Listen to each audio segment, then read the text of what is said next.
Holy shit.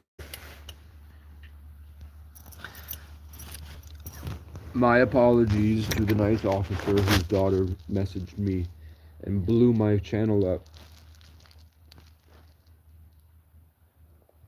But why is she saying how hard you work as a father to provide for her? And she knows about the video that I posted of you, but she doesn't know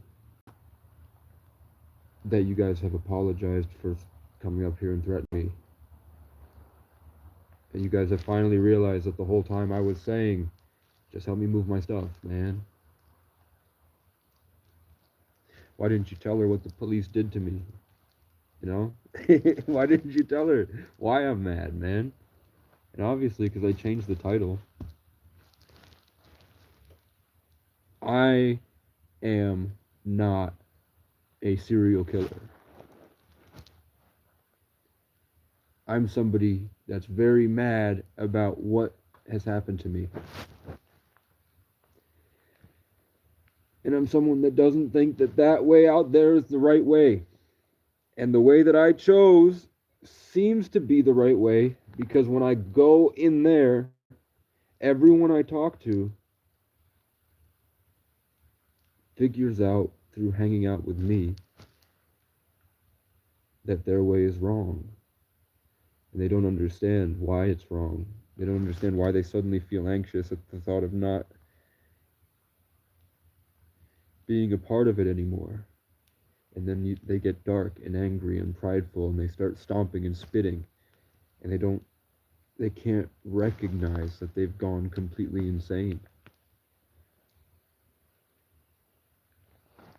I see more evidence every day that whether it's cognitive dissonance, whether it's a Truman Show, whether it's like a simulation from a god-like being or what, from here all the way to LA, from Montreal all the way down to Miami on Orchard Beach, I saw that certain people acted a specific way regardless of race, class, gender. There were people that seemed to have a base model NPC in a video game, like the non-player character type thing. And I've seen that when my friends would smoke as kid when we were in high school. They used to have originality. They would be budding with these fruits of God, and they would be excited for life, and they would be laughing. Whether I really brought them out of their shell when I took them to the gym, and I let them know you can just say whatever you want. All that social status stuff comes from insecurity. You can just say anything you want. There's no rules for life. So that really helped them to realize that they can daydream and work with your daydreams in real life, in real time. You don't have to escape. But then when they would smoke weed, I saw that fire die. And they were empty. And then when they woke up the next day, they were just like everybody else. That NPC mindset, gone, cut off. And I found out and from over time, and just applying it, like learning different things, thinking about different things, saying different things, inputting different things into my daily life, I noticed that the NPCs act the same way. When you start to express the light that you still have that they seem to have lost, they get really mad. They get really schemy, they get dark, they work to take it from you, and they work together with others to take it from you. They tend to roam in packs, and even if there's one in the environment, they will virtue signal for the other ones to join in, and they get together to take that. And I think it's because they probably are too afraid to admit they abandoned themselves in the name of social conditioning. So people that built their whole life on social conditioning, I didn't have any family in Vermont. My dad didn't raise me to have the same principles as what I learned traveling through Vermont from the people that would offer me work and then they would try to sleep with me, basically. Um, so I picked up some country stuff. I would go to friends' houses or couch surf on people's places when I was younger. And I get it.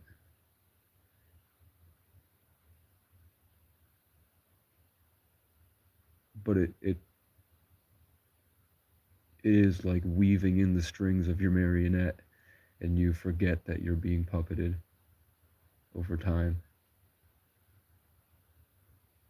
And with nothing out here, I have found a greater sense of being in full control, which will make you seem completely insane to people that can't sit down and just be there. People that can't just sit here. A lot of people, I just kind of sit down and I'm just free. And I'll see, all of a sudden something will go around their head and they'll look down and lock in like this. And then they'll get up and they'll do something to try to dominate me. Try to like build a connection with somebody over here, and then with that they try to draw the power out, the attention away. And then if that doesn't work, they would turn and come to me to try to stop me. And I'm not stealing any power from them. I'm not attacking them spiritually. I'm just enjoying where I'm at. And I notice that happens all the time. That sort of, yeah. And then regardless of the person. And then you see movies where that's exactly like, how many movies do you know about the things that jump bodies and terrorize the protagonist? You know? So,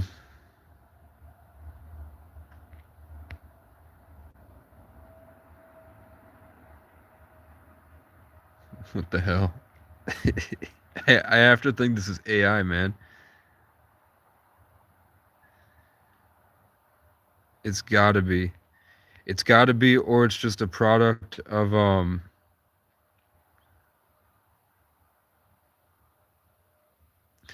a society built by Jews with white people being the enemy in mind to laugh as they believed they were the superior race, while proving to the Jewish people that white people are fucking retards.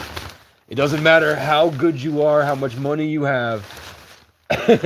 They played you, and they played your father, and they played your grandfather. So when you walk around all day in your delusional shit, even if your bread is up, most of you pretend to be black at this point, and you argue about culture with each other. It's all bullshit. Because you'll never be able to access a state of consciousness that the rest of the world is. Because in American society, they did it to you. And they tried to do it to me, and they tried to do it to my family. And it didn't work. And then they got jealous because my dad was gaining a lot of attention from women. So they attacked him, and they burned all of our properties down, and they destroyed him. Because from what I've seen,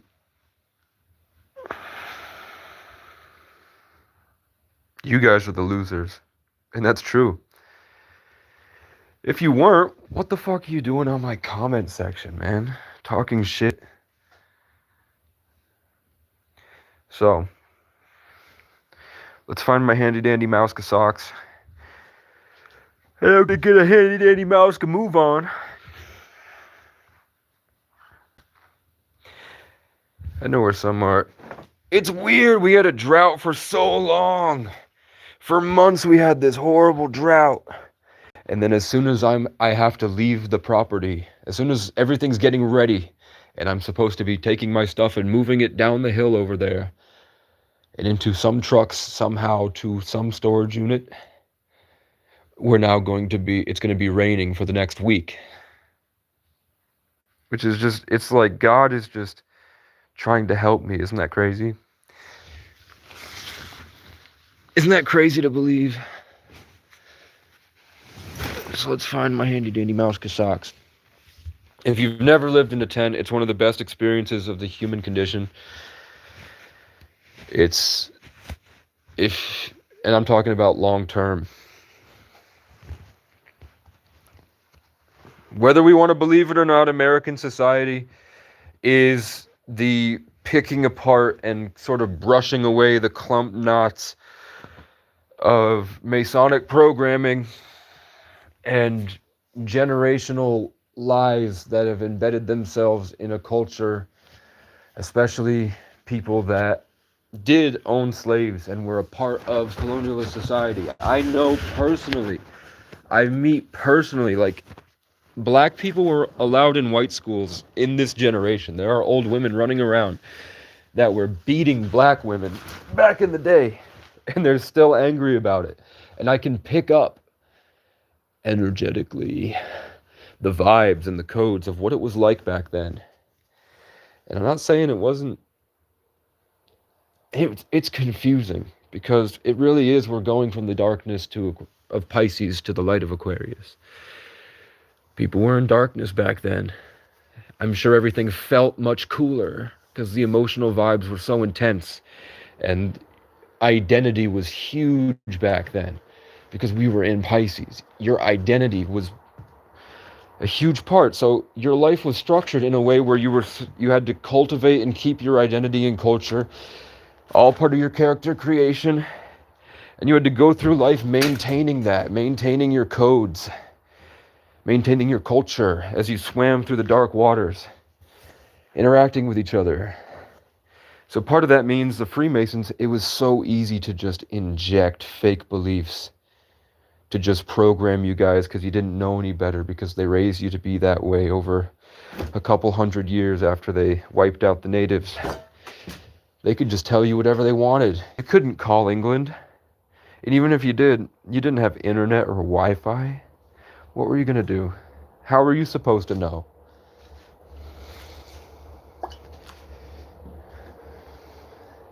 How are you supposed to know that the Twin Towers were shaped like a big 11 so that they could do that on 9/11? So I just feel bad, man.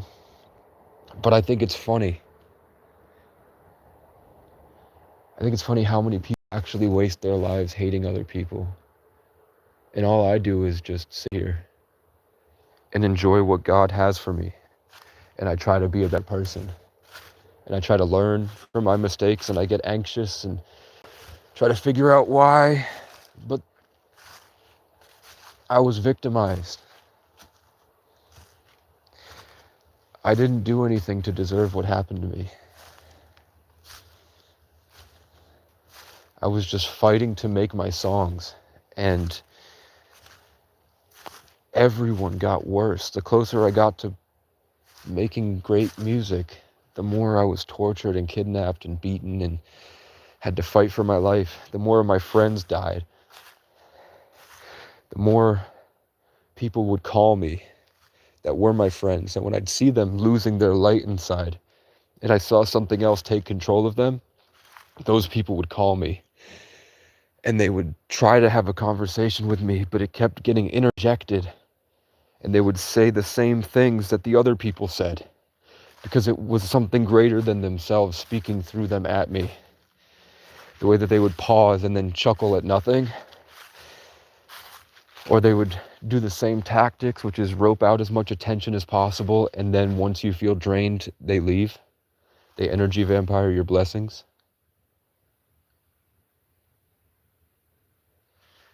So, and it sucks that everyone I've ever had to leave behind because they kept dragging me down and hurting me as I'm trying to lift them up,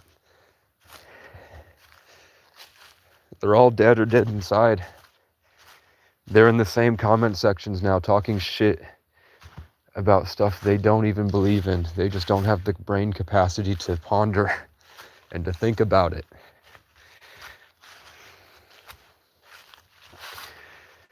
They fell victim to they used to be my little statues erected in gold of this beautiful fire, and now they're just in this horde of dark lemmings running towards a cliff.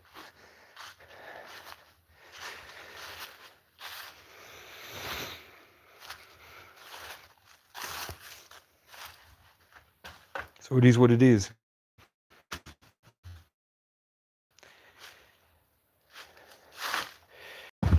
Let's get my charger in case this breaks.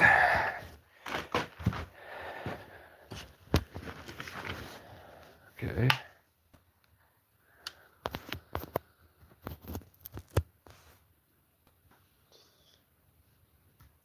They have to be negative and hate because they're afraid.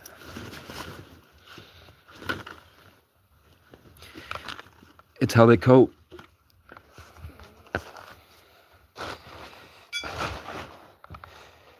And I'm confused. I get to the point, so now we're at the point where we realize the Jews feel like they're better than all of us because they have the two-a-day danan that the Irish had. They had this genetic enhancement in knowledge and wisdom from some ancient race of beings. Last night I had a dream where a cat was beckoning me, like a little black cat was beckoning me into the woods. And then when I went into the woods, a portal opened and it was this big city. And the cat grew into a humanoid-sized cat. And they were all there. There were hundreds of cats in this city. And they were all standing there waiting for me. And they were so excited to show me that they're called Lyrans. And they're an ancient race of humanoid cats from another world. And I don't know why, but you can just look that up. They exist. I don't know what the blue things are. I'm hearing Arcturians.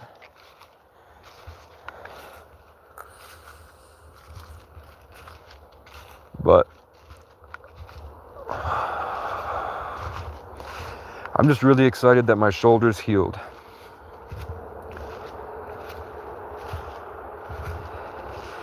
Now that my shoulder's healed, I was able to do push-ups and it didn't hurt the next day.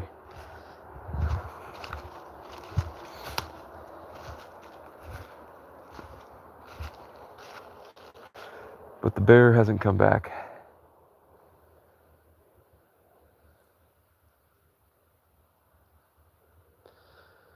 You can see that, maybe you can see it. And then now that I raise my vibration, you'll see the wind is coming back. Because I paused. Which is a subtle encouragement from a greater intelligence. And it's going left to right because I was looking for something I probably shouldn't be looking for. Which when I get to that point, I start to see myself from a third person perspective. And I can feel this tether hit my spine. And I can see the light coming from the forest. And I know whatever that thing is out there. And if I didn't have that wind, I probably would have gone for it. But the wind seems to not want me to.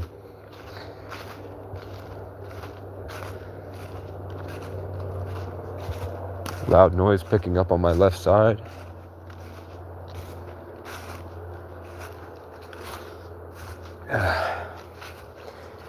I'm excited. I wanted to tell Jason that the things I say about white people are what they say about homeless people. And then I'd just like to, there's a group of people that have been watching me for 4 years that have been here for the journey. And they can pick up very easily how angry they get, but they can't recognize that it's their own behavior reflected back at them. I don't hate anyone. I just hate what they do. And I'm trying to figure out why they do it so I can make a change, because you only live once, and it seems to happen to me so much in a recognizable pattern, regardless of my behavior. When I had big muscles and my hair was cut nice, and I had a beautiful girlfriend, and had a job and a car and a life, there were the same amount of people trying to kill me. It was just for different reasons, but it was the same type of people. It was people that were hurt, people that go on Facebook later in life and say that they were messed up because of their father. So my first album, I know that everything you create is divine. If you were to have a creative hobby, if you were to sit down and take making songs seriously, every single song you would create would be guiding you towards heaven or perfection or the highest standard of good. So I know that the first album I was inspired to make when I was 17 was called Envy, and I had no idea what jealousy was back then. I was never jealous of the kids that had families. I just wanted to make myself good enough so that they would love me. I didn't hate that a guy got the girl that I liked. I wanted to learn why did he get her and I didn't? You know what I'm saying? So I didn't realize that jealousy existed until, like, I had like a faint concept of it. Kind of like how Dexter Morgan can't tell that girls like him because he's thinking about murder. I was thinking about all these great things I'm daydreaming about in life, and I couldn't see the normal, simple stuff about social stuff. I just saw that everyone got mad when I'd walk into a room. And I'm like, why did they get mad when I walk into a room? I look nice, I'm funny, I make the teacher laugh. Girls come up and touch me and grab my fedora and run away with it, so I'll chase them. And I was like, why are these specific 15 people in a classroom of 30 angry when I'm there? And why do they keep making up rumors about me? And I wonder what happens behind my back, but I didn't really care because I knew that as soon as they meet me in person, like all these bad things they'd hear, as soon as they met me, you see that orb over there? I suddenly started walking back into the forest while I was thinking about something else. And the orb is that thing is still over there. Let's make sure it's not like a light or anything. It's not like hiding behind a tree branch and you accidentally catch it. That was a legitimate orb. It wasn't like a bug catching the reflection of the light. Oh, I was saying, yeah, as soon as I knew that any press is good press, so like it's whatever. I know that I'm always growing and getting better as a person. Whatever these people say about me, as soon as they have a conversation with me, they would flip and everyone would start liking me. And just imagine, like, I wake up in the morning alone, I do my workout, I go to the gym with my foster dad, I get water, I come back into the room and everybody's looking at me, and I don't even make eye contact with people. I just go back in, and after I got the water fountain and kept hitting chest, and then I go to class, I go to the cafeteria for breakfast, and my foster brother and I have my last name is the last High King of Ireland. His last name, it means descendant of the Irish god of fire. And both of our names started with the CA, so the K symbolism. And we would be sitting in the corner of the cafeteria by ourselves, not at a table. We would be sitting on this tall bench over everybody. And my favorite thing was to look up and see how many of the girls were trying to make eye contact with me. Because I don't know why they would do it, because I was like an alien, but I'd look up and I would just be trying to make jokes with my foster brother and think about what I'm going to do, enjoy my muffin. And then I look up and there's like 12 or 15 people staring at me. Some of them were hateful, some of them were like kind of freaky, like way too, like just different, like living in a small place like this where everyone's individual, especially when YouTube was back with PewDiePie and David Dobrik, when you had that delusional aspect, and that was what people based their identity off of, was that complete delusion. So everybody had their own little personal worlds. We hadn't moved so far into Aquarius now that people, okay. So that was pretty cool. But I had a girlfriend at the time. But then I'd go to class and things were pretty normal. Everybody would be studying, whatever. I'd be doing my own thing, but I'd notice that everybody wanted me in their, like, there would be like groups of girls and they would want me in their group. And I was like, I don't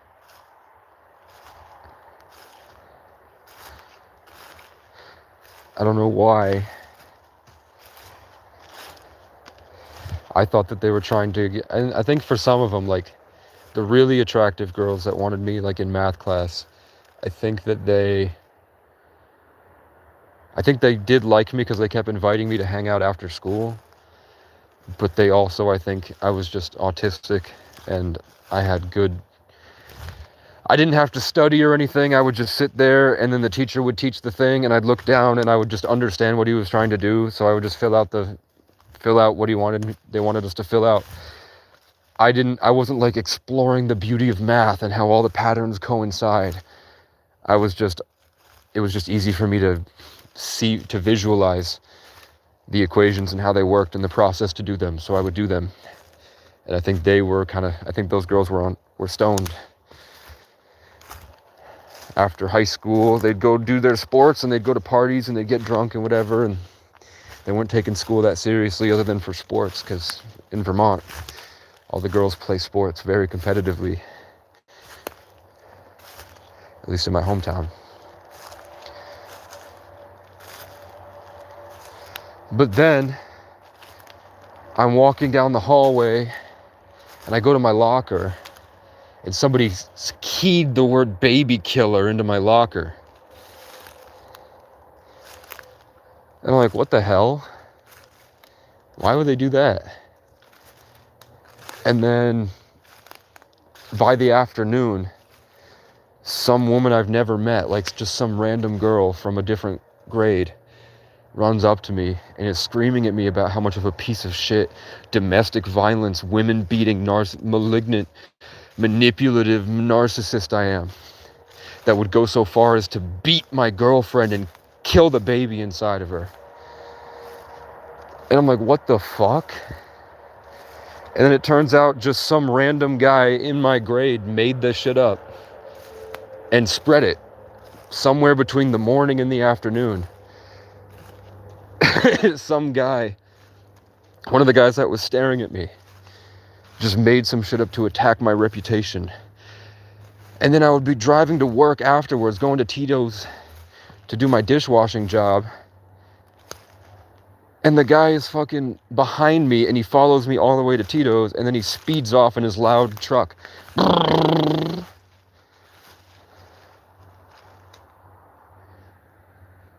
Shit like that happened to me all the time. Especially stuff where I grew up so different.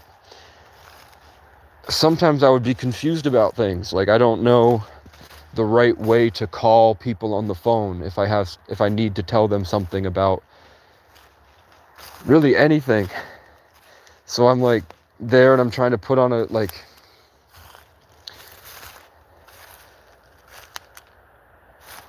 it felt like no matter what, automatically I would be received negatively in every realm of human endeavor except for the ones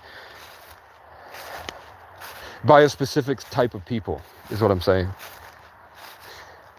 There were people that I felt were normal, that were creative, that could think about things, that lived an active lifestyle, I guess, and didn't matter about family.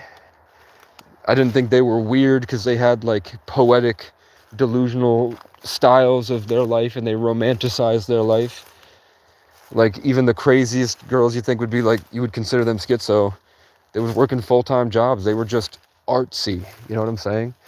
They weren't schizophrenic. They just had a romanticization of their life. I'm listening for bears. I'm hunting bears right now, by the way. I'm out here just looking for footsteps to show you guys that there's a giant bear that lives out here. And occasionally when I come to this place, we see spirits. I don't know why. Maybe people die out here. I live in a place where people threaten to kill me all the time. So I'm sure I'm not the only one. Homeless people are going missing every day here. And we don't know what's happening to them. But I go on Facebook and I see people bragging about throwing people in wood chippers and Some guy posts that a homeless guy came to ask him for $2 for gas in Barrie, and he just said it publicly. He said, "I let my dog loose and sicked it on him," and the dog ripped into his arms. And he even says the guy didn't attack me or anything, he just knocked, and that junkie had the audacity to ask for $2 from my doorstep.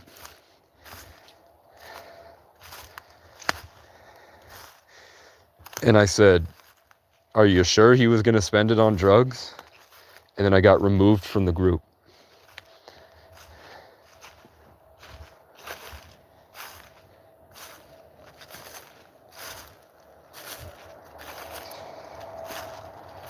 But yeah, I don't know what it is. Why are people so angry at Casey?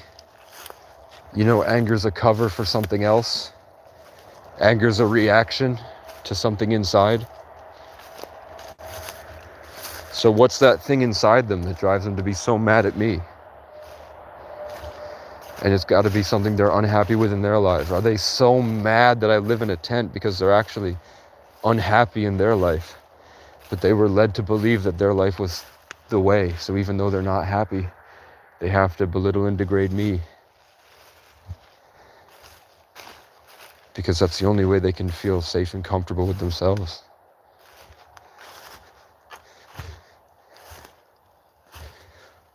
Or is it the devil? And maybe my purpose is to do what I'm doing. And the reason the world is so angry about it is to try to keep me from feeling safe. Because then I would be able to make even better and cooler and more fun decisions.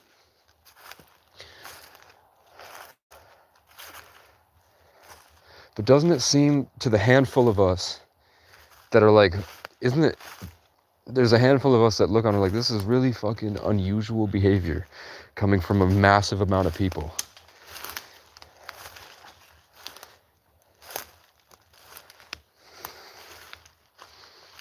But it is what it is.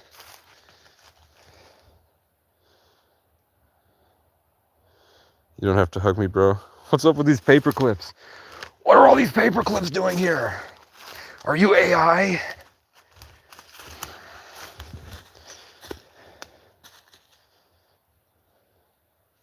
Yeah. No, I'm not saying it doesn't happen. I'm not saying there aren't, like, people that want to take advantage of other people. I'm not saying addiction isn't real and that it's that black and white. But I do think that there, in every person, regardless, there's always a kernel of good. It's impossible to not have a kernel of good in there. And I think that most of the people that you meet, especially homeless people that are outside suffering, those were people with a massive amount of good, and the world hurt them. Whether they're like, I just saw Eyes in the Woods again. Whether it's your choice, it's like, you made that choice. It's your fault. You're in that situation. No, it's not.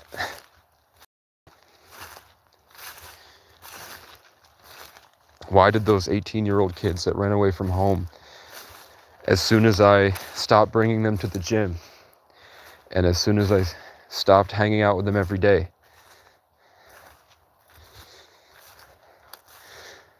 what was going on in their lives that made it so bad that the next time I saw them, they were strung out on crack?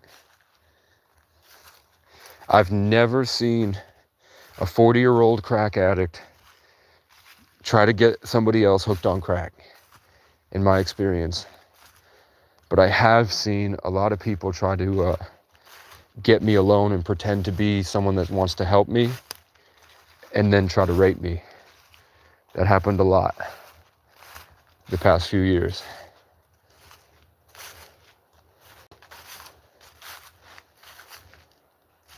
And only one of them out of, let's say, 1, 2, 3,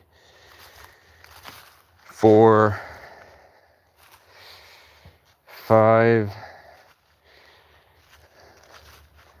let's say out of the 6 people, no, if you count the park and ride, it's 9 people. Out of those 9 people, only one of them was homeless. There's a big group, You know how big the population size is. Don't believe in statistics. Don't hold yourself so close to statistics. There's a lot more pieces of shit out there than studies find. And when you have a society that's built to ostracize certain people and force them into dangerous environments, there are people like human crows that show up and prey on vulnerable people. When you get to this side of the picket fence, you never want to go back because you realize very quickly how sick everyone on the other side of the picket fence is. Like, I look at homeless people and I see people that are real.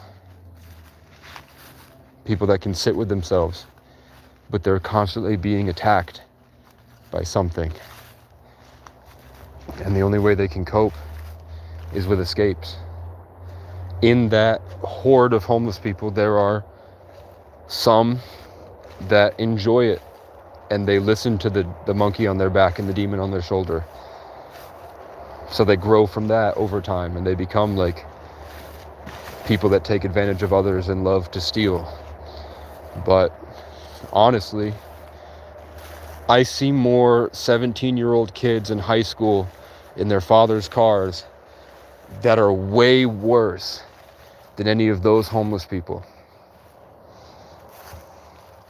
But the police hurt us. The people with the businesses lie to the police, and they make up with false police reports, and the police know it's false. They have a good bullshit detector because they're pretty good bullshitters. One cop told me, I've been a cop for 50 years. Not 50 years, sorry. He said, I've been a cop for, I think he said, it was just a long time. I can't remember the right words, hold on.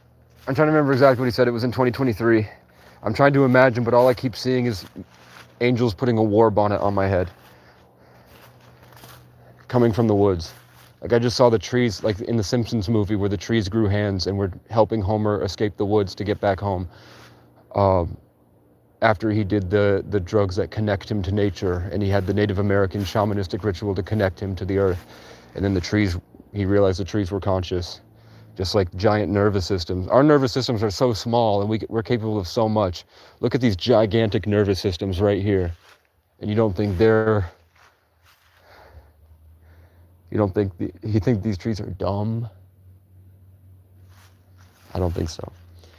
But I saw a bunch of hands come from the trees suddenly, and I saw this big bright flash of light around my head, and I saw them putting a war bonnet on top of me,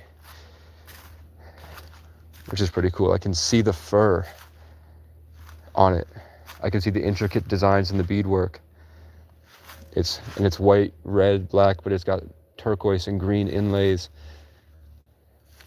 in the beadwork, which is pretty cool.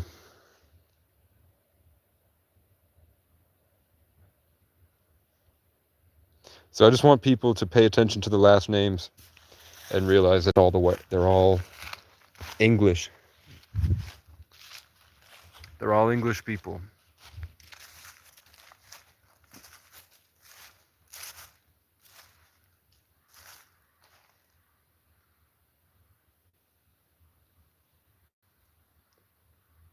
You hear that? The wind picked up and now there's screaming over there. Directly in front of where I'm standing. Straight line. It's barking of a fox. But you know it's not a fox. Because the wind picked up. And it got very eerily quiet. And I saw the glowing eyes again. And the pattern of how it barks. The frantic, like the unnatural with the low guttural tone. There's no traps out here. They're not getting killed by anything. It's a wounded animal to draw in predators. But it's not a wounded animal.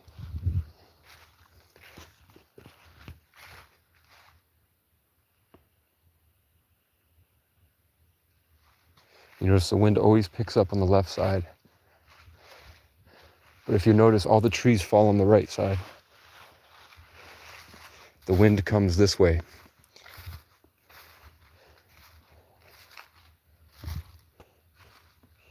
And I bet I could show you these leaves fall this way.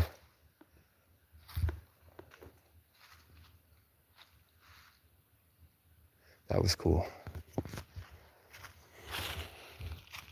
Maybe it's just training.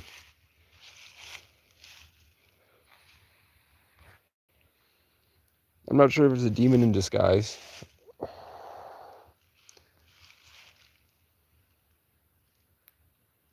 But I know there's more out here than we think.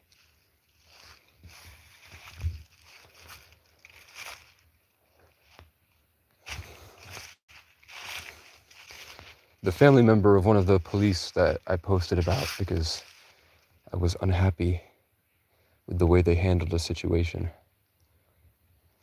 The guy was a nice guy, and I still think he's a nice guy. But then he kept dropping into threatening me with violence. The whole conversation, I said it over and over and over and over and over again for months, is that I wasn't living here. You asked me to get off the property, I got off the property. I just have my stuff here. So make sure that the property owner knows that my stuff is here. And they kept being convinced I was going to come back. And now that we're cool, I'm back to enjoy the last few days here. Because he said that the property owner is waiting to buy a storage unit instead of paying to, like he said, to bulldoze this entire thing to prevent me from being here on this mountaintop deep in the woods where you're not allowed to build a property. This empty place that nobody's ever going to be on. He was willing to bulldoze this 100-year-old cabin just to get me out. And I'm telling the cops to tell him, like, have him call me. I'm not going to be here. The whole thing is like, it's unusual how they can't just see that I'm not the enemy. But after I posted that, they changed. And he came back and said he made a huge effort to help my situation. And he also said that he's now working with people across the county, Orange County, to help other people. Which is a huge difference than what I saw at first. So I changed the title of the video from Fat Old Pig, which was just rage baiting, to threaten Casey shows the cop the birds, which I didn't it's God. When I said shows the cop the birds, because that came to my head, I just meant that the birds were upset that he was there. The birds protect me from the bad vibes. They didn't like that he was there, and they love when I come. No diddy. But looking back, showing the cop the birds,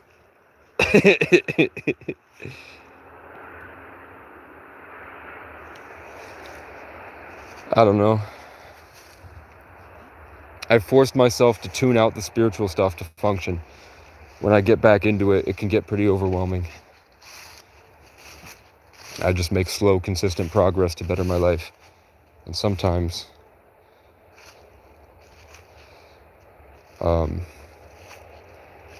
I hate to say it, but I have PTSD. I don't want to use it as an excuse to stop me from doing the things I want to do in life. And I'm actually grateful for the things that I went through, even though they're horrible.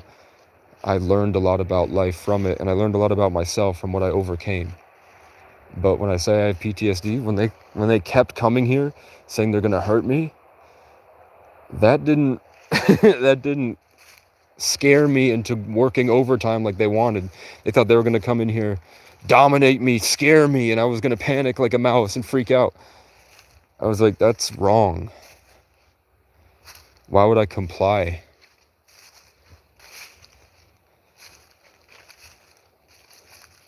Because private property, which was invented,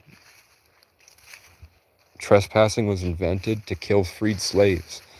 Because after they were freed from the plantations, all the places they tried to go would kill them or rape them, kidnap their children and rape them, torture them. Look up Catholic torture chambers, Freemason torture chambers. And they would do that to the Irish, the indigenous, and the freed slaves, the Africans, or the dark-skinned indigenous, or whatever the true history is.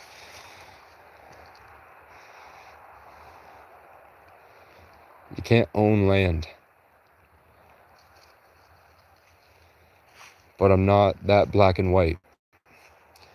I understand when I eventually own a property, if somebody was going to show up, I'd be mad too. But I don't think I'd be mad throwing hissy fits and temper tantrums and using the police to threaten him. I think I would still care. I would still get in contact with the guy. I'd think of it as God is providing me an opportunity for something in disguise. There's something going on that's a greater intelligence at work that's working for me in some way, even if it seems bad. So if I get here and the guy's shooting up heroin and he's beating his girlfriend and kicking his dog, screaming at me that you can't own land, it's invented by indigenous people, then I'd still be like, okay, I don't want this guy around. This is a bad person, and let's help this woman get the fuck out of this situation, and I'll take the dog.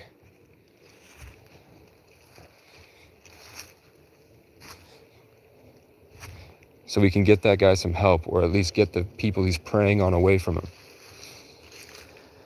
But if he shows up and it's me, and I'm like, hey man, so many people tried to rape and kill me, and the police helped them, and the whole community attacks me when I leave this place, and I literally drew a picture of this place 6 months before I got here.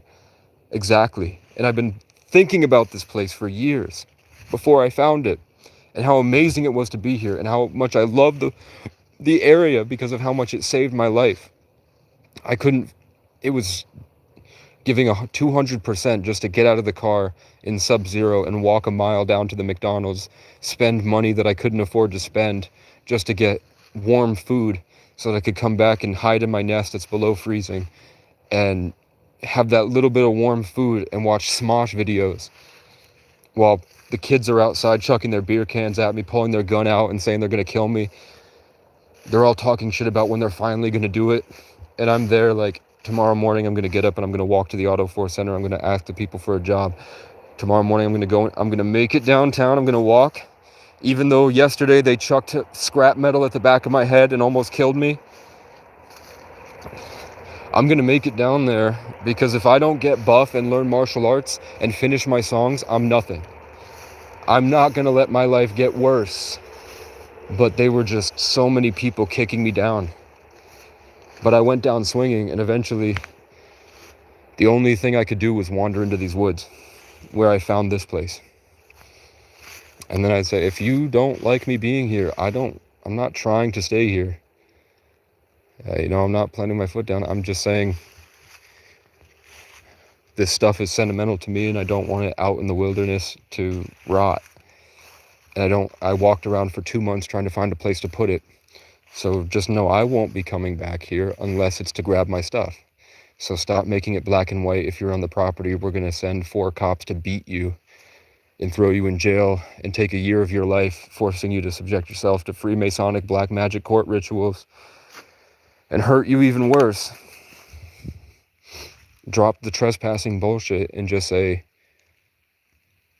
realize I'm a good person. But they can't, because that would contradict their fake principles created by the Jesuit order to farm white people, thinking that they were the superior race because they were allowed to help in the torture of the indigenous, the Irish, and the black.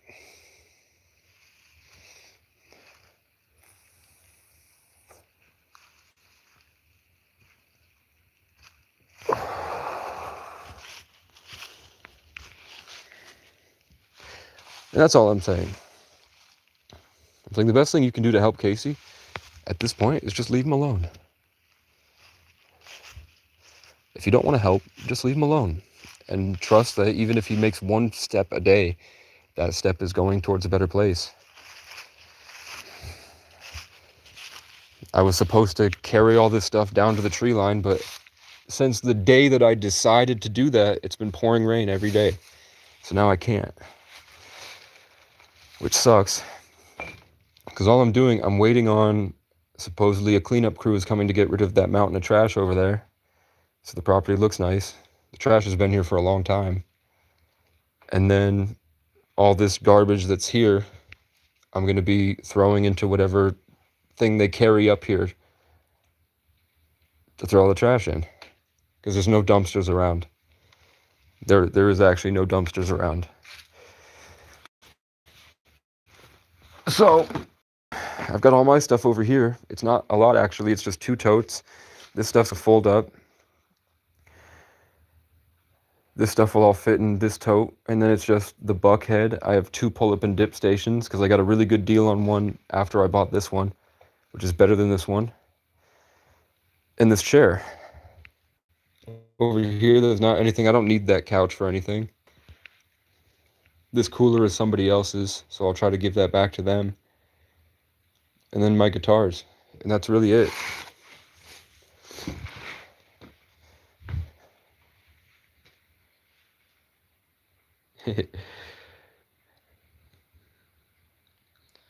So it's actually, to be honest, I'll tell you, I grew up in,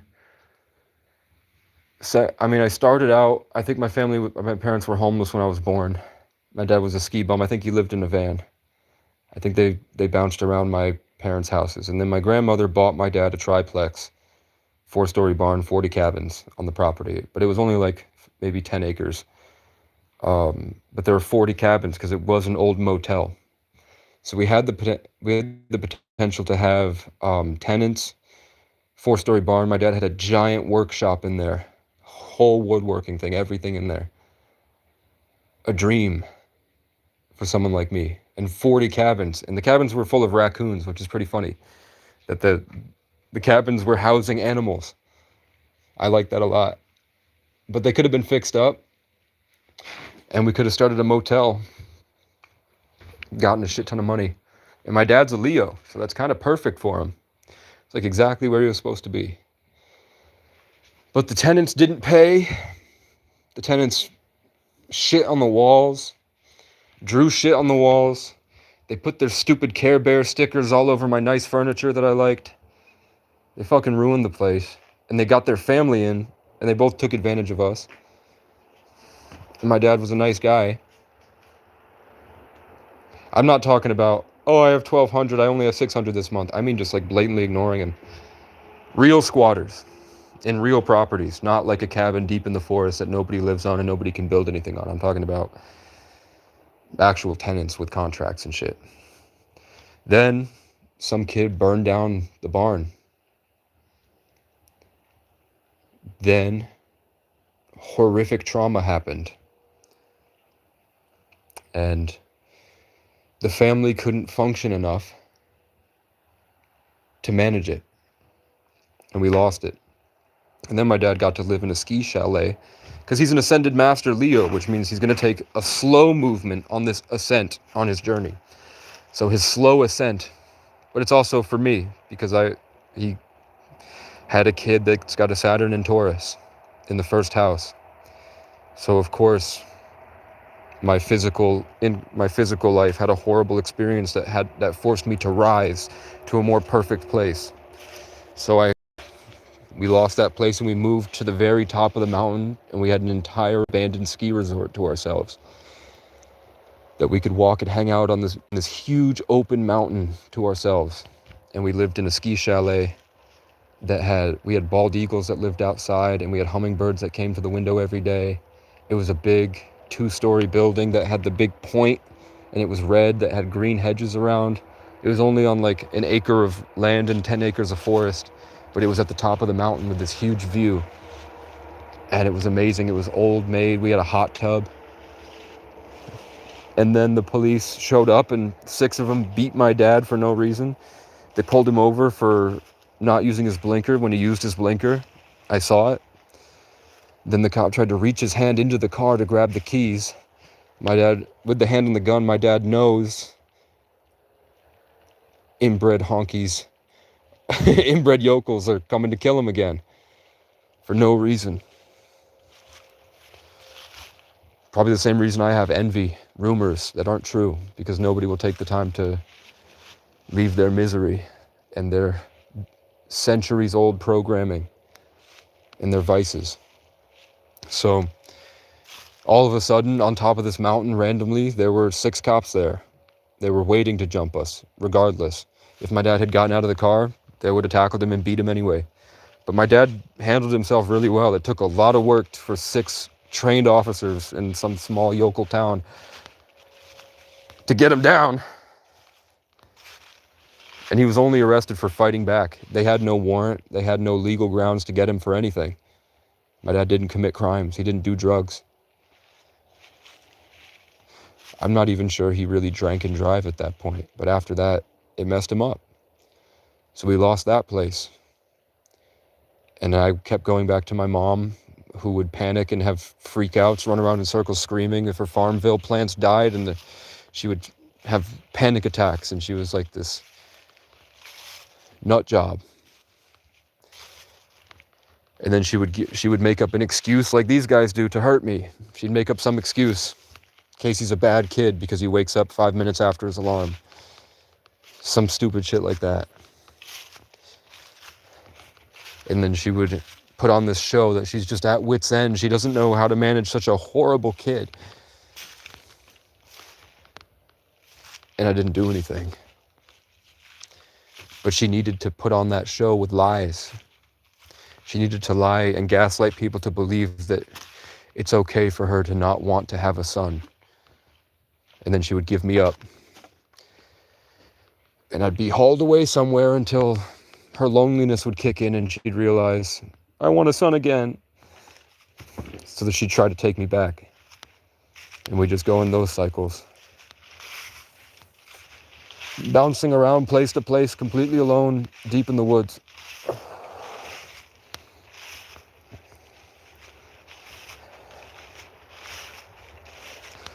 I'm going to have to be a bigger person with that cop's daughter and just delete it, but because word's gotten around about my content, there's a lot of people that obviously feel for my situation, but they're brainwashing themselves into being okay, hating me, and they're fishing for a reason to. Imagine being too lazy to care about your neighbor, but so active in trying to find a way to hurt your neighbor, and then complaining about how lazy the neighbor is.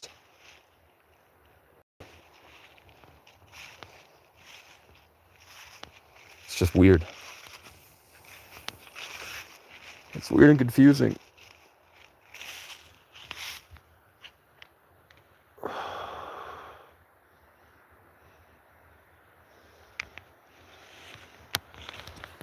My mom's name is Vicky, so it's cool that we have Vicky here.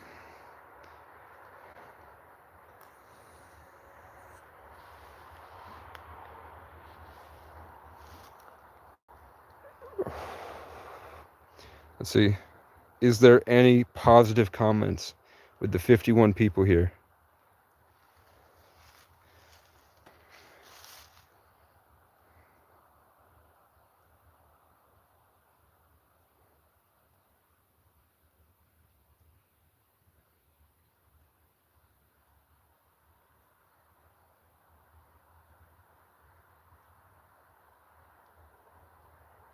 No.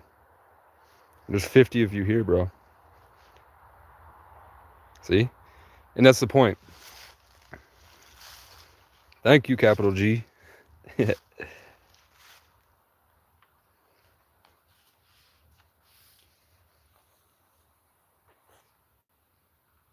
Sporticus. How long have I been homeless? Since I was 14.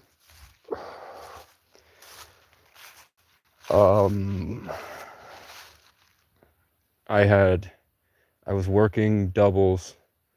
I dropped out of school at 14 because it was a very small town. There was only 14 kids in my class.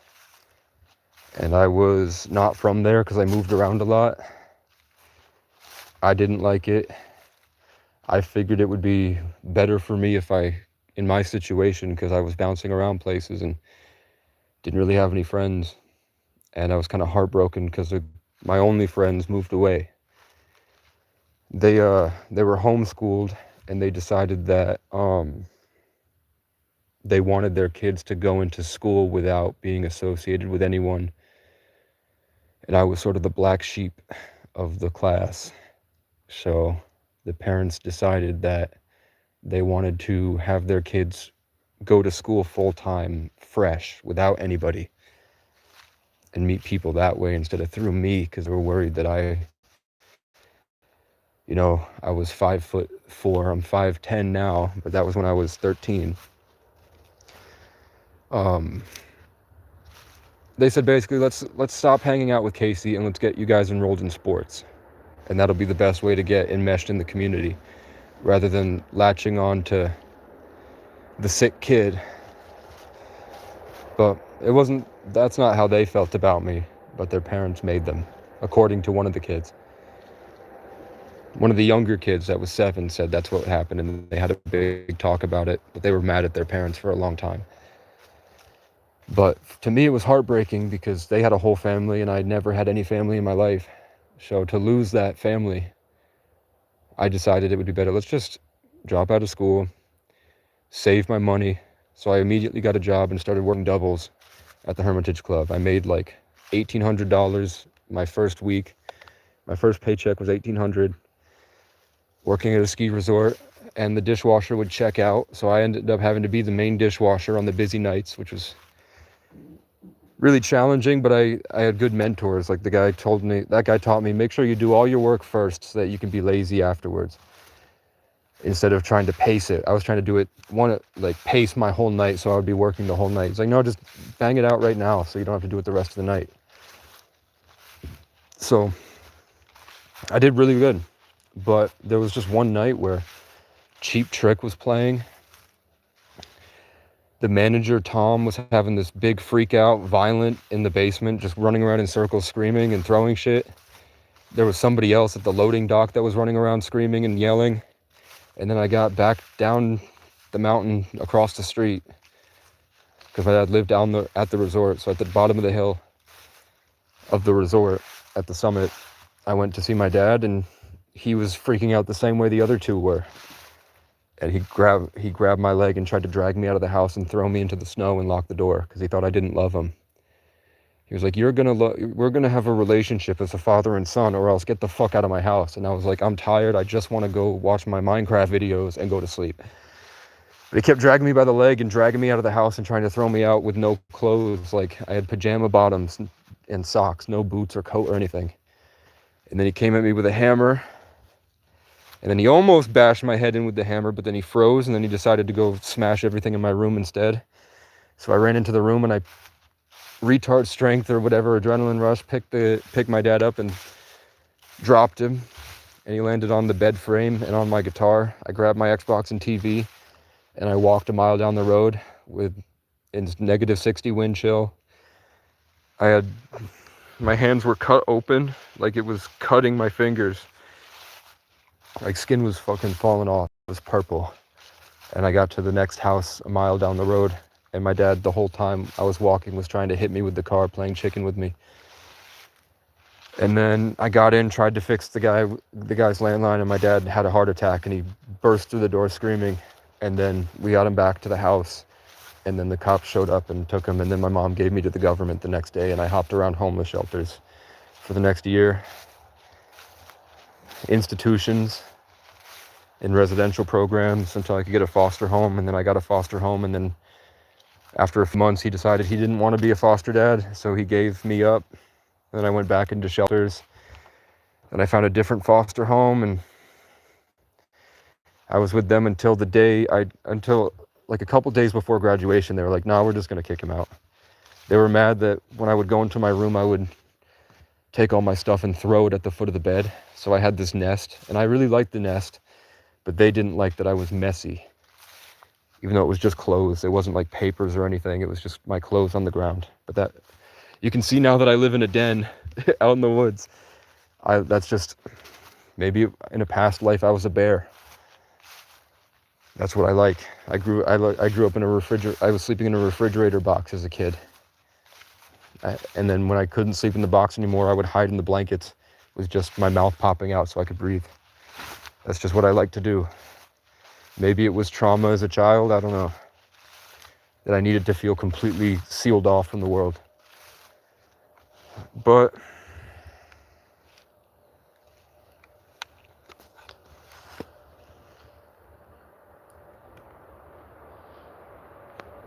is it the pitch of my voice? What's with the gay shit?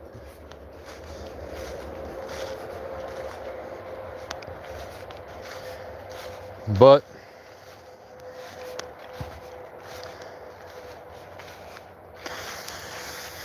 couch surfed after that, went to college, got certified as an audio engineer, music producer, couch surfed for 6 months, and then I got in a car accident and they put me in Section 8 for a brain injury.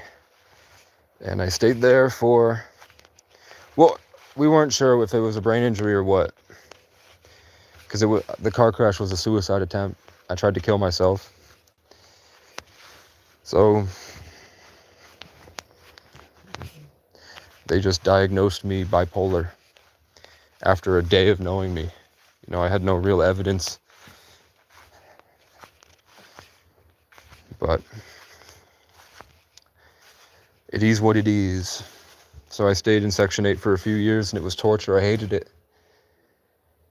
It was terrible. And then a lot more traumatizing stuff happened after that. Traveling across the country on Greyhounds when I made money on crypto, trying to do legendary things.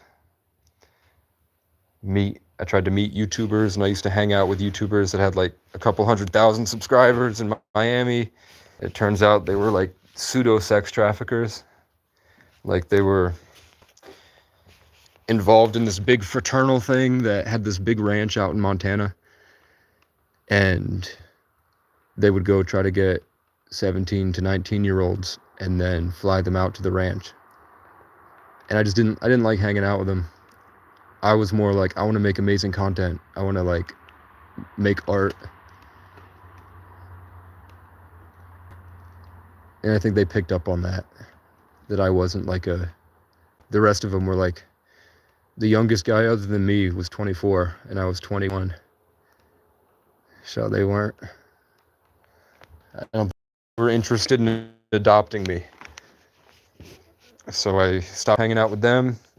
I was supposed to go hang out with these two girls, strippers, and I was like, you just want me for my money. And they went, no, we want your company, but he's nice too. They just liked my vibe. Because I was doing pickup artistry. I learned how to talk to people from watching YouTube videos about pickup artistry. And I did pretty well in high school. But I wish that I had developed differently than that. Because there was a lot of things I didn't know about being human that I could have learned if I had a different home circumstance growing up. But at least I got to date the pretty girls. Instead of going to hang out with them, because I felt at that point, it was like, I didn't have the right words for it then, but I felt it was demonic. There was something demonic going on in Miami, and I didn't like it. So I went to the waterfront, and I sat down at the water, like on this dock, and I was just going to come home on the bus the next day. And then some guy came and sat next to me and said that he was wearing all black. He had his hood up. He said, you met me because your mission failed. Whatever you came here to do failed, and that's why I found you. And then I felt like my whole body went sleep paralysis, and all the light in my heart was gone, and I was empty and cold. And he said, I just took your water. And then I looked up and I felt like I was 7 years old again. The lights, you know, when you were a kid, how bright the lights used to be? The lights were just as bright as they used to be. And I was like really amazed at how amazing everything was. And he was like, I gave you new water, but I didn't have to. And then he got up and left, and I wasn't drunk or high or anything. I passed out. I just passed out on the grass by the dock.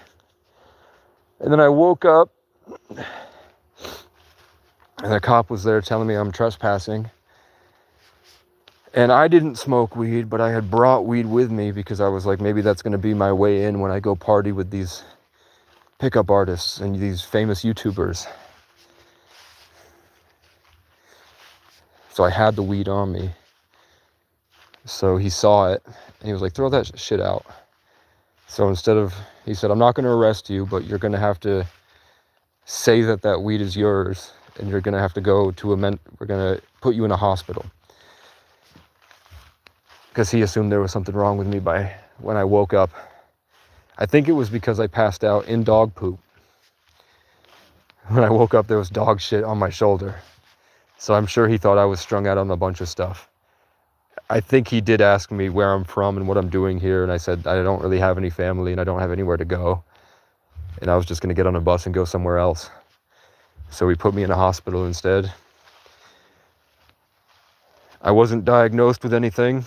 I told them the preliminary diagnosis that the other place had given me when I was 13 because I had done acid, and when I went into government custody, I didn't tell them I did acid, but I was trying to explain to them how my life felt after I did acid, because I was interested in what therapists had to say about it. I was like, do you ever feel like you have these moments where you can shed away everything and your thoughts sort of become TV show characters, and they like, I was trying to explain that after I did acid, I had a greater imagination, and I liked to create little characters like Dexter Morgan's Dark Passenger, but it wasn't Dexter Morgan's Dark Passenger. It would be like Sean Spencer from Psych. I would say I like to have them kind of float in my mind with me because it reminds me of what I like about them. So when I go through life, and I said it differently back then, when I go through life, having those like role models or archetypes with me helps me remember who I want to be. But what they heard is that Casey has a character that talks to him in his brain. He's got schizoaffective. And then like a couple weeks later, I said, hey, had done acid pretty recent to when I came there. I don't think I have schizoaffective. I think if you think that there's something, it's probably from that. And I think you'll see over time that will go away if you feel like there's some residual thing from the acid. Because I was trying to talk my way out of, I wanted to go back to mom. And I'm like, I know I have a mom that I'm going to have to parent, and I'm going to have to be responsible for her in order to get my needs met. But it's better than being in a box here, listening to crying children all day and staff that take their anger out on the kids. So I was trying to fight my way out of the government. So they changed it from schizoaffective to hallucinogen persisting perception disorder. And then eventually they dropped that because it was not persisting and I had no perception disorder. They gave me an IQ test instead, and I got 121 the first go around, and I got closer to 140 the second go around. So they said, no, you're just a genius. They said that savant syndrome was taken out of the DSM, but if it was still in, that's the only diagnosis they would give me is savant syndrome. I've got the rhythm with the tism. I've got tism riz was my diagnosis.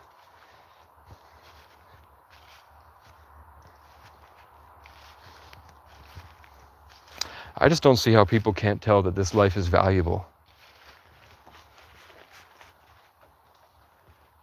That there's something unique and special about living the way that I lived. And that I've done things that are dangerous. I've been through traumatizing stuff that, like all the fights I've been in, all the things I've survived and had to overcome. I have to think that that's people that don't have that are jealous. So they have to invalidate me. Okay. Now I'm gonna grab my charger and I'm gonna put it in my bag.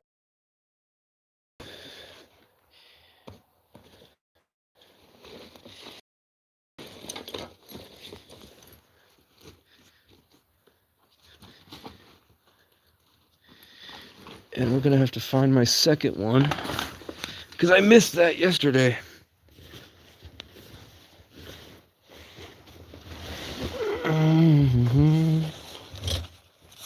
Okay. Now, let's find my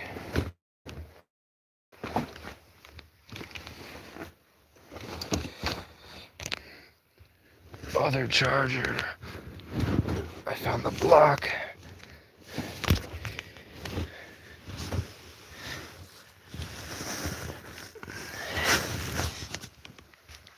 Somebody messaged me today, or commented, that he got me. He's like, I finally got you. I'm like, come on, man. Except that you have the mental health illness. Stop trying to take your problems out on a stranger. You don't know me.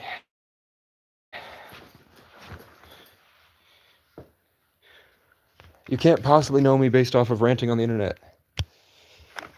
We are all very different under different circumstances. What if, when the camera's off, I'm completely different? And maybe God is just warning me, or preparing me if I were to become, like, let's say tomorrow I upload a short and it gets 100,000 views. And I suddenly have 20,000 subscribers. If I didn't go through this stuff, it would be very foreign to me to experience it suddenly. Rhythm with the tism. Rhythm with the tism. Okay. This is odd. It's not that cold out. Hey, let's piss on camera. Open door! I demand entry into the outside world. Okay. Do you see any skinwalkers?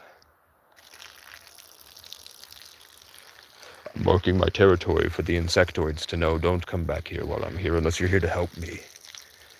Unless the mantis beings are benevolent, please leave me alone. Home alone, kid. Leave me home alone, but with praying mantis aliens. And I'm Macaulay Culkin. I'm the Irish. What was that? I don't like how these noises that happen are usually only on my left side unless I ask for confirmation for it to go right. If there's an animal approaching, the wind will pick up on the left, and I'll hear leaves falling on the left.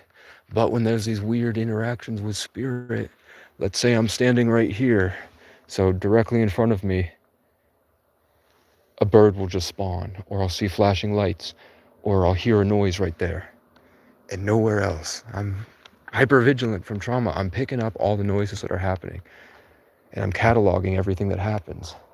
So I'll tell you that there's a weird pattern that when I'm sitting here daydreaming and not focusing on the outside world, it happens a lot, especially like if I'm in a city. If I'm sitting in a higher populated area, I'll just be sitting and daydreaming, and then I'll snap out of it, and there will be a crow directly in front of me looking at me. And I don't know why it does that. I don't know why.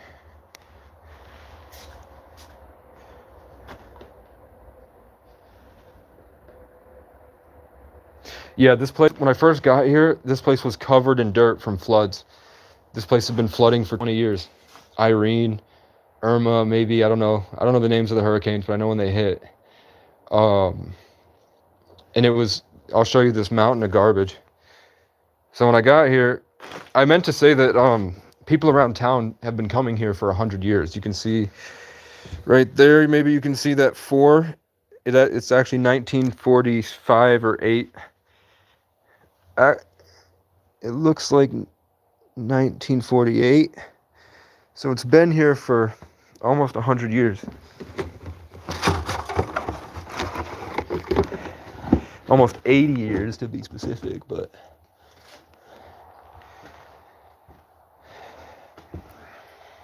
people have been coming here and hanging out for that long, and it's never been sold. But the property owner, it's been kind of picked up, I guess, behind the scenes, not sold to like locals who built houses. It's just been passed around from mortgage firm,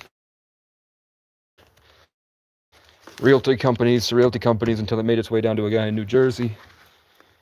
And that guy's, I think he's frantic about the state of the world, and he's trying to panic sell his property and make off with the $60,000 this place costs.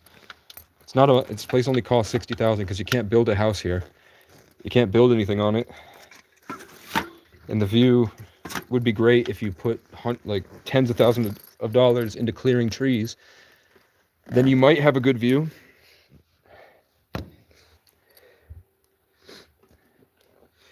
No, I've seen crows. Actually, 2 days ago, I saw a crow leaving with a groundhog. A live fucking woodchuck. Crows are strong, and they take things alive. They don't just prey on dead shit. When they caw, they send a signal out that distorts and brings the space to a state of fear. They channel these dark energies that cause chaos so that their prey has trouble making decisions because their frequency is jammed, their router to God is cut off, and they can, in that scattering and static, the crows will swoop in and grab their prey. They get mice, they get kittens, they get, in this case, there's a giant one that got a full-grown fucking adult beaver. Not beaver, woodchuck.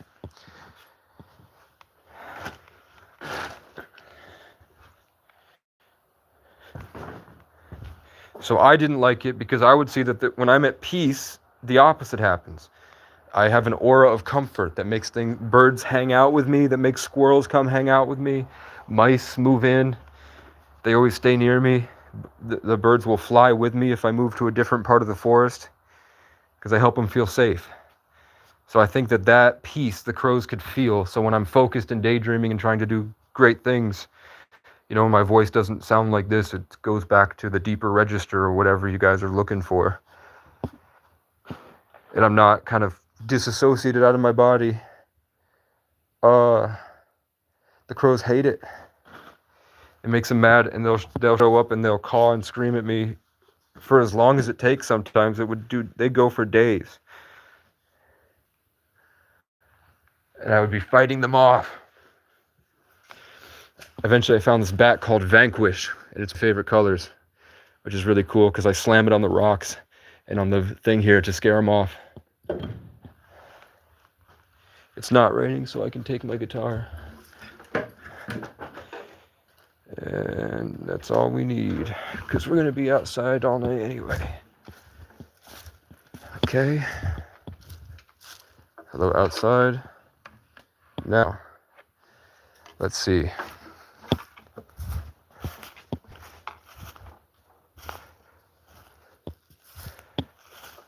I don't fight the crows, I just have aggressive conversations with them. Energy battles in spirit. And I know that they're not evil. It's something that a higher intelligence is trying to teach me. And what I found is that the Irish goddess Morrigan, or the Viking god Odin, had experiences I needed to go through to teach me things, to humble me, to destroy my connection to the outside world, learn from nature. So they are, in a sense, also the guardians of the forest. And it is that nature, the natural way of killing and eating, is much different than colonial conquest and rape.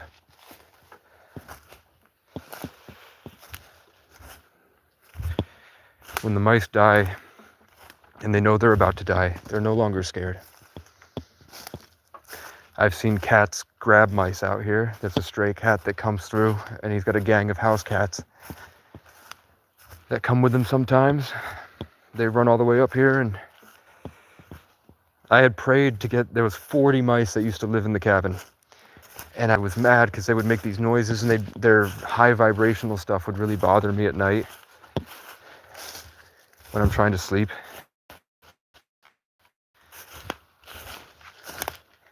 And I'm trying to meditate. So I prayed to get the mice out, and then within a week, 4 cats showed up, and they got them all. And it was The cool part is that the mice were not scared. The sad part was when the parents of the young mice were killed, was the only time the mice would make any noise. And I would be able to see that at the last instance of the mouse's life, I could feel the love it had for the other mice. I could see it, that the mouse was just calling out to the kids. And there was this bitter sweetness about death. It wasn't like, my life is over, I'm so sorry. It was just like, I love you guys so much, as he's being carted off by a cat into the woods.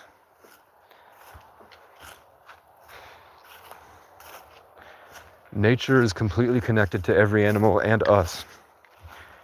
We just have a lot of Masonic programming from years of their control that brainwashed us through institutions and spell work, birth certificates and soul contracts to be separate from the natural order. That when you free yourself, and I had to be forced into it, I would have never known any of that. I wouldn't have known where to look. I just wanted to learn, and I went through a lot of bad stuff that forced me into my sanctuary where I could learn. And it really is, there's no competent hunter that puts on the orange vest and he's drinking with his buddies. He's not going to stumble upon a deer. Nature is offering up something. That deer knows what's going to happen, and it's just like a Roblox game. It's a cat and mouse game.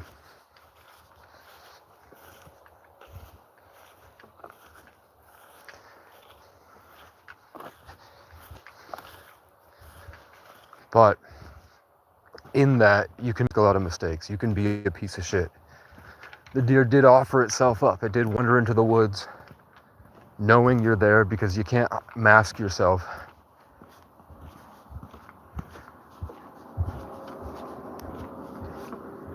And the animals themselves might not completely know, but the greater intelligence they're connected to understands. The mycelial network knows you walking through the forest. All the trees can see you.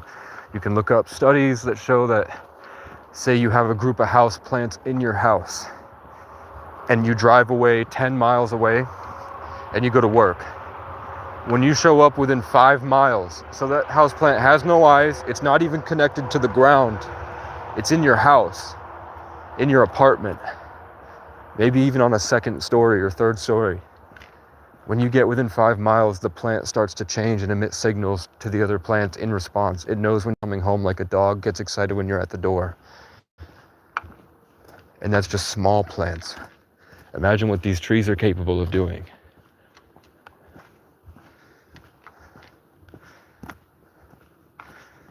And all it takes is a foundational understanding of quantum mechanics. You have to be a good person. You have to honor nature and not have bad intentions with it. And you have to spend enough time out in the woods, and you have to separate yourself from any colonial contracts as much as you can.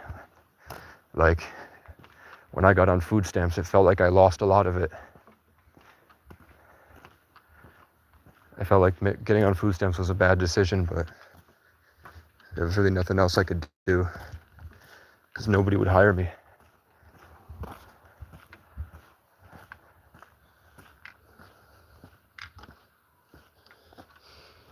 Yeah, we're just talking to like the fat men in their late 30s and 40s and up that are pretty, I think they're all white, that love the sunglasses and to put their hand on the steering wheel and keep one hand at their side and really grip that steering wheel.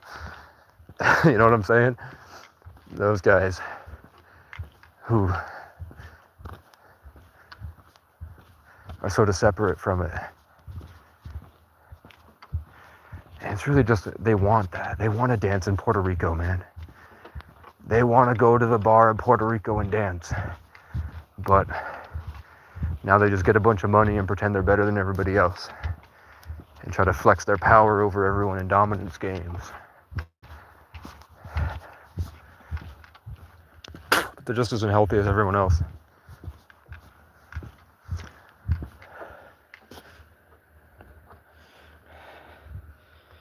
think I left my fucking vape. That's really disappointing. I hope it's in my backpack. But I'm holding on to my portable charger. I didn't put that in my backpack. Let's see.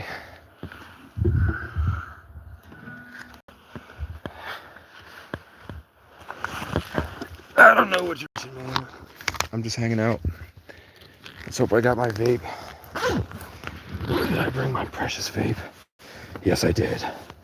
Thank Christ. Thank the good Lord Jesus. I know I'm not in the right heart space for it. I wouldn't even be able to tell if there's a shooting star. The skies are fogged.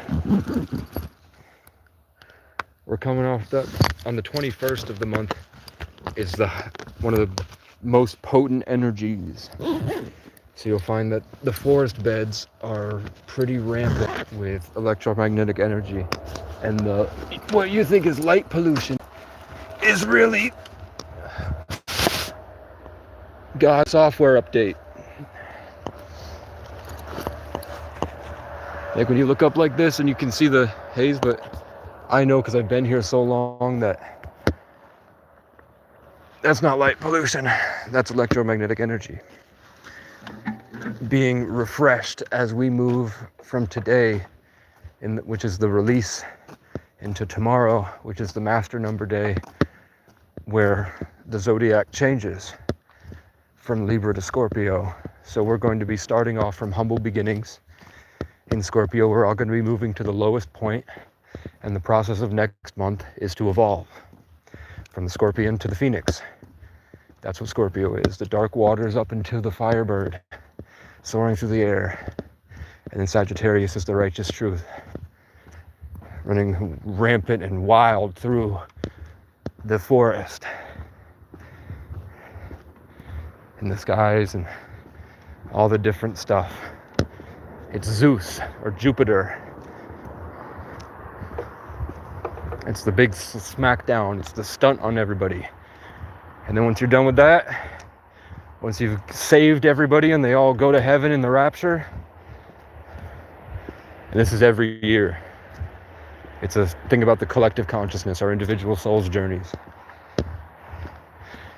Then we get back into Capricorn, which is the darkness, trudging through the darkness, trying to make something of this cruel world. You'll see the wrong people get power. Sagittarius smacks everybody down, and then the psychotic, dark, demonic things will crawl back into their stations and try to exert their will. And they usually reign up until Aquarius, where the truth from all the rebellions overthrow that tyrant. And you'll find that, in my life, that happened last year, where we exposed a political figure that was creating propaganda for homeless people, and he built a huge network of thousands of people that were flooding the town, my hometown, and they were attacking and killing homeless people, and the cops were beating them on camera. Innocent people. I don't know what that was.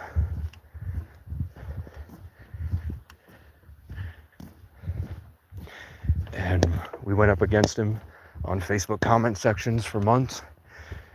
And at the height of Aquarius season, it was exposed that he was a pedophile. And then coincidentally, the guy that wants to kill homeless people and got in trouble for film, he was a filmmaker. He was filming child porn. He's now the head of the Republican committee in my area.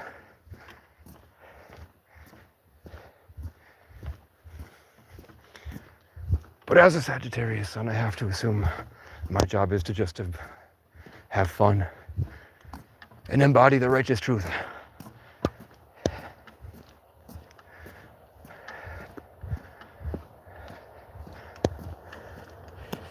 LeBron James.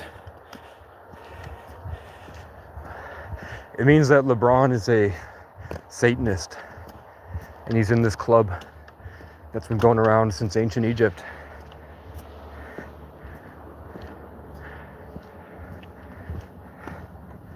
It's all based on Capricorn, which is ruled by Saturn, which is the black cube of Mecca, the inside of the Star of David, and the regular Celtic cross, not the Orthodox, but the traditional mainstream Christian cross.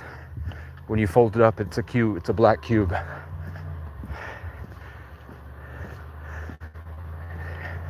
It's a government that worships the energy of Capricorn. It's their chosen sign, so they built society around that. And that's why we have the goat. He's the goat. Because part of their rape rituals, when they take the humanity and God's individuality from that vessel, he's replaced with the beast or Capricorn or the devil in tarot.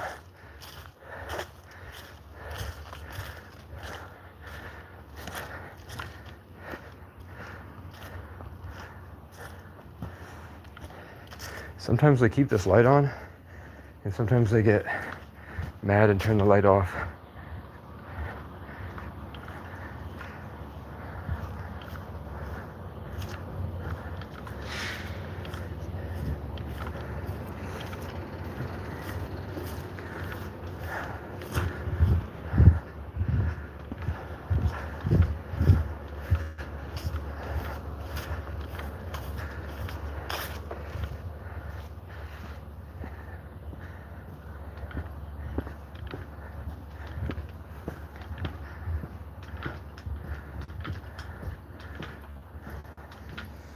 I'll leave my memories. Why would I, man?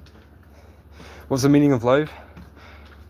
I think it's to give life a meaning and to enjoy God's gift. Hold yourself to a higher standard in life and make sure you're not doing yourself wrong. Make sure you're not wasting your life. And then whatever you want to do with it is up to you. But you came here like you created a class. You made a character like in Dungeons and Dragons, and you can uncover more of that character through astrology, numerology, Bazi. And that's just sort of like the outer shell to God's light for you, what God did.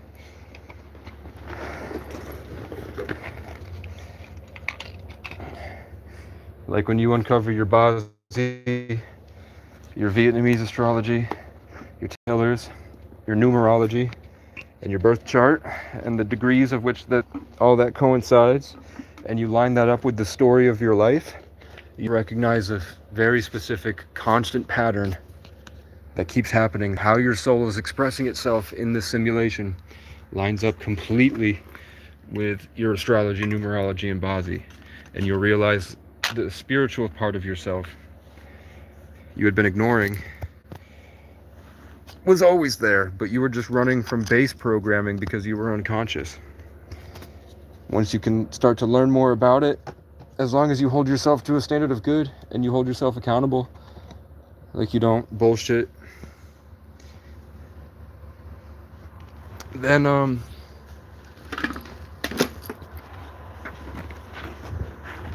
opportunities will start presenting themselves to you in ways you've never seen before.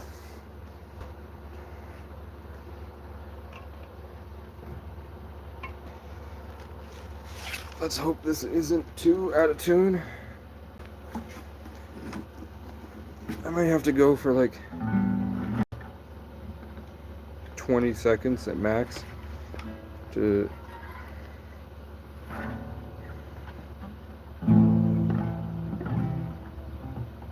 do my nails grow so quick.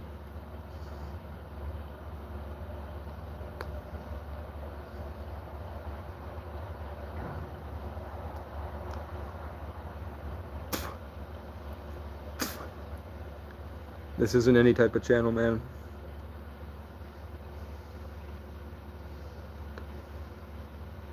The English are gone. What up, Will? What up, man?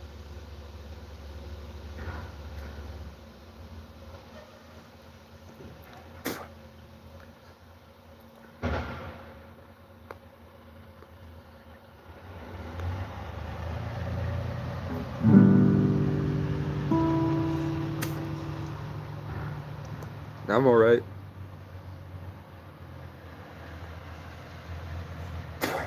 The police that were showing up and saying we're gonna get you.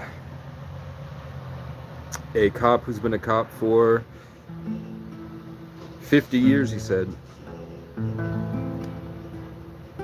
had a conversation with me on the phone, and the first thing he said was, "How can I help make your life better?"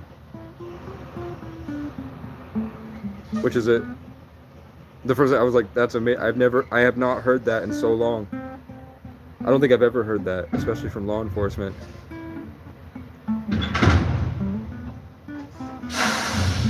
So they talked to the property owner, and he said that he's gonna buy me a storage unit for a month.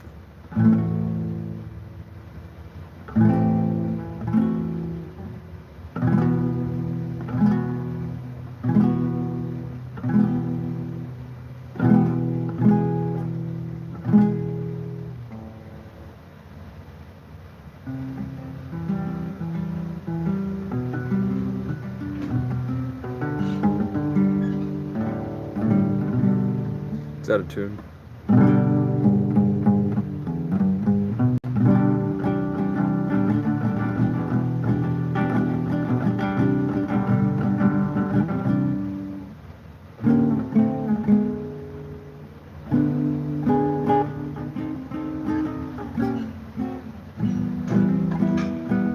Yeah. But one of the cop's daughters, like you say, the devil will get in anywhere he can. One of the cop's daughters is now blowing me up on my YouTube channel, talking shit. Same virtue signaling stuff, accusing me of being a bad person, looking for an excuse so that her dad does not have to continue helping me like he was going to. She's there fishing for some reason. Inescapable drama as I'm just trying to hang out and make my songs. Which is weird.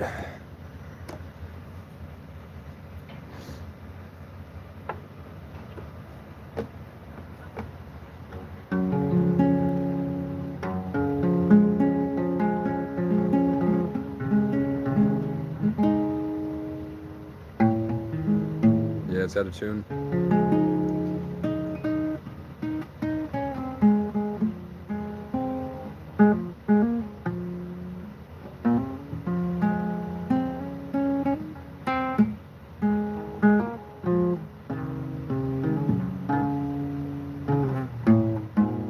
Yeah, I'm gonna have to retune this. Hold up. Where'd everybody go?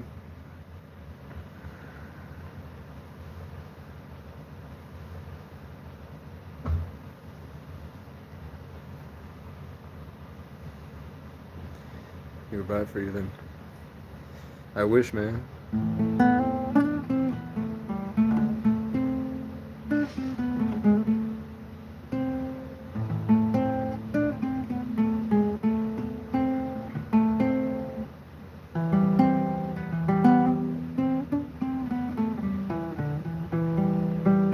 I don't know any. I know some songs. I mostly just write my own.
Vibration's still off with this one.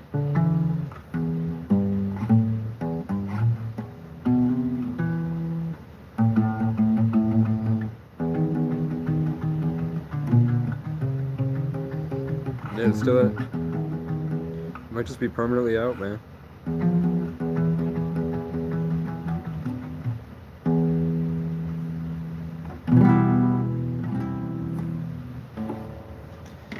Yerp. Where's all the white people calling me gay? What happened? Did I win?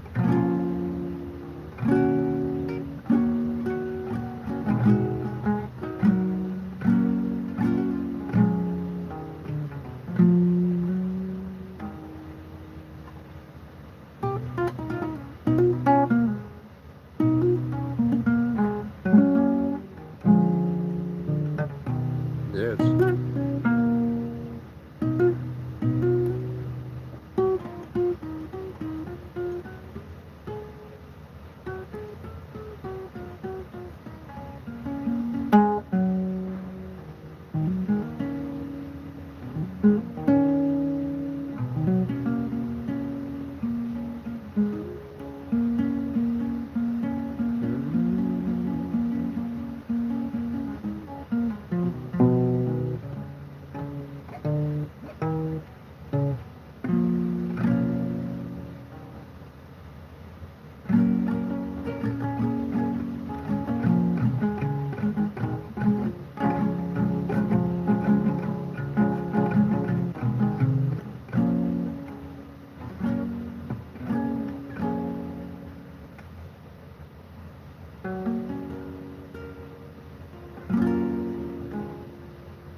It is out of tune.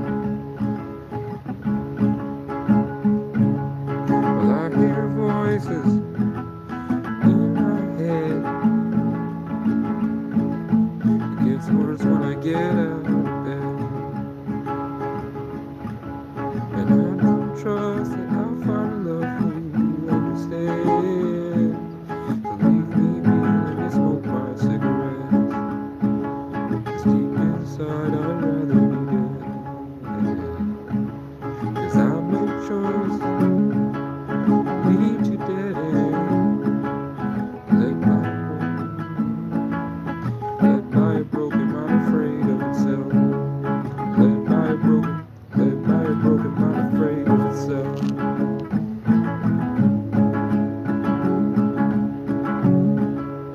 I just can't find no one who can look at me with respect.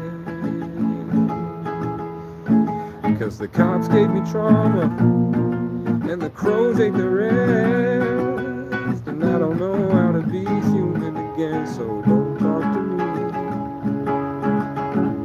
'Cause I'm tired of pretending all good things should end.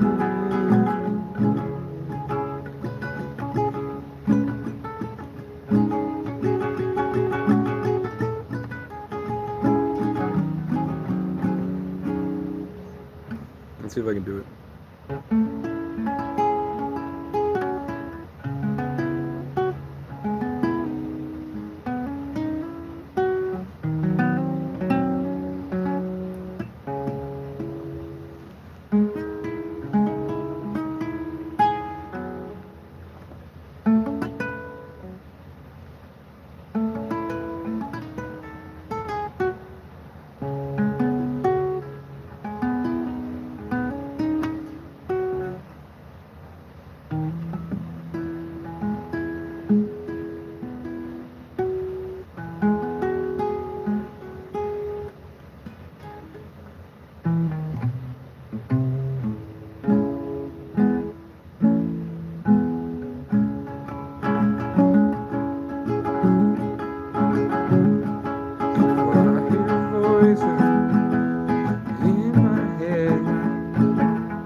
choices lead to dead ends, led by a broken heart afraid of itself. And I just can't find no one who can look at me with respect. 'Cause the cops gave me trauma and the crows ate the rest, and I don't know how to be human again. So don't talk to me, 'cause I'm tired of pretending all good things should end.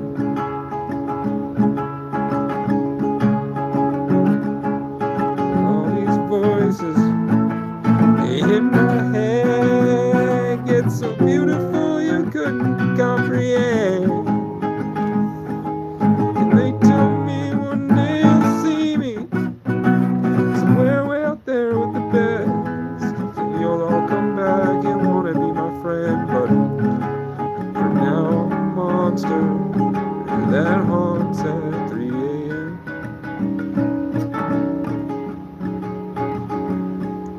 Well, it's been hard to catch my breath, running from knowing I'll never see you again. But deep down I know one day I'll be grateful for the moments we spent.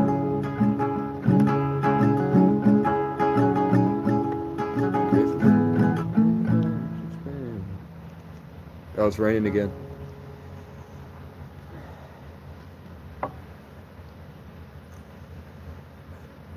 That's called 3 a.m. I won't put my regulars through the suffering of hearing Bonnie and Clyde one more time, but and there's people trying to sleep in their trucks up here. I'm at a closed business that gave me permission to be here, but it does also happen to be a truck stop.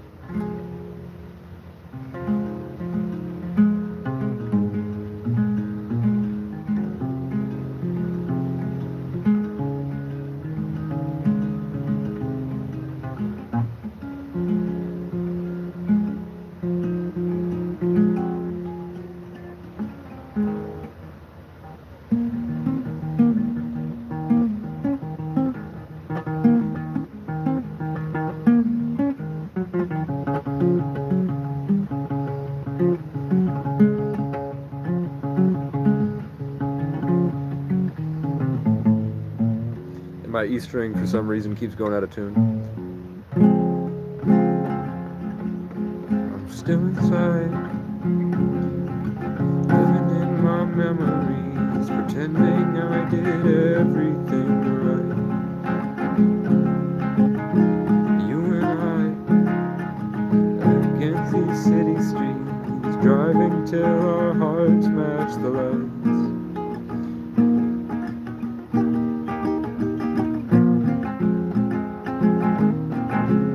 Maybe I will do Bonnie and Clyde.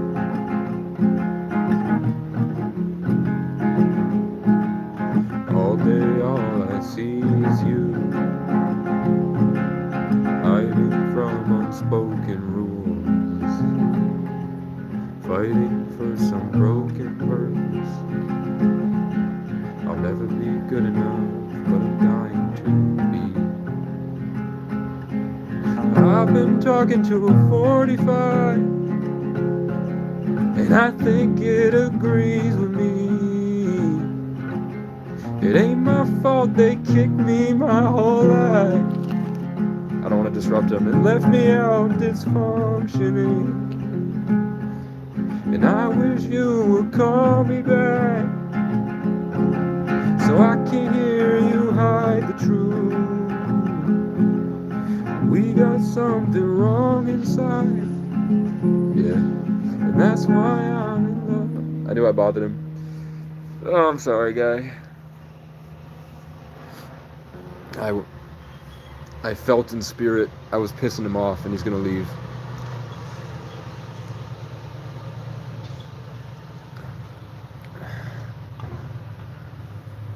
I can't save you, no matter how hard I try. We're out of time. Too many burnt pages of the stories we'd hide inside. And I can't change you, no matter how far we drive. We can't leave behind the troubles we're trapped inside. You were my whole way of life, the new world, Bonnie and Clyde. And ain't no one can stop us if they try. I protect my cabin with railroad spikes, so I can try to get some sleep. But something out there keeps on trying, and it's gonna get me one of these nights. So send me off my broken boat, captain of a hopeless dream. Match my rhythm and hold me one last time. Leave that launch and pray the sea's good to me. 'Cause I've been talking to the stars at night, and I think they agree with me. It ain't my fault you ain't did me right. I dodged that bullet, but it left some holes for me. I can't save you, no matter how hard I try. We're out of time, too many burnt pages of the stories we'd hide inside. And I don't blame you for taking off sometimes, but I can't live with what's in those lion eyes. You were my whole way of life, the new world, Bonnie and Clyde. And ain't no one could stop us if they tried. We knew this car's gonna die, and it'll putter out at the lights, that the end of the road is barely getting by. And now we're just the tracks we left behind. I can't belt it out because there are people at work, which is why I'm not hitting the notes and it sounds pretty monotone, but I'm not trying to scream this early in the morning. Can I please replicate a song?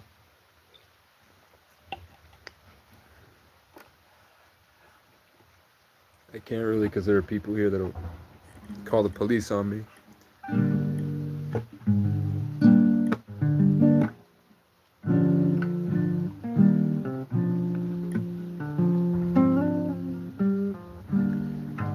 My E string just keeps going out of tune now.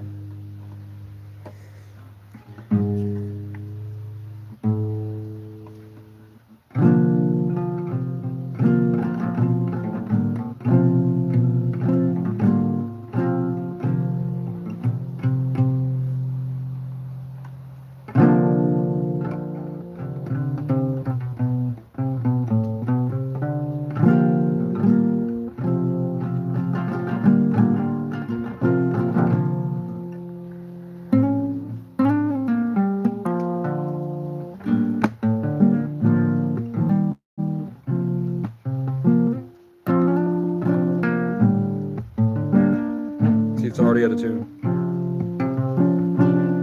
'Cause you're just a small bump unborn. In 4 months you're brought to life. You might be left with my hair, but you'll have your mother's eyes. It's weird. Talking for hours actually fucks up your voice and your focus. Well, I'll hold your body in my hand, be as gentle as I can, but for now, yeah, I can't. You're a scan of my unmade plans, a small bump. In 4 months, you'll open your eyes. If I go louder, I can hit him. And I'll hold you tightly, give you nothing but truth. If you're not inside me, I'll put my future in you.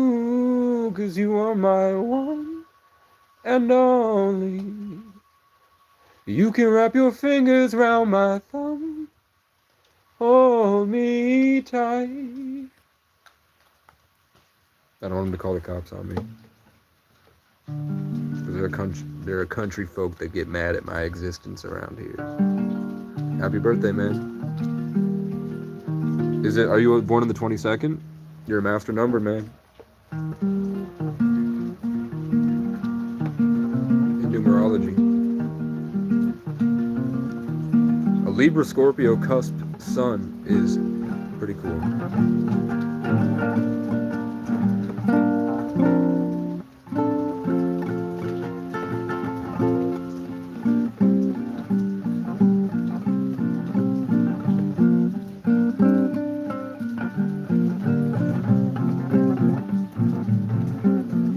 Why do we have two Australian archetypes, man? I don't think y'all are real. You got Bush, and then we got Steve Irwin here.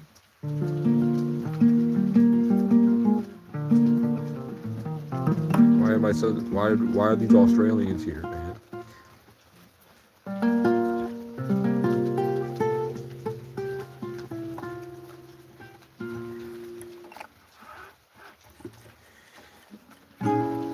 Happy birthday to this dude. I think that he's a bot. Happy robot birthday to this guy on the internet.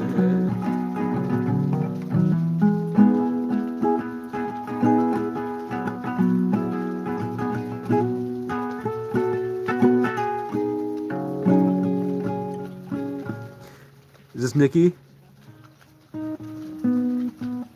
Nikki, stop hating. It's all love, Nikki. The point is that people are all angry for no reason. That's the point. The point is, why is everybody so angry for no reason? The things I say about white people on the internet is literally copied and pasted that white people say about homeless people. So the point of the channel is that when people are mad that I say these things, I'm trying to get them to recognize that they're doing it. They're the cause of the problems. That property in the cabin has been there for 100 years. It's owned by a mortgage company. It's owned by the Richmond, north of Richmond, that Oliver Anthony hates. And he's just panicking because he's trying to get some money and go somewhere else in his life. And the point I was making is, why are you panicking? Stop threatening to hurt me in a place that the town said I was fine to be at. I've been trying to get in contact with that guy for 2 years. Instead of coming there and saying, we're going to hurt you, I said, chill. I'm not even trying to be on the property. It's just my stuff is there. Help me get my stuff out and I'll go. And then when the new property owners show up, because I believe in God, I'm sure things will work out. And then it worked out. The property owner stopped trying to hurt me, stopped using the police who were showing up and threatening to hurt me. They were threatening me with real violence. They were trying to scare me off. And I was like, that's not the way you do it, man. That's not the way you handle it. You can't talk about, oh, we're so worried you're going to hurt us, and then you show up and try to poke a bear. You know what I'm saying? I'm not the enemy. Just because I don't want to pay rent, and because God had a greater story for my life. I drew a picture of that cabin years before I ever saw it. So, of course, I put up a fuss with the property owner because he said he was going to bulldoze it just to get me off. And I'm like, I'm not trying to stay here. You don't have to go that far, man. Leave it be. The birds love it. It's a beautiful, unique, special place. Let it be there. And finally, your father called me and said, hey, sorry about last time. We're going to help you now. And I was like, thank God. You don't see me as like this thing you can poke and hurt. Finally, because of the sheriff. I know he's a good guy.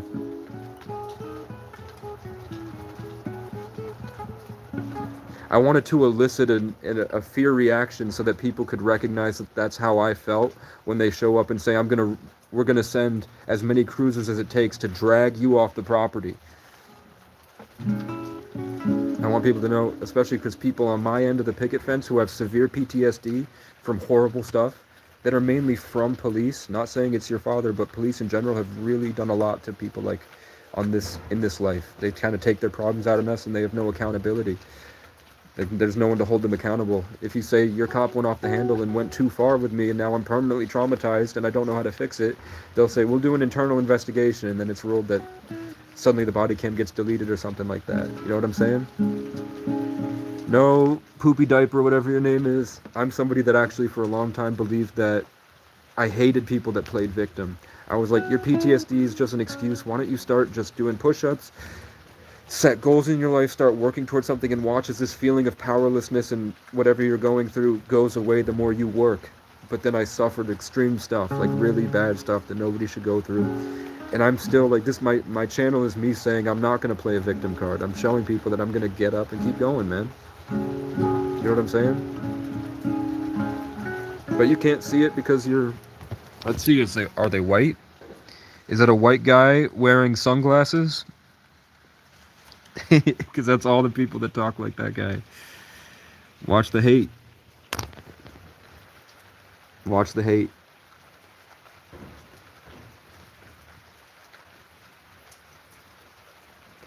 $17. Well, that sucks. Nobody asked her to watch the video.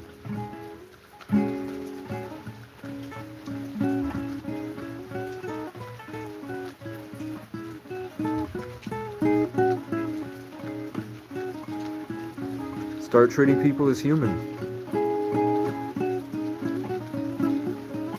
Or don't get mad when somebody treats you that way.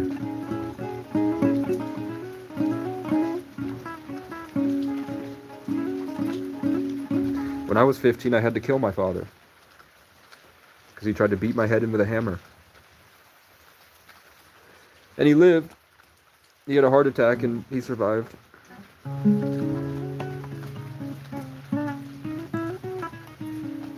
I've been jumped by the cops 3 times, and the only crime I committed was that I missed court for accidentally going on a property that I was trespassed from because it didn't like my long hair.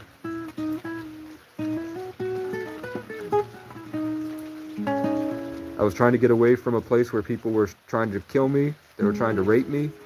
They had thrown me into the car and I had to kick my way out and run, jumping me on a parking lot at night. And I was escaping to a college, and I would go there and practice my indigenous stories. My indigenous songs, sorry, I was reading stories.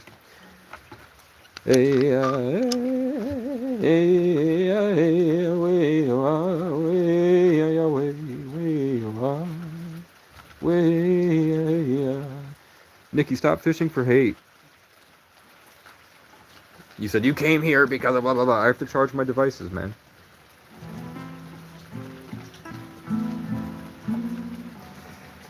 Angel eagle, come on down from the heavens just to help us on our way. Yeah, yeah, yeah. They come to teach us, then they leave us to find some other souls to save. Angel eagle, come on down, hear my drum, because I need you now. And then Phil Scott texted the security, why is this engine squawking on our property? And I got trespassed.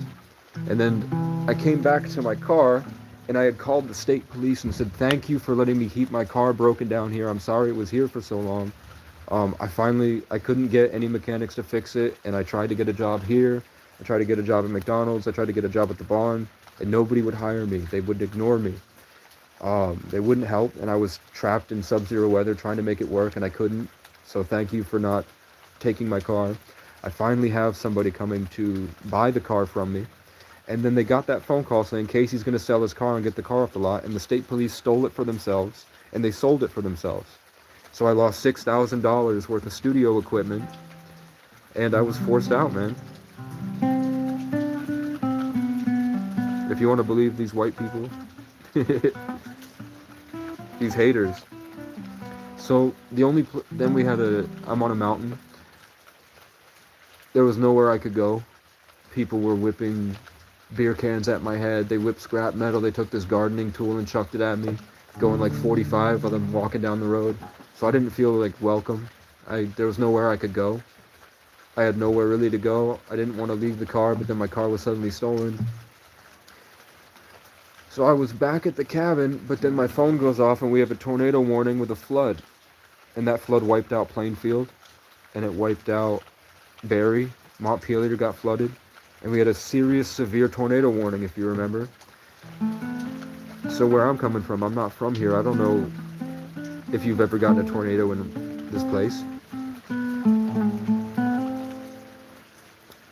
So I went away from trees to the college, and as soon as the storm was over, I got arrested for trespassing because Phil Scott didn't like I was singing round dance songs, the indigenous music. He called it squawking, man. And then I left town because I couldn't get a job, and I was like, I might as well try a different place.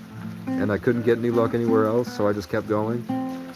Eventually, my lawyer had not hit me up.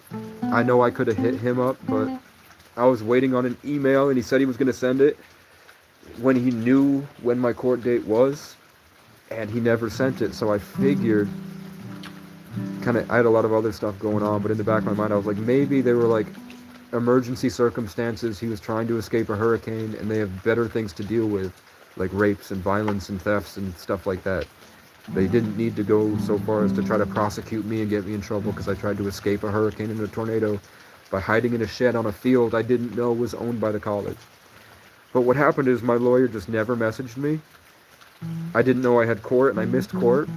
So then 3 months later, I'm just sitting in the woods, and the cops show up, open the tent, mace me, rip me out by my legs, and I'm choking to death. And they left me there choking to death. And then they came back a week later and said, if I didn't know what day of the week it was, they were going to mace me, drag me out of the tent, and do it again. I'm not sure if these guys are robots or if they're real, but they definitely have way more serious problems than me or the police. Maybe I think a lot of them are police, to be honest. Like 100 of my subscribers are police. And they say some pretty mean shit. I never knew my grandfather.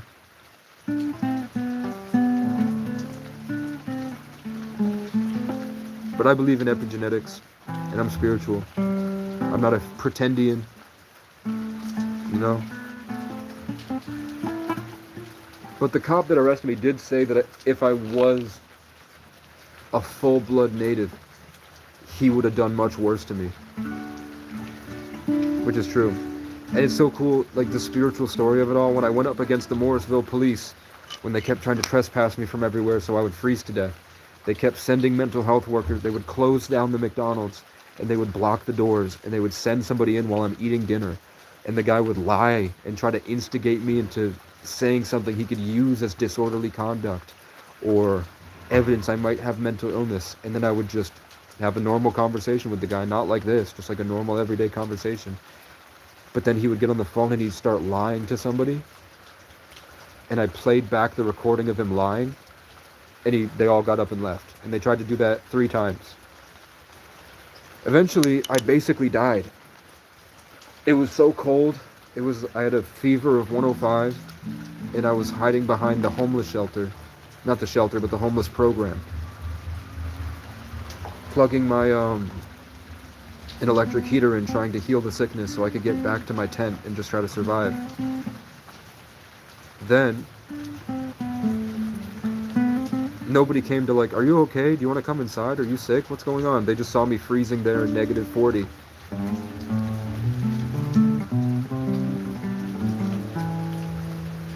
And they waited till they were sure that I was dead. And then they called the police, and the cop showed up by kicking me and spit at me and telling me I'm not welcome in town once they figured out I was alive. And the only crime is that I have long hair and I don't want to pay rent.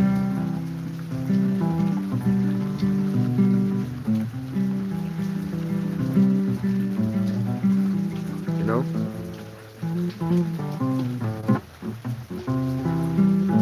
And my little brother froze to death about 2 months later.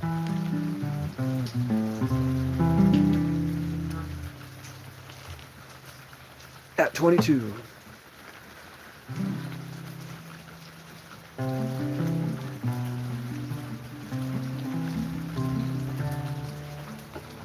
The security guard's here to bother me.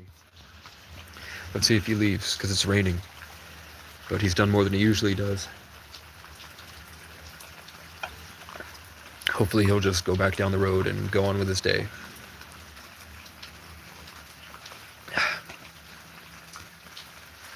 Nope, he's gonna stop. We'll see what happens. Maybe we'll have a nice interaction for once.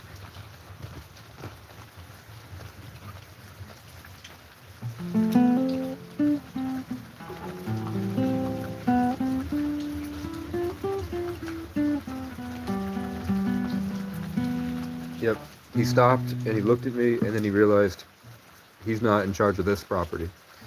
And he knows this property gave me permission, so he's probably just like, I wonder who that is. And maybe he was like, oh, I remember him from last year. And then left. Princess Warrior Girl, it's alright. I recorded the day I found out. You can go back to the John Michael video. I recorded it, man. And I don't care about views. I don't care about, you know, it's just something to do.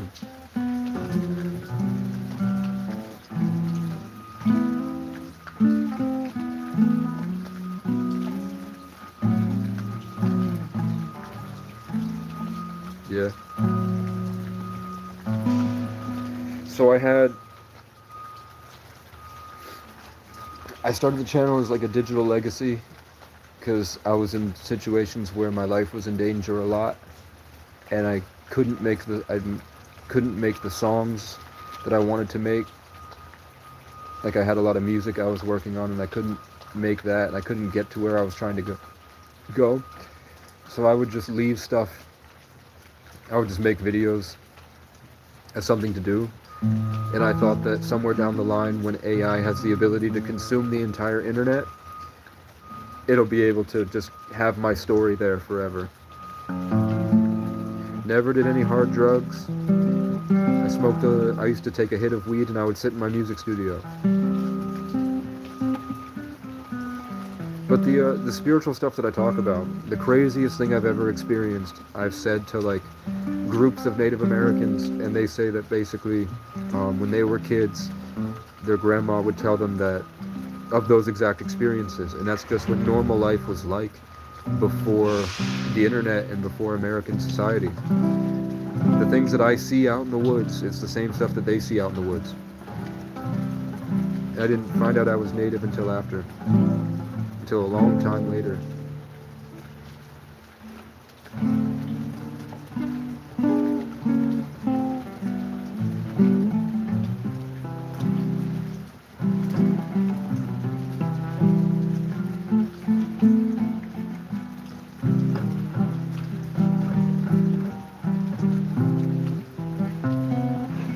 It's great.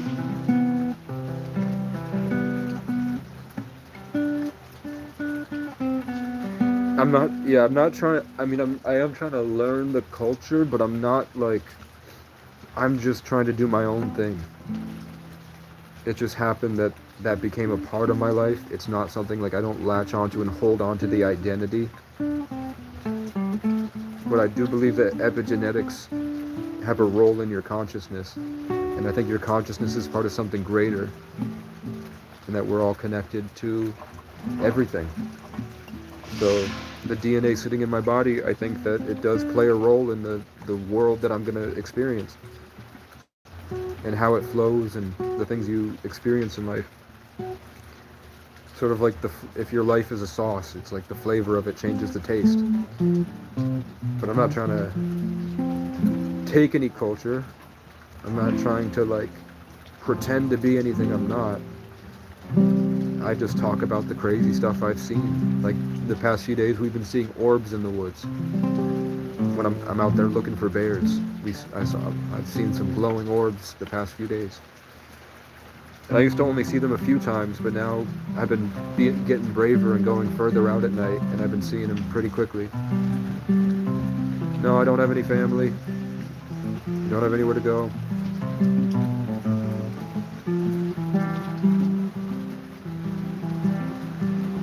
But I want to travel. I want to see more of the world before technology gets out of control.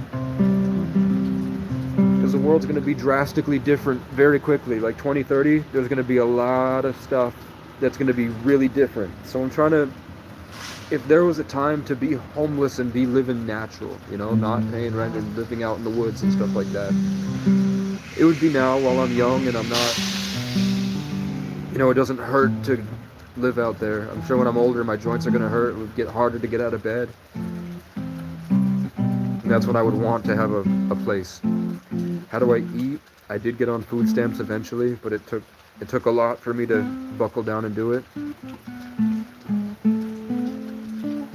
And then I go off donations on my Cash App. And I don't get a lot. I get usually just enough for phone service every month.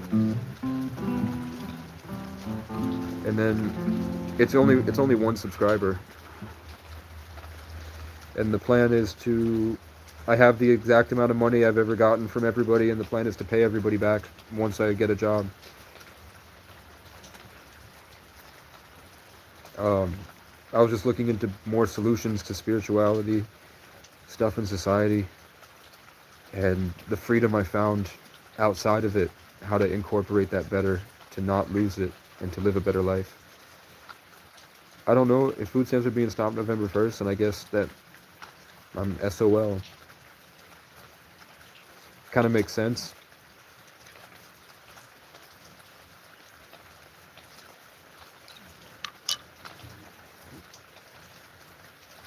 They have enough money to feed the world forever, man.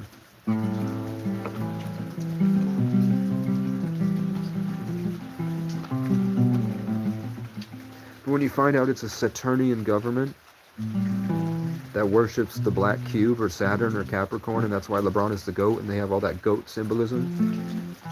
And the rings around Saturn, like the Nike swoosh is the ring around Saturn.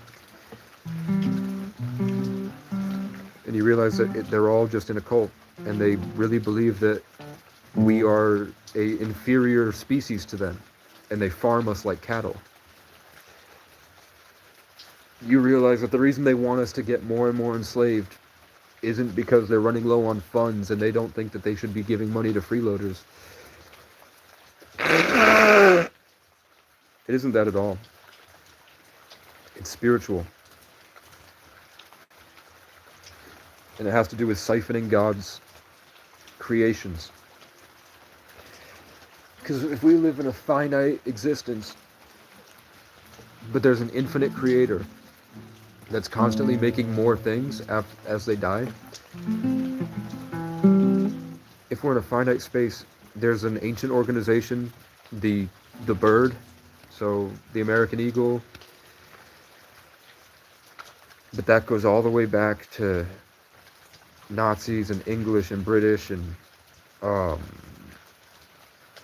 the Romans, all the way back to Horus in ancient Egypt.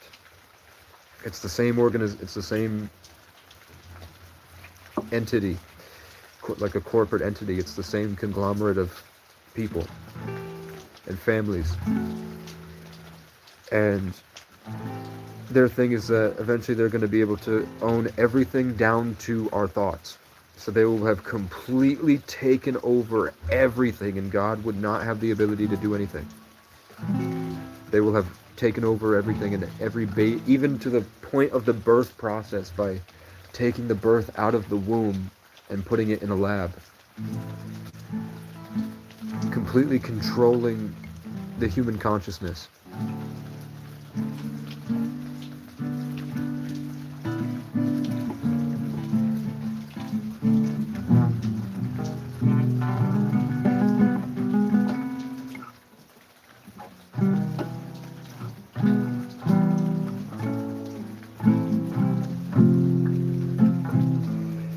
That's really happening. That's why they keep doing this symbolism. And if Erica Kirk went on stage and did this at the end, it would have been too obvious. So she did this instead, which is technically the sign for I love you in sign language. But that's not what she was doing. You can see Charlie Kirk has been doing this for years. It's the Satan symbol.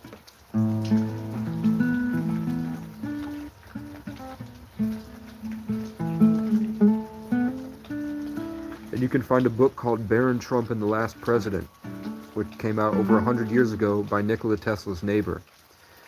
The guy who lived next to Nikola Tesla wrote a book called Baron Trump, the Last President, about a story that takes place years in the future, about a guy named Barron Trump and his mentor Don, and how there's an evil government that the people rally against, and they storm Fifth Avenue where Trump Tower was built 60 years later, and they defeat the last president, and that ends the country. It becomes a different country. And back in the day when there was no internet, the only way that this organization of Freemasons and the Jesuit order and the people that own those people, BlackRock, Vanguard, those 13 families, and the alien demonic entities they say that they're blessed by, and that's what keeps them powerful and immortal, because they repaired the telomeres in their brain. The only reason your brain deteriorates is because there's one tiny little part of the brain that's, for some reason in the human genome, it just doesn't develop correctly, and that's in all of us, and that's by design. But there are jellyfish and plenty of animals that live to be thousands of years old that just have that telomere healed. So the richest of the rich just surgically implant, like in the movie Get Out, they surgically heal their telomeres, and they've been able to live as long as those people in the Bible, because like a kid, when you're a kid and you heal naturally, they just can heal naturally. That's why you have, like, they say that there are clones and the people in Hollywood that put on these shows for us, it's just, they're having fun. They're bored. They're bored ancient vampires. And that's a true thing, bro. You can look it up the same way that your iPhone deteriorates when the new phone comes out is exactly what happens to our brain as we get old. And that's by design. The iPhone literally, you can just make it so the iPhone never deteriorates, but instead they keep it so it goes obsolete so the next one comes out. And that was just a choice that something made when it altered the humans a long time ago. So Hollywood is a rebellion against Catholicism. Hollywood itself was not necessarily an ancient evil cult, but the Irish and the Tuatha De Danann and the Irish culture, they were the real chosen ones, because the original chosen people are the Jewish that said that the aliens gave them their blessings, and that's why they deserve to own the rest of us. They came to Ireland, they came to the Native Americans the same way, and that's why those cultures were the tallest in the world. You can look it up 1,000 years ago when the Tuatha De Danann helped the Celts and the Irish. They became the tallest people in the world because they enhanced their genetics. But the Irish people didn't use it to enslave and control people, they used it to make better art. They didn't build giant Roman cathedrals because it was all happening in spirit.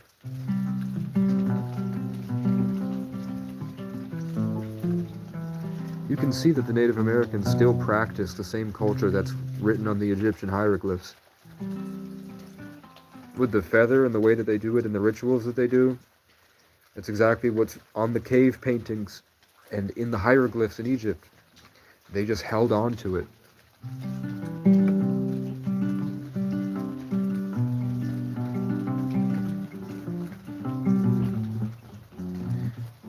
I mean, I don't really care if they want to watch, but the hate doesn't get to me.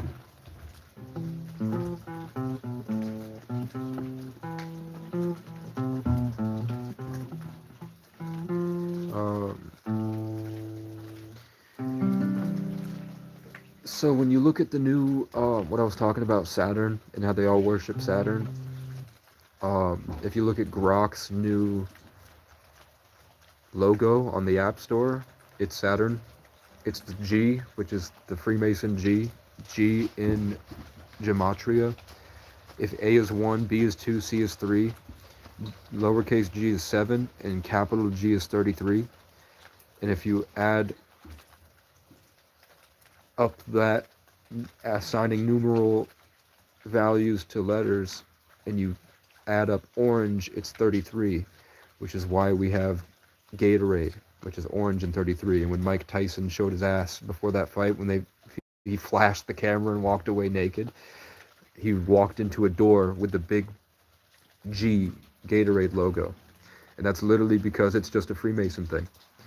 So the other thing they do is Saturn. So you can look up Saturn worship on Google and look up all the celebrities that wear the Saturn stuff. And you can look up Chase Bank and Nike have the swooshes. Those are the rings of Saturn. If you just draw a picture of Saturn and take the left side of Saturn of the ring, and that's the Nike swoosh right there. So they all do it. The black cube, the black hexagon, and the Saturn logos everywhere. Even Toyota, Chase Bank, BlackRock, Mecca, Trump Tower. It's all that. So Grok's new logo is the G for Grok, and it's got the Saturn design. So he's in the same thing. So if he's trying to put a chip in your brain, it's not for anything good. And like I said about trying to take God's influence away from him for whatever reason, I don't know if it's a good thing or a bad thing. Maybe they feel righteous in doing it because they feel like God hurts us. Maybe it's accidentally a tyrannical alien intelligence that created us and we're trapped in his mind and we think it's a benevolent God, but it's not. I don't know. I don't have anything to say about it other than I know there's a higher intelligence at work, and sometimes I'm blessed with things that I really need. Sometimes when I'm really in trouble, I get magically the thing I asked for from the heavens is just right there in front of me, or somebody drops it off the side of a truck, or stuff like that. Like if I need a cot and my cot broke, and then I feel called to go down this side street, and then I go down this side street and a $300 cot is for free on the side of the road. Exactly what I wanted. But if I ask for $1 million, I don't get it. But you know what I'm saying? Maybe that pyramid, that with the all-seeing eye, this Capricorn Saturnian government, maybe they have righteous things, or maybe, like the Bible says, they're just bad because they were born to be bad. I don't know. But Jesus is here, guys.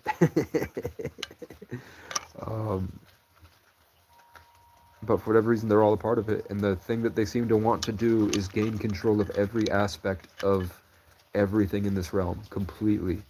And that includes taking us from where we came from, our source, our creator, and turning us into a literal farm, keeping us alive to siphon God through us, the way that we can get inspired and feel happy and emotional and feel God's grace, whatever. They want to just hook us up so AI is completely controlling our bodies, and it's just constantly pulling it out of us, which is what they do. And you can find these rituals. That's what they do with the kids on Epstein's Island, is that their pure innocence and their light, they take the river of God from them and they connect it to themselves, and they through rape rituals, and then they keep the kids at their side. And that's why you see Trump and Epstein hanging out with 12-year-olds and shit like that. That's what they're doing. I don't know why they're doing it. I am assuming that if it's a Capricorn-based government, they're siphoning off the infinite into a specific set, and they're trying to gain influence with that specific set, so that that thing takes over more of everything, and then they can gain more control and power until they have complete control.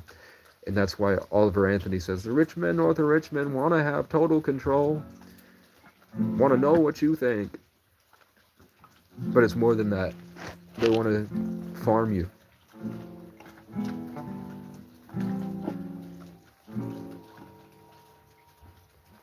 And I don't know why. And the only answer I could feel was to leave society. So I have to assume that the people that get so angry at the idea that I might be homeless and that I'm on private property are people that are connected to that entity, that Freemasonic AI in spirit, the Capricorn Saturnian matrix, and they don't realize that the impulse and the anger, the impulses they're getting to say this stuff is a mixture of their vices, the parasites in their system, and a connection to an intelligence that is not God. It might be of God, but it's not the purest form.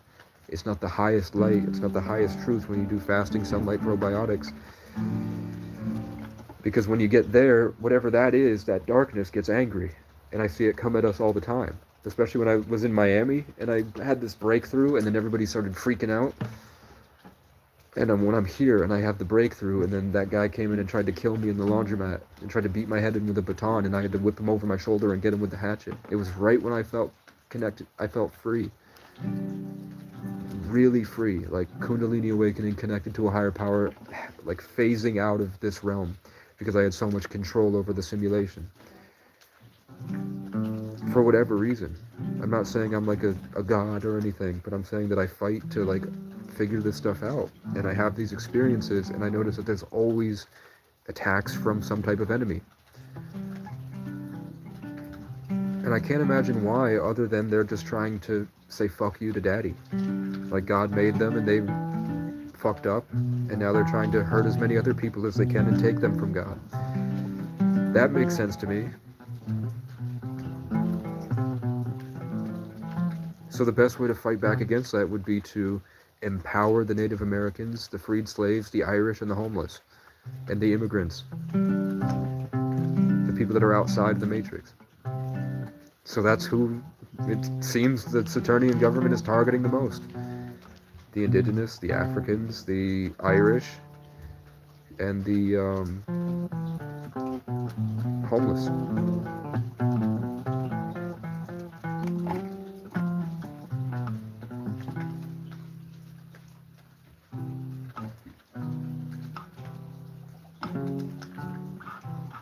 So I wish a handful of you guys that had land could start growing African roots in a shed, and we could all get together and sell them. Roots that heal all the illnesses and soup us up biologically. But the problem I'm having is like all these comments is like, do they deserve it? Do they deserve it? Do these people that talk, all these people, think about this, like the percentage of comments that were trying to, I don't know what their agenda was, rally people together to make me look bad, I guess.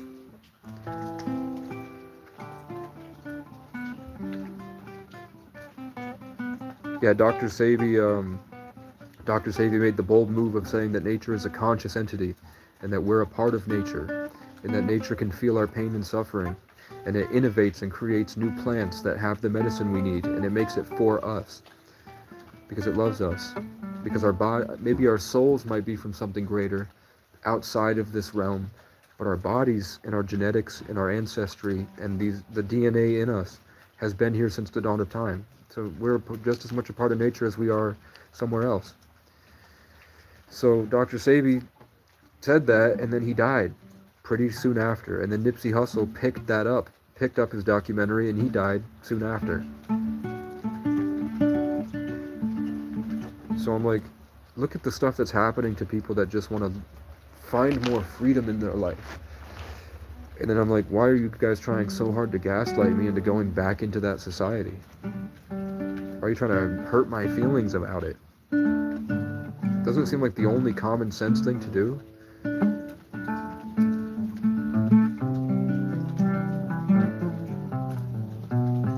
Maybe they're ashamed of themselves. That's why they have to come at people like me.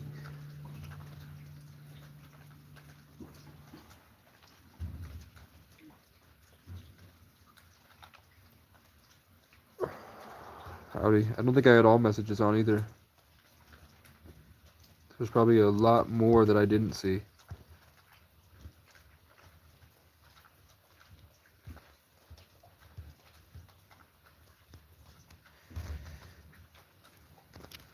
Oh, I can add a Q&A. I've gotten all these perks. The problem was I couldn't do like a membership program or a Patreon or sell anything on my channel because I didn't have a certain amount of watch time. I was like fighting to get 4,000 hours of watch time. Last night I got 5,000 hours of watch time. I think 10,000 people watched me yesterday.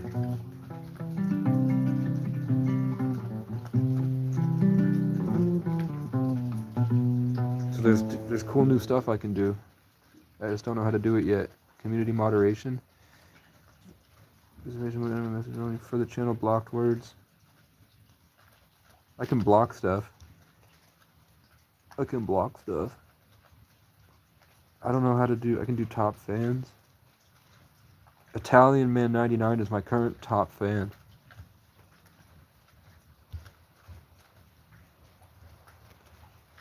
I don't know. Eventually I'll be able to do Q&A stuff. My Cash App is right there in the description. It's the Casey the letter O 9989. CASEY. Thanks, man. The the previous owner told me it's 100 years old and that his grandmother drew these when she was a kid.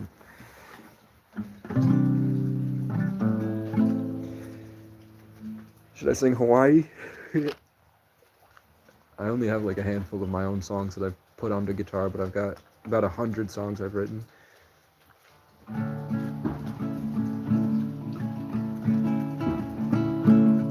Thunder clouds and hats and rain keep me trapped inside a cave, dreaming about when I'm on stage. Something clicks and I finally find my place. But I know one day soon the spotlights shining down on us all are gonna fall. Will they love me for all my flaws or judge me for all my faults? Maybe I would be someone if I didn't waste my whole life lying down, freaking out about the things I can't figure out.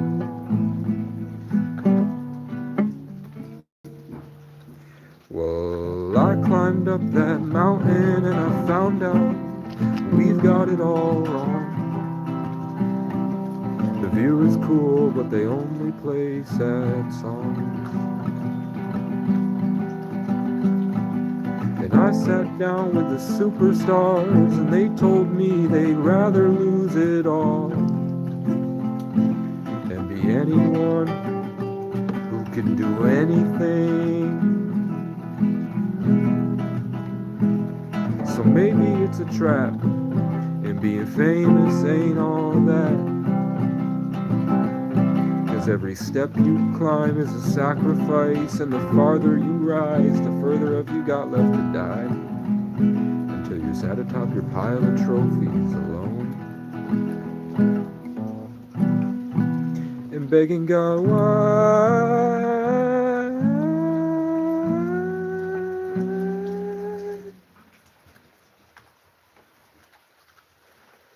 And I'll show you the mountains, he'll show you the trees, he'll take you by a riverside with the birds and the bees.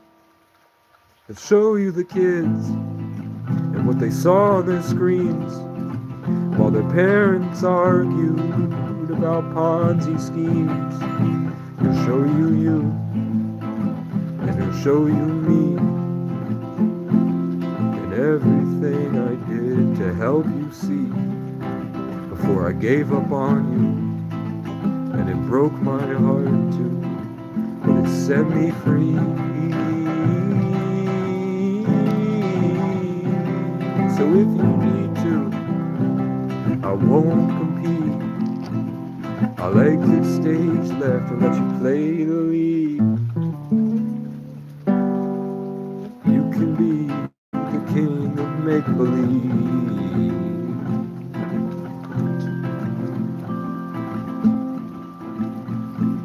But when you find it ain't all what it's cracked up to be, you won't find me. 'Cause I'll be in Hawaii.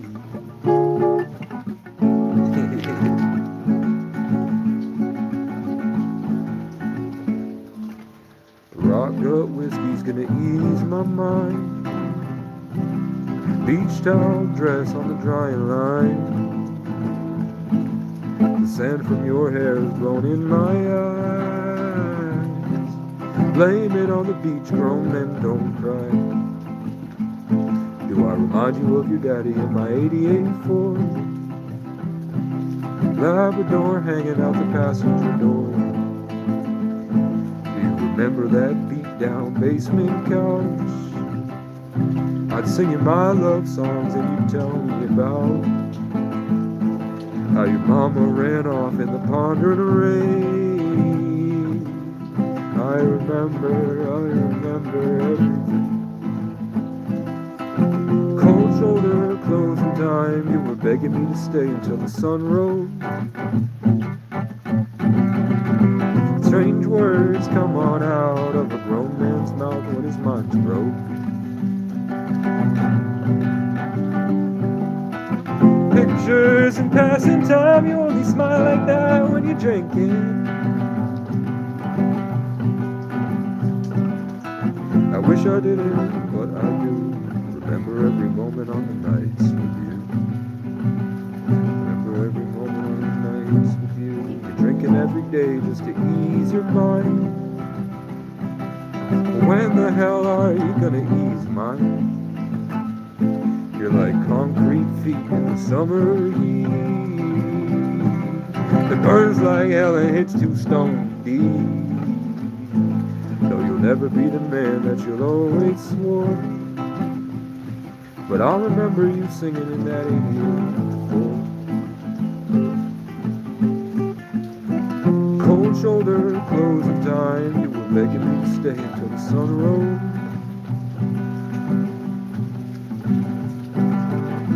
Strange words come on out of a grown man's mouth when his mind's broke.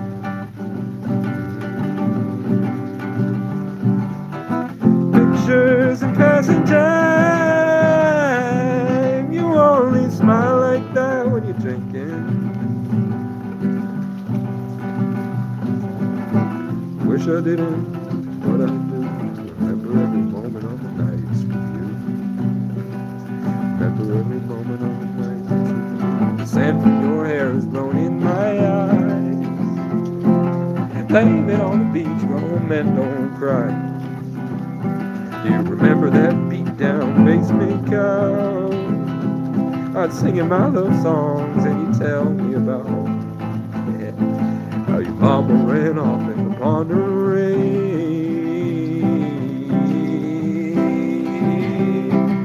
I remember everything. Cold shoulder, closing time. You were begging me to stay until the sun rose. Strange words come on out of a grown man's mouth when his mind's broke. Pictures and passing time. You only smile when you're drinking. I wish I didn't, but I do. Remember every moment on the nights with you. Remember every moment on the nights with you.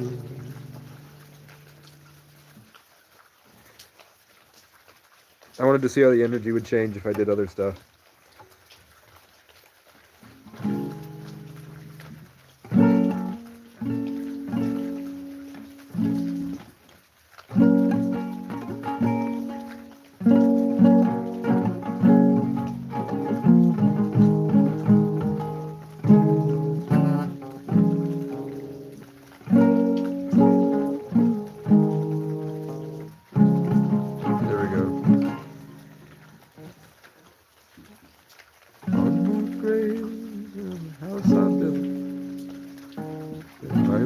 Until the world stands still. If I don't die on the battlefield, I'll die from survivor's guilt. And I know you're all dead and gone. Your stories got old and the world moved on. I'll keep you alive inside my songs about times before it all went wrong. I lost the ones I loved the most, the broken dreams on a lonely road. I saw my hometown overdose and I just kept on going. I promised I would save you all. I promise I'm still holding on. Day I will write these songs. When it's all said and done, we can have a long talk with God. Unmarked graves around the house I built that I won't see until the world stands still. If I don't die on the battlefield, I'll die from survivor's guilt. I got a tattoo of a raccoon, ain't that cool? It reminds me of times before you broke my heart and went back to school. Shut me out, I guess I'm not cool. Now those demons torture you. I think God got a sense of humor. You locked me out and you left me cold. Thought you were hot shit, now you're getting old. Soon you'll be 6 feet below. I think God got a sense of humor. And I know you're all dead and gone. Your stories got old and the world moved on. I'll keep you alive inside my songs about times before it all went wrong. I lost the ones I loved the most, the broken dreams on a lonely road. I saw my hometown overdose and I just kept on going. I promised I would save you all. I promise I'm still holding on. One day I will write these songs when it's all said and done and have a long talk with God. Unmarked graves around the house I built that I won't see until the world stands still. If I don't die on the battlefield, I'll die from survivor's guilt.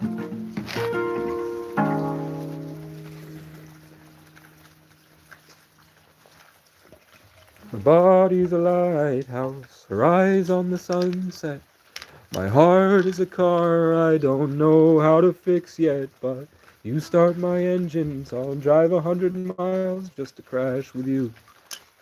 I love like a wildfire, burning through the mountains. I'll tear this whole city down until I found it.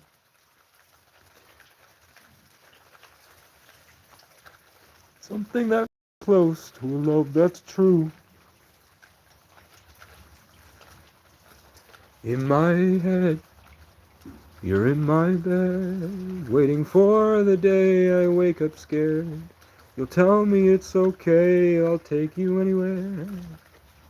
I know you hate me, we made mistakes, but if we can just escape somewhere away from all the pain, maybe the memories we make will fill up all the holes we made.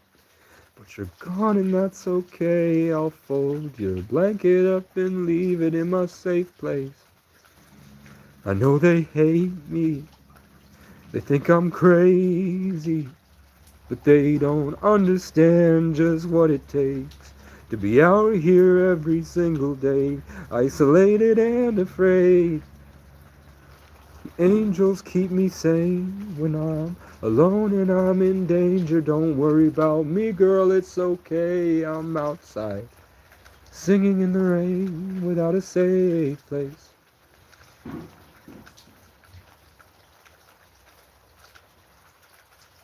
Can you call me back? My simulation's crashing, can't remember how to act. I rode the wave till it crashed. I was swimming, now I'm slipping through the cracks. I was conquering the world, now I'm barely beating back panic attacks, trying to make something that lasts. So can you call me back? You've been on my mind for a minute. You're the secret I kept hidden. You're the piece that I've been missing. You're the reason I get up and go the distance. Let's drive like there's no limit on the gas. I'll let my credit cards max. And when the sky comes falling down, can we sit on a mountain smoking Marlboro Black, singing, hey ya, hey ya, hey ya, hey ya, hey ya, hey ya, hey ya, hey ya, hey ya, hey ya, hey ya, hey ya, hey ya, hey ya, hey ya, hey ya, hey ya, hey ya, hey ya, hey. I don't want to call you back. Everyone I love is dead or buried in a casket. Nothing good ever lasts. And I can't use my mind trying to find a way to make it back to when it was me, you, and the moon. Wait, me, you, and our music. Howling at the moon, smoking Marlboro Black.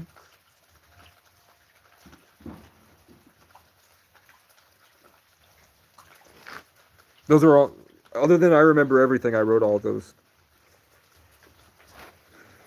I wrote all of them. I had to bury my brother. I made sure he left with a smile on his face. It was hard for us to love one another. It's tempting to get caught up and stuck in the race. But now that I'm out here alone, I'm just grateful to see how things fall into place. 'Cause no matter the outcome, win or lose, I'm just grateful to be in the game. You fill up my senses like a night in the forest, like the mountains in springtime, like a walk in the rain, like a storm in the desert, like a sleepy blue ocean. You fill up my senses. That's because Annie's song is my mom's favorite song. That cruel, manipulative, vindictive narcissist that would go so far as to lie to the police just to hurt me. Telling them I had a grenade and I'm coming to kill her when I'm about to leave her control and get in my car and DoorDash and travel the country. So instead I was jumped and beaten and thrown in jail with pepper spray in my eyes for 3 days, and they didn't wash it. No running water, no blankets or pillows, and no food. Other than 2 McDonald's cheeseburgers the whole weekend.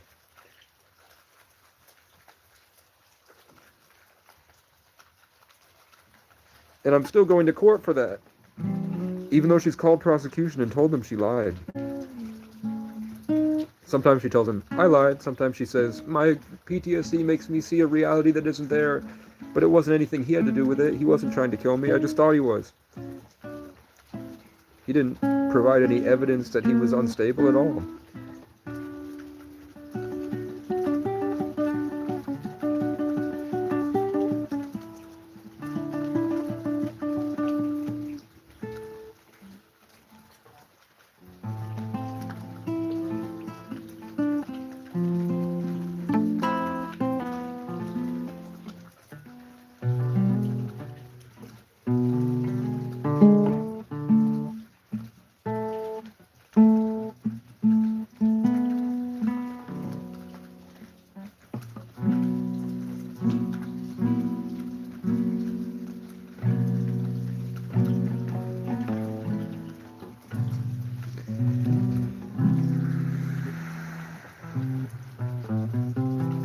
That was Call Me Back. Or that was Marlboro Black, sorry. That was Safe Place. That was Survivor's Guilt. That was 3 a.m. That was Bonnie and Clyde. That was Boston. That was I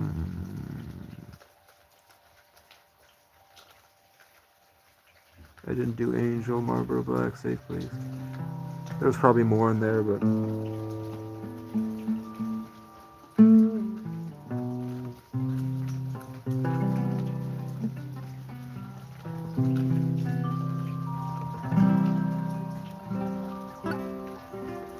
is it at 100% yet?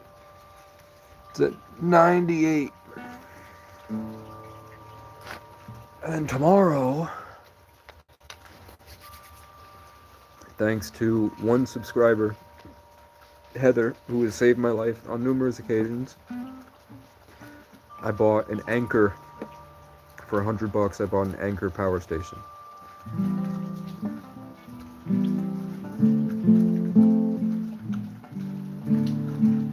And shipping time took a long time to get it.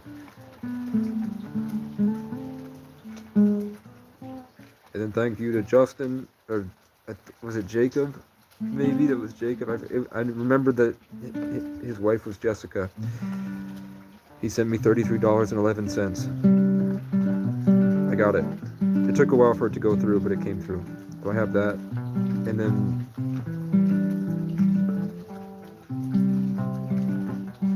I had $8. So now I'm getting close. Soon I'll be able to get, somehow, maybe I'll return cans or something if I don't get a donation, but on the 24th my service goes out. So that's where my money is right now. I've got like 43. I'm trying to get, I don't remember if it's 45 for unlimited data or if it's 55, but I'm trying to get there. So I can do another month of this, I guess. And then at some point my birth certificate will come through.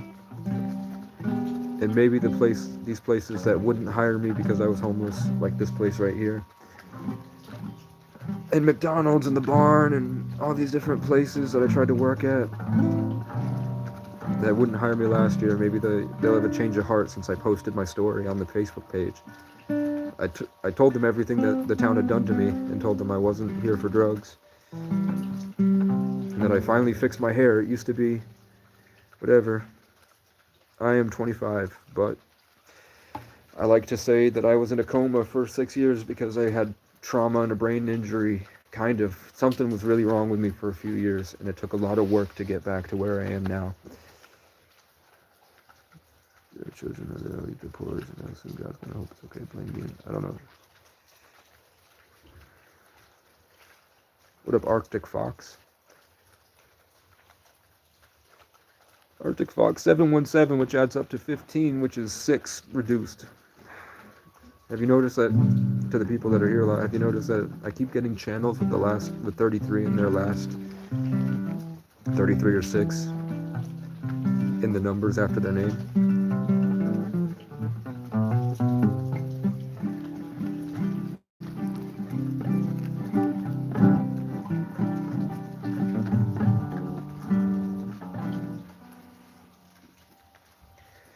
Meow, meow, meow, meow, meow, meow, meow, meow, meow, meow, meow, meow. Will music help you to be a gay?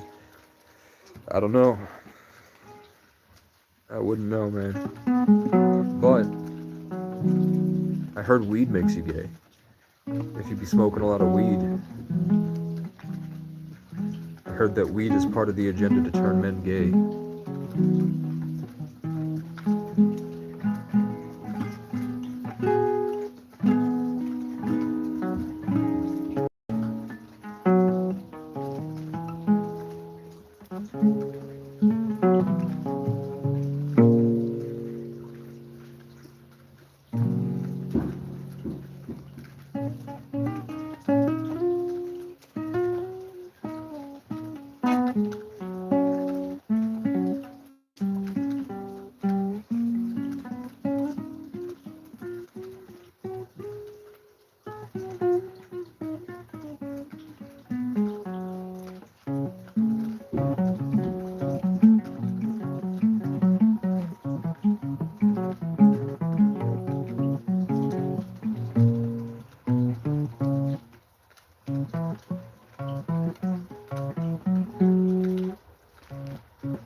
I never really smoked it.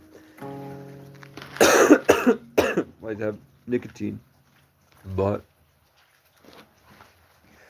for one summer when I was 18, my friends started smoking and I got into it with them.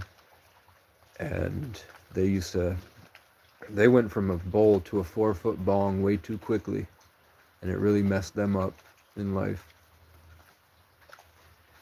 And I was on SSRIs, which means that you're supposed to produce a normal amount of serotonin, and if you're on SSRIs, you probably produce less than normal, so you get the SSRIs so that you can keep the serotonin you do produce longer. But when you smoke weed, it fills you up with dopamine and serotonin. So when you're on SSRIs, it keeps it in there. So I was kind of in a daze for like 6 months.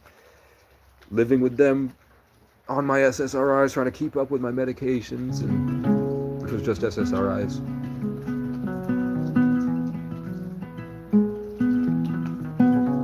That didn't help at all. I didn't go into like psychosis, but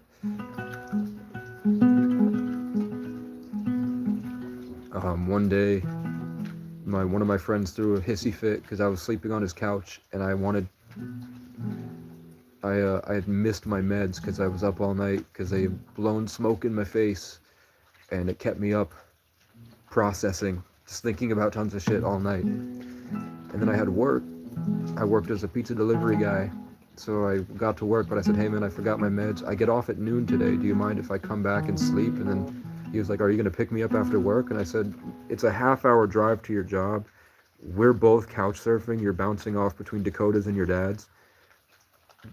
I don't have the money to drive an hour back without anything. If you can pay me for the ride, and if I'm there at midnight, but I have to get up at 6 a.m. anyway. Yeah, but he was like, I mean, you're staying at my house. So I was like, I just can't, man. So he locked me out. So I didn't take my meds that day, which was fine. But then at work, my car broke down, and the managers there were like, I mean, if you don't have a car, you don't have a job, bro. So I lost my job, my car, and then my girlfriend, who I had cheated on a lot in the past. And that was the only girl I ever cheated on. But that summer I was smoking weed when I was 18, and I was at the marina, and girls were blowing up my phone trying to hook up with me. A lot of times I did, and I cheated on her a lot. And I did tell her. So she wasn't that interested in me, but she still was hooking up with me a lot. I was her first love, and I feel really bad about it. It's like the worst thing I've ever done in my life was not enjoy and appreciate her. I went to surprise her at her a cappella concert, and then she chose to break things off there because she was there with another guy showed up. There was another guy there, and he was taller than me, but I heard that he was kind of a little dick loser that was actually pretty abusive to her. But he was there, so that was just like the nail in the coffin. Like, I snapped, and I was like, fuck, and I smashed my phone, and I walked out of the school through the side door. I drove down the road, and then spun back around. My car was about to die anyway. Like, it had already broken down twice that day. It was gonna break down again. So I didn't know where to go. I had nowhere to go. I had no one, no family or friends at that point, because when he locked me out of the house and I lost my job, I beat the fuck out of that guy. We were back at Dakota's because he decided to call out of work anyway, and he loved being at Dakota's. He was just throwing a temper tantrum because he was a drug addict, man. He's a narcissist drug addict. It sucked, but it is what it is. He was kind of growing up the way I did, I loved everybody, so I loved sleeping on the floor of my friend's house, because I had a friend. I had a place where I was welcome, and it wasn't like a government contract where they were getting paid to have me, and then holding it over my head. I've been snotting this sometimes. Let's see if I have my toilet paper. And basically, I beat the fuck out of him. So I lost my friends that day, too. So I crashed my car 90 miles an hour into a telephone pole. I just straight shot 90 miles an hour and wrapped my car around the pole. And that's why I was in Section 8 for a couple years. And I thought I had a brain injury.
get out of bed. And I don't trust that I'll find a love who understands. So leave me be and let me smoke my cigarettes.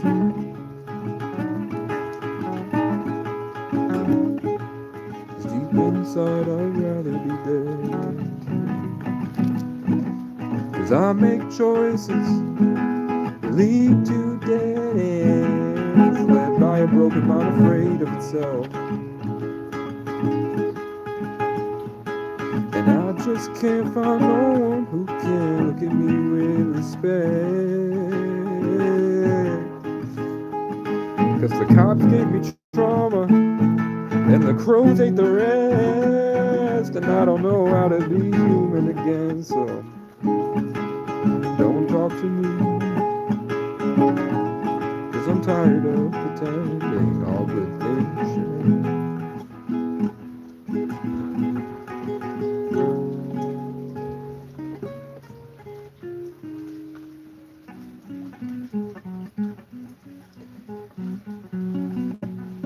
I'd love to be a Hollywood actor, man, but I heard it's all satanic. Which is why I'd like to get... I always had a feeling that I was going to be able to make my art and make my stuff once AI had gotten to a point where I didn't have to find people, I could create people.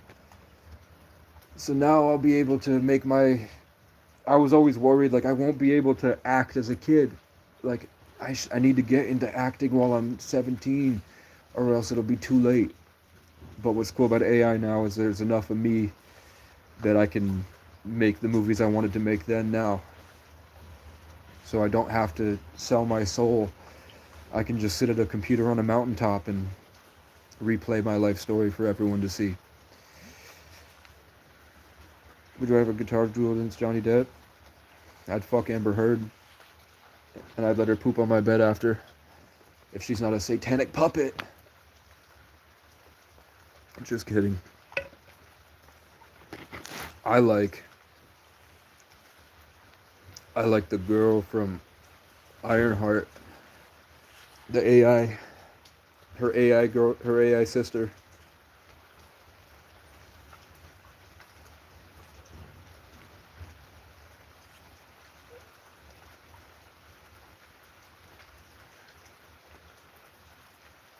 I would let Amber Heard poop in my bed, and so would you.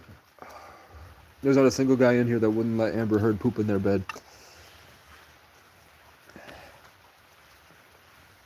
She'd knock on the door, and you'd be like, I got the sheets ready. I went out to Walmart and got a spare set. Look, I dragged in the mattress from the attic.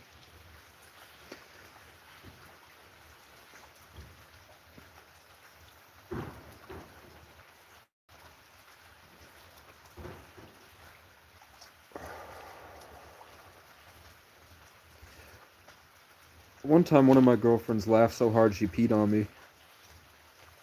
She was like, stop. She was like sitting on me, and she's like, stop, I'm gonna pee. And I didn't realize that girls actually pee when they say that. I thought it was like, whatever. And she fucking laughed a little too hard, and she fucking pissed. And I was like, oh my fucking God. Come on. Come on. No, she's Puerto Rican. My girlfriend was. Where are you at with the light? I'm outside a closed business that gave me permission to be here. Charging my devices. Now that my phone's at 100, I can pull out my portable, handy dandy portable battery.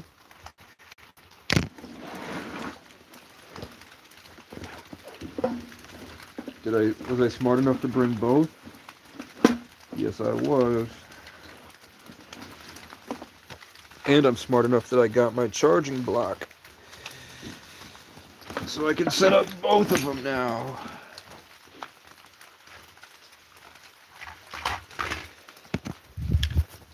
Steve Irwin. I should have blocked. He was talking shit earlier, weren't you? You were talking shit earlier, weren't you, Steve? I remember. He was talking some smack earlier. Oh, fuck. I just plugged an outlet into an outlet. I just plugged a fucking outlet into a fucking outlet, mate. Shrimp on the barbie. I'm gonna catch me a croc. I'm gonna catch me a croc.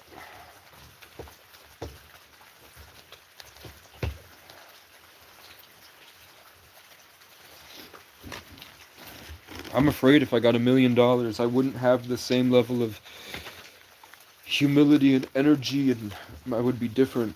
So I'm hoping that these past few years were just a way to cement this feeling and this perspective on life that I'll take with me for the rest of it. Because if I went through the rest of my life not having this perspective, I would have never known what I was missing out on. And I might be a guy talking shit on the internet to other people in comment sections. Steezy Luck 333. I don't know what that means.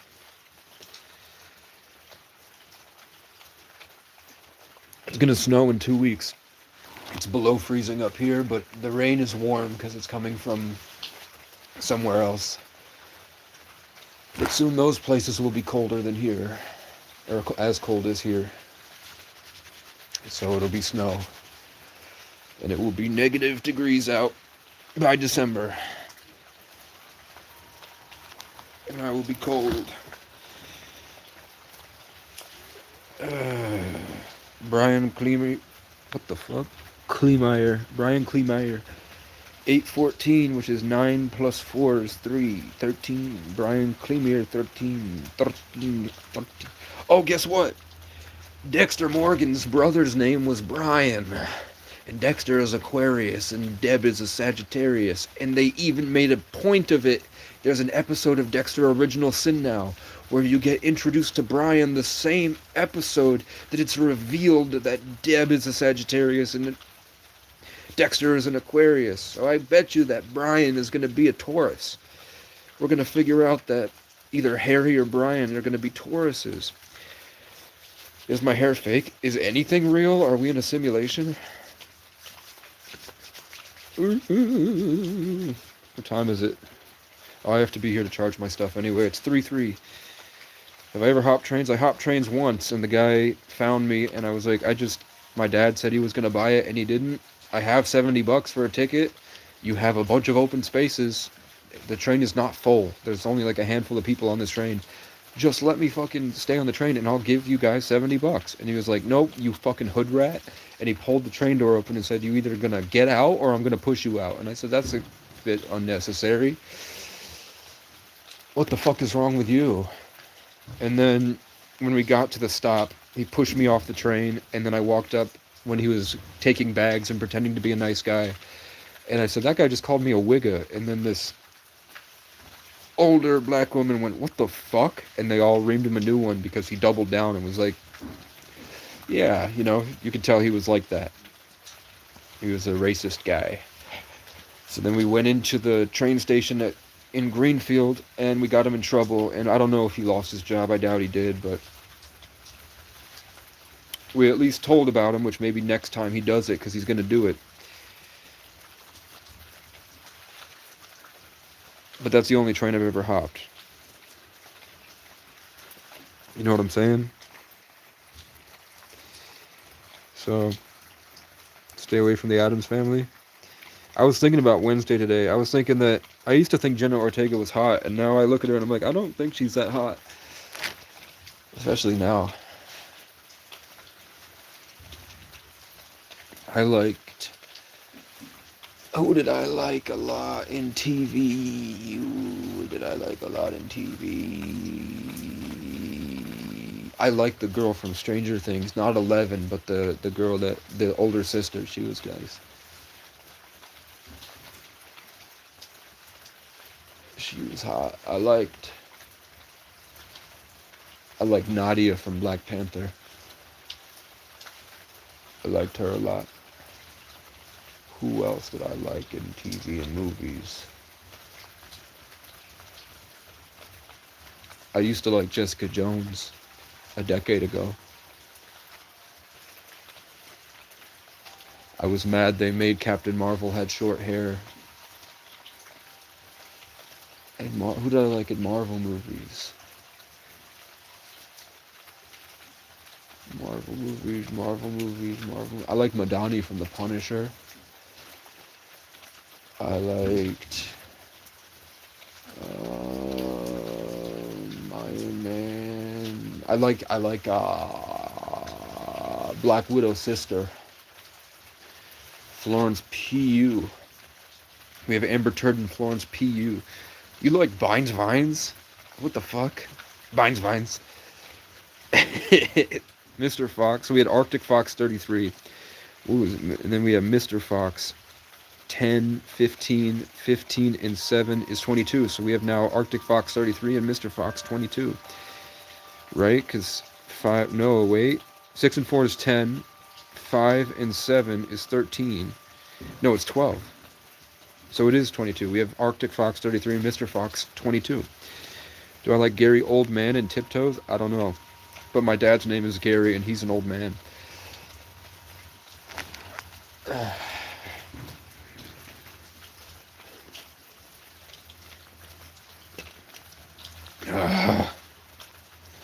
I'm bloody fucking cold, fam. That's why I'm doing this with my hands, to keep the blood flowing in my hands, because it's cold. Solve this. 2 plus 3 is 5, plus 6 is 11, plus 8 is 19, plus 9 is 27, which adds up to 9. Whoa. 0110110. Also, how I told you that the base code to reality is 0110110. When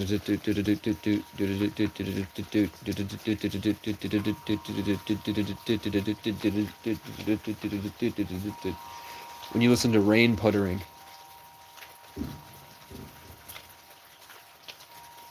or birds chirping, or leaves swaying in the breeze,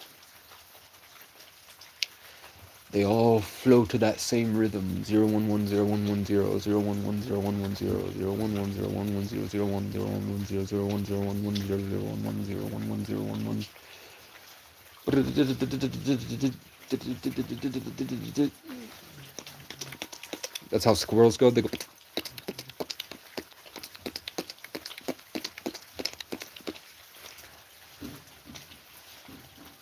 The golden spiral.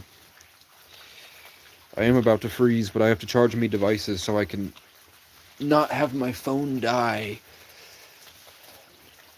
And then I have to go pick up my new and improved portable charger. And you know what? You know what, guys? I'm gonna get a pizza tomorrow. I'm gonna get me a Cumberland Farms pizza. And I'm gonna have them put chipotle onions on the pizza. And it's gonna be fucking delicioso. Oh my God, I'm gonna eat the fuck out of that pizza. Oh yeah, oh yeah, oh yeah, oh yeah, oh yeah, oh yeah. I'm gonna have that pizza. And it's gonna be delicioso. And I'm gonna get some Gatorade maybe. And I'm fucking cold, fam. Why was I freezing your balls? I have nowhere else to go, man. I have no home.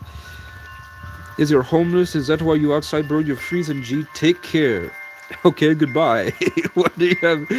Do I have mental problems? I don't think I have. I think actually, the way that the world is going, I seem to have a better head on my shoulders than most people, and many people in my day-to-day life turn to me for advice because the world is becoming more spiritual.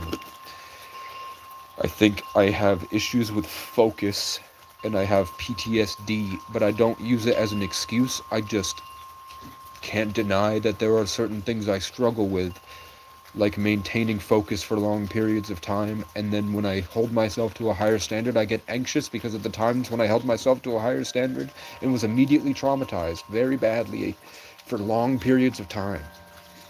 And then when I moved out into the woods, just how your thoughts are vibrations and frequencies and energy. There's a certain state of mind that I get to when I'm focused and inspired and hoping for, like, excited for a better tomorrow, and I'm ready to ride the wave and go do things. That tends to make crows angry, and it must be powerful enough that it makes everyone in society angry, so they start stomping around me, getting on the phone and talking loudly near me and just getting in my way, bothering me. I didn't grow with society the past few years. I grew in a different way, and it seems like somebody in society can't handle that. somebody that's outside of society. I don't know why. You know what I'm saying? I don't know why, but I know it happens, and I'm just trying to come up with a conclusion that makes sense. And it's either spiritual or it's prejudice, and I can't, or it's jealousy. It's either jealousy or it's something spiritual. Where's my toilet paper? I need to blow my nose. God, I'm cold, fam. I'm probably freaking freezing. I'm freaking freezing out here. Familia. It's been hard to catch my breath, running from the moon, I won't see you again. Grateful for the simple little moments we spent. Maybe it's better that you're a voice in my head.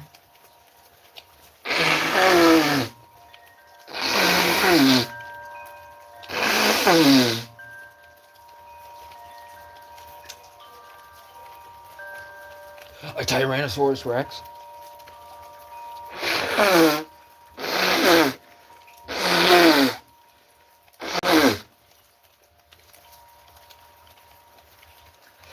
My favorite video I ever posted was, it was in 2023 in the summer, and it's W followed by a lot of different numbers. If you go back to my channel and start at the oldest and then scroll up, you'll find it.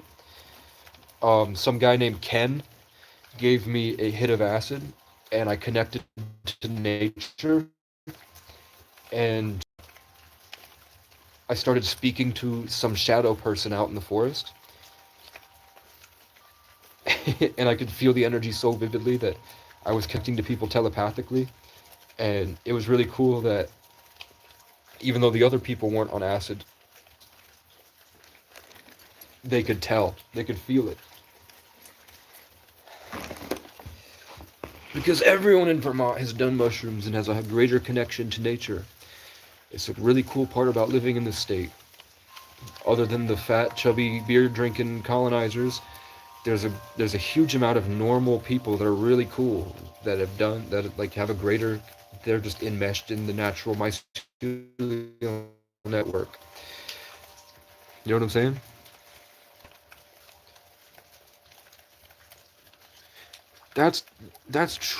I get that sometimes when I'm meditating and I'll imagine something, I'm daydreaming, and I'm making a movie in my head, like I'm writing a TV show. When I'm out in the woods, I'd start to see like these long wolf heads, like I thought it was like Chinese dragons, but with wolf heads instead of cat heads, and they were digging at it and trying to eat it. So that's cool that there's another thing that's saying that the trees do that. No, that's just things people invalidate because they don't have the mental capacity for a greater spiritual connection, and they're not brave enough. People that talk shit like this, you guys are pussies. They're a bunch of pussies that probably have some really bad habits. I doubt you guys get any bitches. You know? The ones that are under 20. I don't know why they act like that, but they do. The ones over 20. Imagine what a pathetic waste of life you guys are to be in my comment section talking shit. You know? But you guys keep the other... you guys are keeping me going. Without you guys, I'd have no content. You know what I'm saying? Appreciate it, Natalie. Howdy from Arkansas. You better not be Boone. You know what I'm saying? So I like to put these colonizers in timeout. Let's put them in timeout instead. We'll give you timeout for...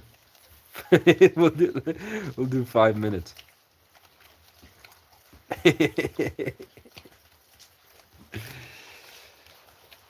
I got one glow like Mike Jack. Today is the 22nd, which means Libra is turning into Scorpio. So we're all starting from humble beginnings, and we're going to go through a huge transformation for the next month.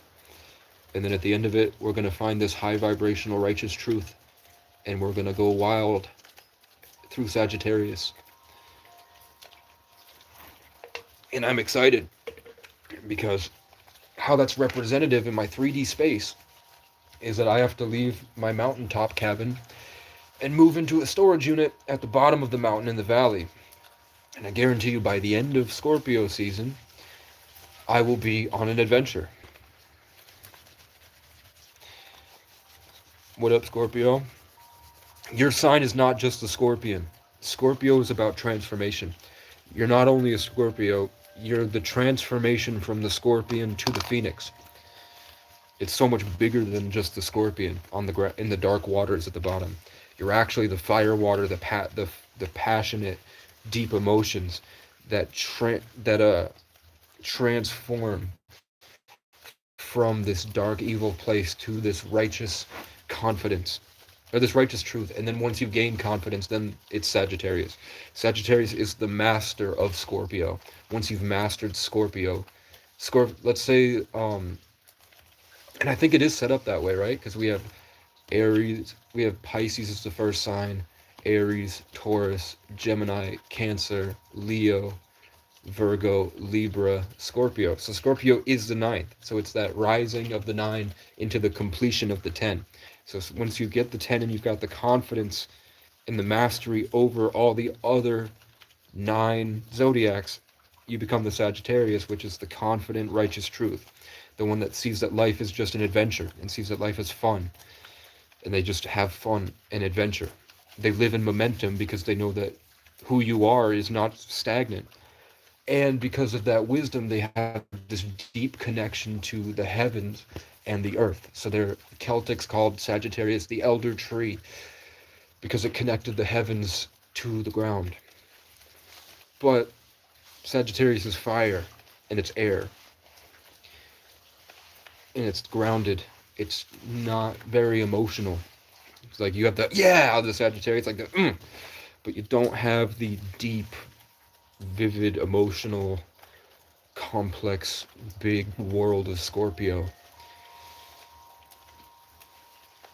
A good example of a Scorpio Sagittarius cusp, so finding the low, deep of Scorpio into the righteous truth of Sagittarius and the philosophy, is Jesse Wells. Jesse Wells is a Scorpio Sagittarius cusp, so you'll find in his music he's going to be going no emotions, righteous truth, talking about his philosophy on life, but then he interjects it with this deep, vivid space that he's playing inside with start to go through the low notes and bring his guitar progressions from low up, because that's what his soul is. Most serial killers are born in November. Yeah, Scorpio and Sagittarius are the biggest serial killers. But only because they're the most competent and capable of doing something like that. So you'll find that most rage killings and murders that get caught and they can't become a serial killer because they don't get away with it. They're sloppy. They act out in passion because they're younger souls. They're operating on a lower, more innocent life. They don't have the higher responsibility and this higher wisdom of the Sagittarius and Scorpio. And because of that, because the Sagittarius and Scorpios are trapped in a world full of that ostracizes them, because of that breeds this dark anger and hatred towards society that forces them into action. Not only are serial killer Scorpio and Sagittarius, but you'll find that most streamers and stand-up comedians that get to that top point are because they're living in a war against something.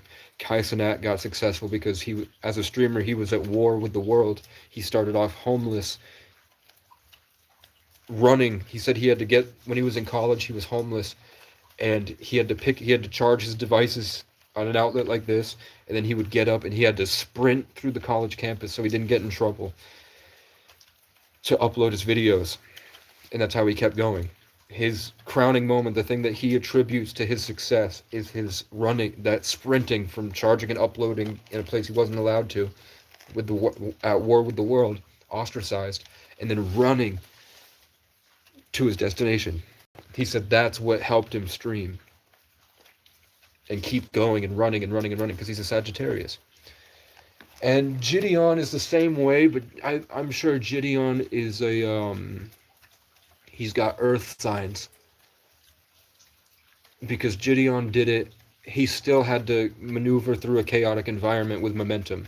He had to go through pranks, he had to go through dangerous places and put himself in danger to do these pranks where he's psychotically, emotionally abusing these old white people and showing off how crazy those people are. Sorry, I pulled on my fidget and my guitar was connected to it. So you'll find that over and over and over again, is that Sagittarius are trying to show the world life can be more fun, but because the world is a bunch of sissy pussies like the people that talk shit on the internet in comment sections, and on Facebook comment sections and all this stuff, most of the world can't have fun. They don't know how. It makes them uncomfortable.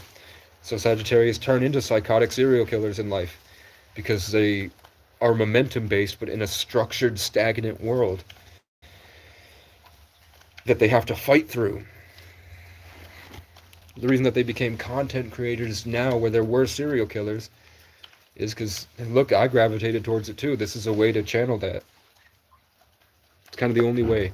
When I don't think about this, I obsess about how do I stop this feeling that the people that hurt me got away with it. So I rampaged on the internet telling the story, because I'm not going to kill someone. You're a globetard. The Earth isn't horizontal. The Earth is a realm. It's God's consciousness through the electromagnetic spectrum with specific parameters in place, like the Higgs boson operating in 011, 110, 0110, 110.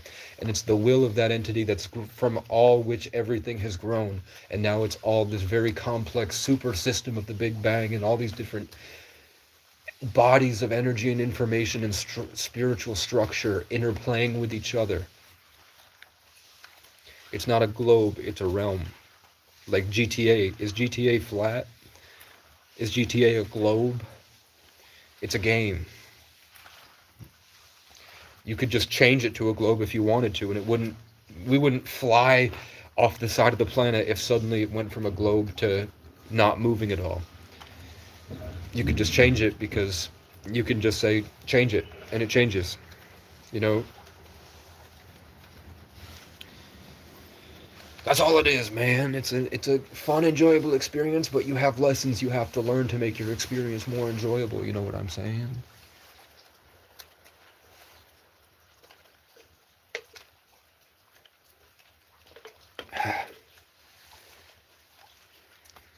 That's what I'm saying.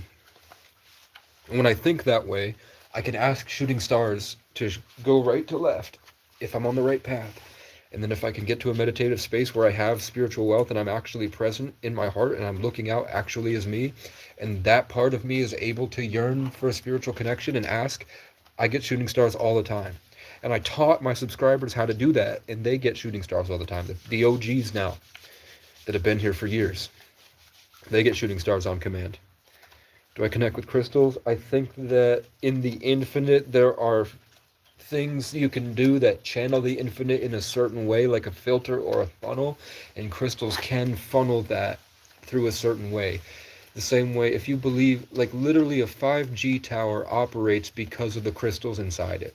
It's transmitting that frequency because of the metals inside it and the minerals, and you don't think that those metals and minerals are capable the same way that a 5G can produce that, and the phone can connect to the internet through the crystals in the chip, but you don't think that the forest has that quartz that's exposed on the ground because it's helping the forest maintain this spiritual ecosystem.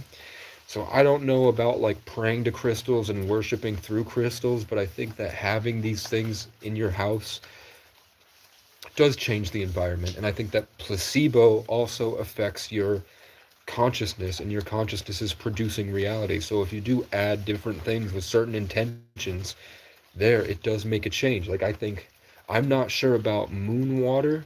Like I know that the energy of the world does change every day, every hour. It's constantly shifting. And I know that the sound and frequencies and your intentions and the electromagnetic thing that comes out of you, that does change the structure of water. When you love water, it changes the harmony and the shape of it, like Viking runes. If you were to play a synthesizer piano that had the sound sounds like, there are certain chords that are identical to Viking runes. So they would put those runes on the trees because through the trees in that funnel, of the tree's energy, it would be, instead of producing the tree sound, it starts to funnel through that shape of the frequency to play a chord. And that's part of their culture back then, was keeping their culture in control on this. Like Vikings that I know that practice Norse paganism, they taught me that when you go out into the woods, you have to take your hatchet and you chop trees down all around your campsite, because that does something to the trees, and it sets a certain agenda and a certain tone with the trees. Like their thing was about exerting, like a lot of cultures, like the Japanese, they have their thing is, we're at war with nature, and we're fighting through nature and conquering it to show that we can do it, and that's how we're going to grow. And then some cultures, like the Irish and the natives, were like, no, we're a part of nature, and nature's all evolving, and it all loves us. Even though they have to kill and fight, it's not, there's so much more after death. But it's as long as you treat everything with love, it's all just, we're all part of the same thing. So when you die, you just go back to the same thing. So some cultures grew with nature, and they grew the tassels and not the grew, but they made those tassels to connect to each part of the natural experience, and they lived in complete harmony and meshed in nature. And the Irish had the druid, the spiritual facilities, the druid monasteries, where they used the stones with the runes to channel specific energies of the infinite and grow wisdom and live in spirit. And then you have some places like the Vikings, where they said the crows would show up and the crows would tell them where the enemy is, and that was Odin telling them that they had people they needed to conquer and rape, and that's how they grew their genetics. Vikings decided everything was about growth, but the Vikings decided they needed to grow through pillaging, whereas the Irish grew through thought, because all is mind, and the indigenous grew through nature. But all of them believe that there is a greater electromagnetic energy called the Higgs field, which is in quantum physics. You can find it. It's just right there. Can you do that? I don't care. You guys seem like you have the issues. House cats are stone people that got reincarnated. I think they're aliens assigned to us.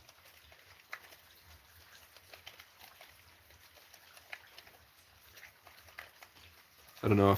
Maybe I shouldn't. I think that, I mean, I had a dream last night that I was led into the woods and a portal opened and I stepped in, and I was in a city, but the city was entirely made of cats. Not like the bricks were made of cats, but I mean, like, there were no people. It was just black cats. And they were standing on 2 feet, and there was hundreds of them standing in the city, and all of them were welcoming me and showing me how they live. And then I woke up. But the dreams are always, the dreams I have where I gain a greater spiritual realization about life, the dreams always start off normal. So I was walking through the woods and everything was normal. And then I was walking into the portal into the city, and the cats were on all fours. But then once I was comfortable with the cats being on all fours, and I was able to recognize it and register it in my head that those are cats, then they were like, he gets it, he realizes. And then they all stood up and welcomed me, and were like, we're just as conscious as you are. We just speak telepathically, and you forgot how, because they took that from you. And they told me I'm a Lyran. Not I'm a liar, I'm a Lyran. They said that I'm an ancient soul, and part of my soul's journey was in that place, wherever that is, that other realm of cat people. I don't know, it's not a drug-induced hallucination, it was just a dream I had, but I know that the dreams are the, it was cool. I could tell that Zolty was about to comment some bullshit. So immediately my spirit went there. Human biofields and biojack. Yeah, they did it systematically. Let's see. Everybody pay attention to the last names and see if they're white when they talk shit. You guys will be surprised how many old white people come in to talk shit. Because they're lonely. They're miserable in life, and they're on the internet. When they're on Facebook and they talk like that, they get emojis and heart reacts, and that stimulates the same part of your brain that heroin does. So the people that talk shit about drugs and you're a junkie, blah, blah, blah, they're addicted to these social media stuff because it stimulates the same part of their brain the drugs do. They're more addicted than the people they're talking shit about, and they don't realize it. It's been hard to catch my breath, running from no one, I'll never see you again. Am I white? I don't know. Andrew Preston Harris? I don't know. Milton Perez. This is their pill taking hour. Yeah, they stayed up past nap time. Where am I at? I'm on a mountain. Aries. Is that Larry? Bro, I'm off white. I'm Irish, so Irish people weren't white until the 90s when they unionized. Before that, they were crackers, and they need not apply. You can look up Irish need not apply. That Irish people were segregated in the same schools. They were not, Irish people were not white until they unionized, and there were so many of them in America. They built entire states. The Irish people built Kentucky. They built the mid South. When there was too many of them and they were gaining wealth, the whites made a huge effort to bring the Irish and make them seem white. I think they went so far as to, when they made this propaganda about black culture, and they changed it, because I meet tons of people, especially when I lived in New York. I met tons of people that were like in their 60s and 70s that were black, that are black. And I asked them, like, hey, did you ever hear the word cracker? Like, when did you start hearing the word cracker? And they're like, no, it was like a term of endearment. It was just an Irish thing. Irish people would call each other crackers because the English used to call them crackers because they would crack jokes when the lobsterbacks would tell them, you migrated from Ireland, you're in our land, you have to work for us. And they'd be like, fuck off. And they would just go as far west as they could, set up shop, and just start living out there. So that's why you have native people, black people with Irish last names, because all of them were all together hanging out back in the day. But there was this huge shift in propaganda when there was too many Irish people to change them to being white, even though you can look up Irish need not apply. They were not welcome anywhere for a long time because they were considered the dirty whites, because 1,000 years ago, the people who lived, not 1,000, but maybe like 1,500 years ago, it was just like every African immigrant that wound up in England was welcomed in Ireland because they were friendly people. So, and the original inhabitants, like when you're like, the people say that the blue eyes came from the Vikings. The only trait that came from the Vikings was the inbred genetic deficiencies that shrunk the Irish because of these goblin freaks from the mountains. The Irish people were tall, and they weren't completely dark skinned, but they were light skinned, and they had green eyes. And then the original inhabitants were dark skinned and had blue eyes. And then just as the Gauls and the Celts moved from France and moved to Ireland over a period of 1,000 years, it slowly got lighter and lighter skin. But they were already seafaring. When you look at folklore for indigenous tribes and in the Caribbean and South America, they talk about the Pale Giants. The Pale Giants were both the Irish and the children of the Viking slaves. The people that, when the Vikings would kidnap the Irish and were breeding them for their height because they were tall and they had better genetics. And that was the way the Vikings culture was based around, was growing through pillage. So they were taking a lot of sex trafficking, and they were taking and breeding these people to produce better Vikings. And that's just how it was. That's why the strongmen in Iceland are the tallest people right now and the biggest bodybuilders, whatever, because that height was gained through Irish people. You'll find every single one of them. And I'm pretty sure, isn't Brian Shaw, which is an Irish name, but he lives in Iceland? It's because the Irish part of them. But the Irish were seafaring back then. They were already all the way over in America with the indigenous. They were already in South America. You think Noah built a fucking ark, but you don't think that 1,000 years ago they had boats that could go across the world? It was just propaganda. Like, they made up history. everybody was traveling by boat across the world. It wasn't, you know, they've been if they if they could do it in 2500 BC, they were doing it 500 years ago. They were doing it 1500 years ago. So that's why you'll find like discrepancies in native blood, where you'll find like, why are there like this 1% European?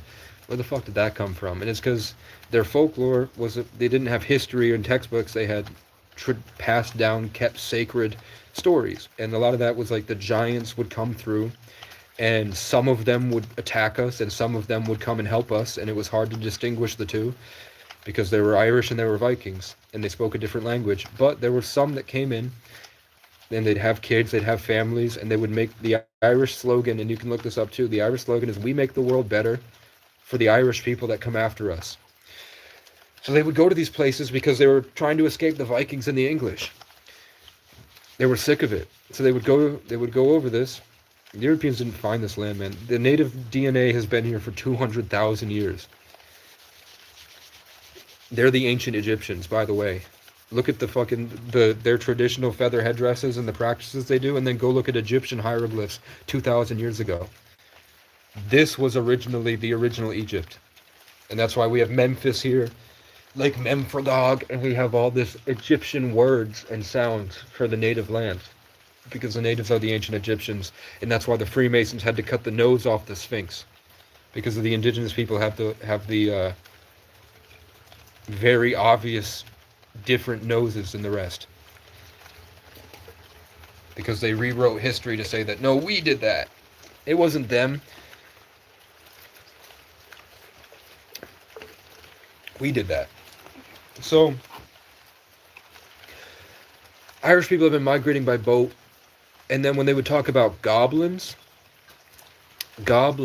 in folklore were the Vikings. They were the very short, red-headed, genetically deficient, sick freaks that would attack people and ambush them. Vampires were Jews, the blood-sucking in their castle far away. Vampires were Jewish people.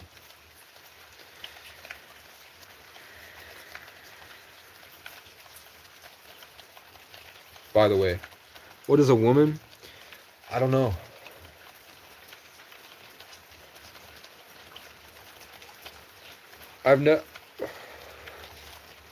Why do women love hurting men? I don't get it.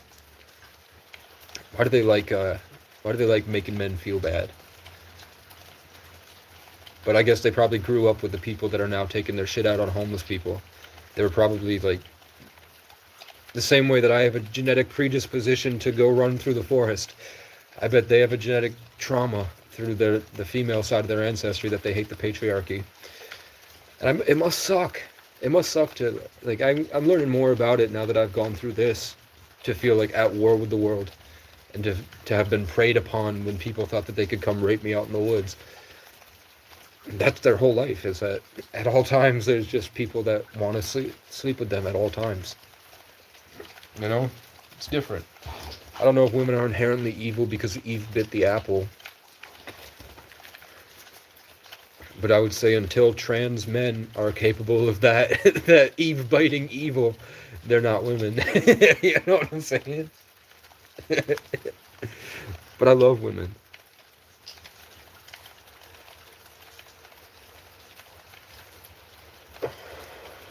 You can't be a woman until you have period cramps.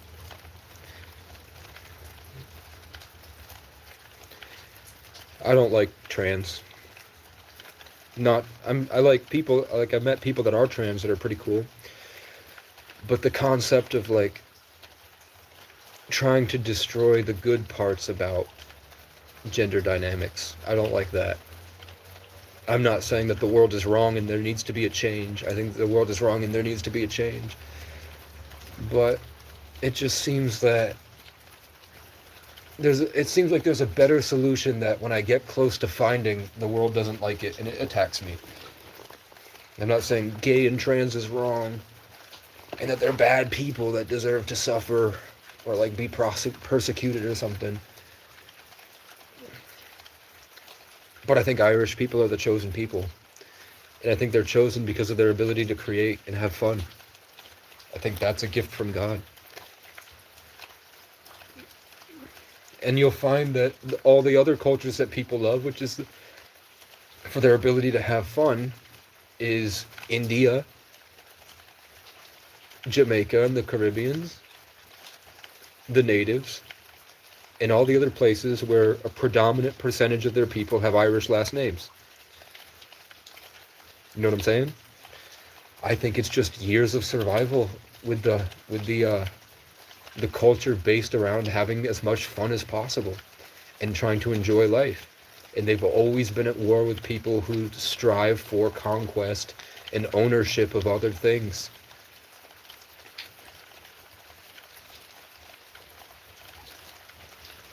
And that's why, especially in Vermont, it was pretty normal door dashing. That when I would go into these businesses and McDonald's and restaurants and all these places, I would find people that were laughing really loud and having a really fun time. And I'd look and they had green eyes. And I'd be like, "Are you Irish?" And she's like, "Of course I'm Irish."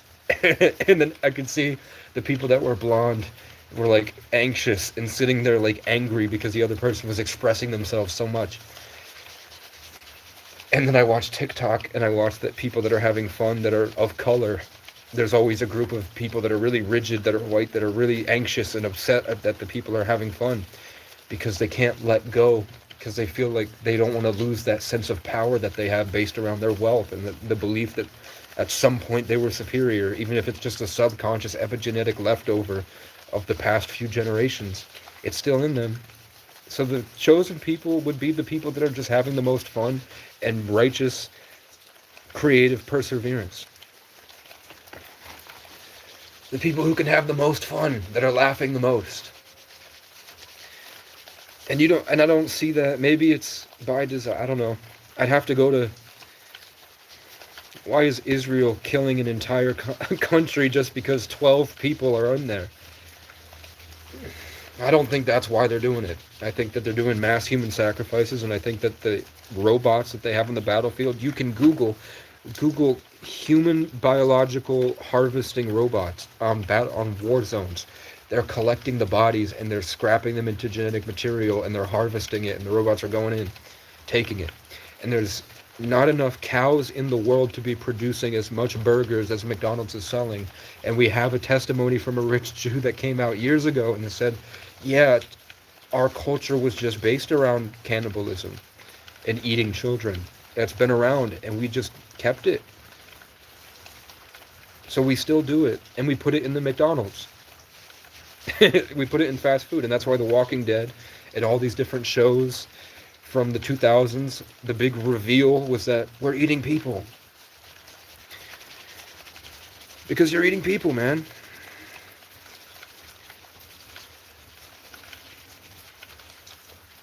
How come there are no TikToks?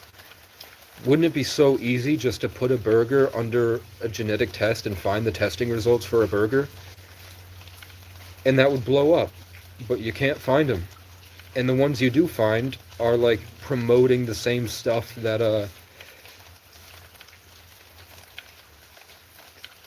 the same propaganda.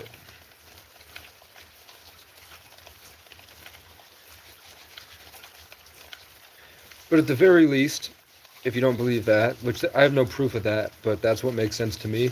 The thing I do have proof for is that Ellen, who's now in hiding, if you've forgotten that Ellen's in hiding, Ellen is in hiding, by the way. She left the country because she, on her show, rich people like famous actors would go and talk about their pizza parties, and Ellen would go, "Hey, have you guys tried?" She wasn't selling it or anything. She just said, "Hey, I have this cream, this lotion that I put on my face that keeps me young." And the guy goes, "What's in it?" And she goes, "Oh, it's human foreskin. It's baby's foreskin. I just rub it on my face every morning." You can find that video, Ellen foreskin cream. Just like the Jewish people say that they've been taking the babies. They've been taking biological material, and that's why they're not building any new cemeteries, and the graves, the amount of bodies dead are not the same as the amount of graves and cremations happening. You have bodies that are like millions of bodies that are going missing, man. And the pizza parties, like if you look up Kevin Hart's special that he put out during COVID, where he said he went to Jerry Seinfeld's party and it was really cool, but then they all came out in robes and they started chanting, and then they brought the pizza out, and one of the pizza had lettuce that Kevin Hart ate. Pizza with lettuce is by Pizzagate. Pizza with lettuce on it is a child with his virginity still intact. And they said they put on the robes and chanted when they ate their pizza. Kevin Hart and Jerry Seinfeld, who it could be Jerry Seinfeld or it could just be a metaphor for a rich Jewish man. Put him in that ritual. Aiden Ross says he does rituals with Jewish people. FaZe Lacey says he does rituals with Jewish people. John Zerka has brought rappers on that says that they do rituals with Jewish people. They're still doing it. And they see white people as the enemy. So I'm glad Irish people weren't white until the 90s. And that the Tuatha Dé Danann and the Irish were the same entity and alien that gave the Jews their perceived power.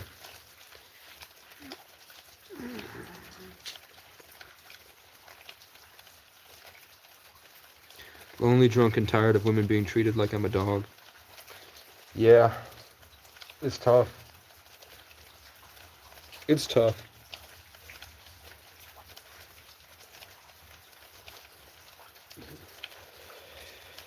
I don't know how they do it, but they do it.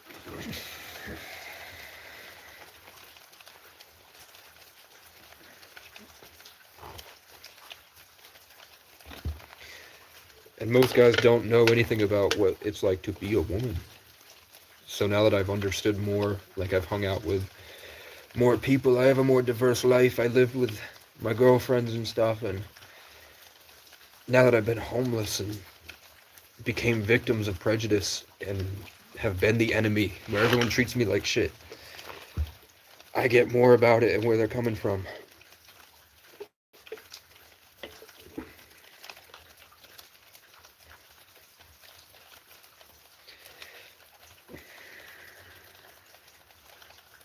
I know. It's hard to talk, like it's hard to even just put into words how much people go through.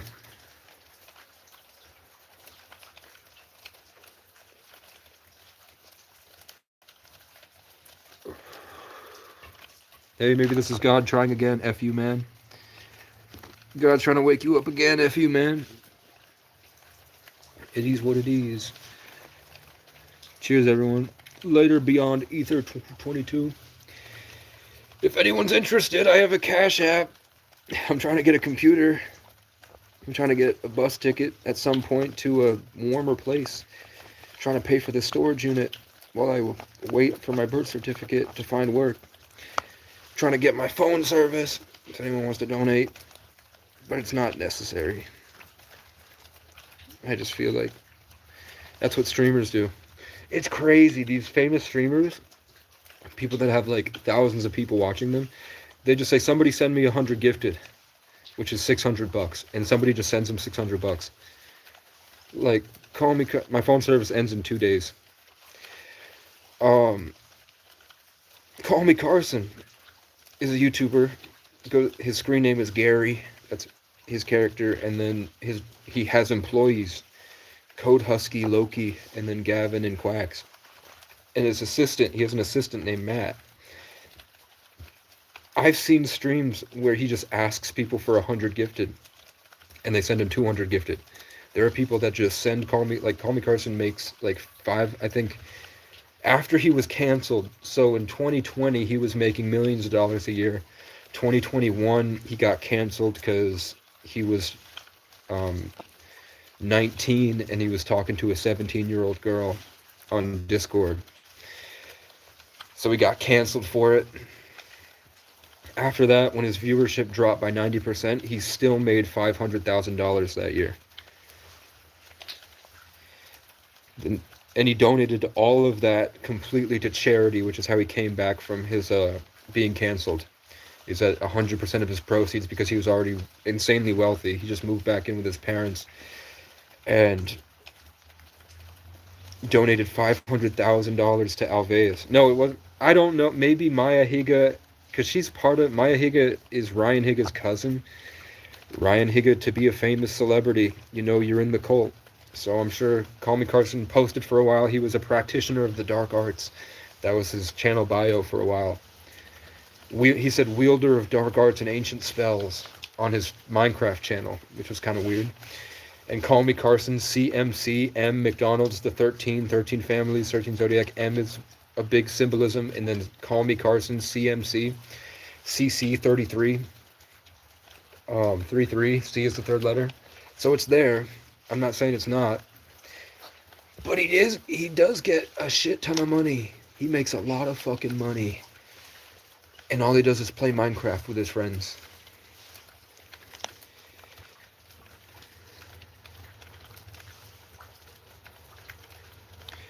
You know what I'm saying? Laundromat Wi-Fi. Can't fart with gerbils up there though. The ouch tool. I failed her. It's not that simple, but she did me dirty too. 7 years. She was the love of my life, and I'm getting randomly harassed and abused by women. It's weird and wrong, and I'll never believe. I don't know, man. The best you can do is just let it go. Focus on yourself. Progress is the best revenge. Live a life where you're happy alone, and then watch as tons of way better people who resonate with you better and are better for you show up in your life. All this is proving that she wasn't right. The situation wasn't right, and that you can only do what you can do. So stop feeding it. She'll get worse. Wait for her. Don't instigate anything. Leave her alone. And if she keeps trying, just get it. Don't like message her and take screenshots and bring it drama. But like completely cut contact and focus on yourself. Work out. Take supplements. Fasting. Change your diet. Prioritize rest and hygiene. Clean your house. Do things to just, instead of focusing on what you can control, shift your energy into what you can create. Start creating a better life for yourself and living better. And watch as very quickly everyone flips, and all of a sudden everybody wants to be around you, and they're like kind of obsessed with you, more so than this. And then this is evidence on your journey. This is your origin story, your testimony that you had to go through the bad to appreciate the good. And then once you just start living better and taking care of yourself, give yourself the love you deserve. The way I learned self-love was trying to take care of my little brother. Through trying to take care of him, I learned how to care for myself the same way. And then if she comes to your house and keeps her asking about it, like if she shows up at your door, just record it and put the phone in your hoodie pocket or something, and just record the interaction. Don't instigate or be a man about it, you know. Be smart about it. Be responsible.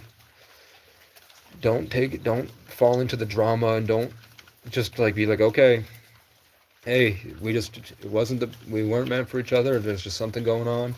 I'm focusing on bettering my life. I wish you the best, but it's best if we just don't talk. And even though it hurts, she'll respect that a lot, because she's looking for, in a lot of breakups, people that are upset about the breakup tend to create things looking for evidence to validate their false narrative. So they're fishing for you to behave a certain way so that they can write you off and character assassinate you.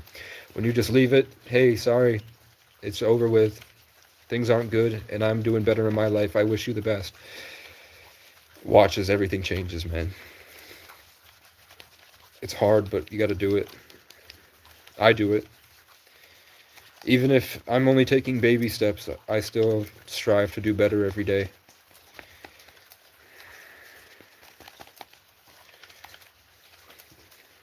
Like I moved from cigarettes to loons to this. I did clean my space a lot. I changed my diet. I spent this past month binge eating because I was stressed. I got a good deal on chips, which was a bad decision. Chips are usually $7 up here, but there was a deal for my favorite ones for $2. So I bought like 10 bags of chips, and then it was really cold. So I went back to just eating chips in my tent, hiding in the nest. That wasn't great, but what can you do? Now it's over with, and I'm back on it. Now I'm gonna, hopefully the next thing, maybe if I can find income of some kind, I can get that $100 Jackery power station, and then I can charge my power station somewhere in town instead of, and then I can go back to wherever I set up, and then I can run my electric skillet, and I can start cooking my chicken and eggs again. And now that my injury on my shoulder is healed, I can get back to doing push-ups every day. I can do my pull-up and dip bar and do it.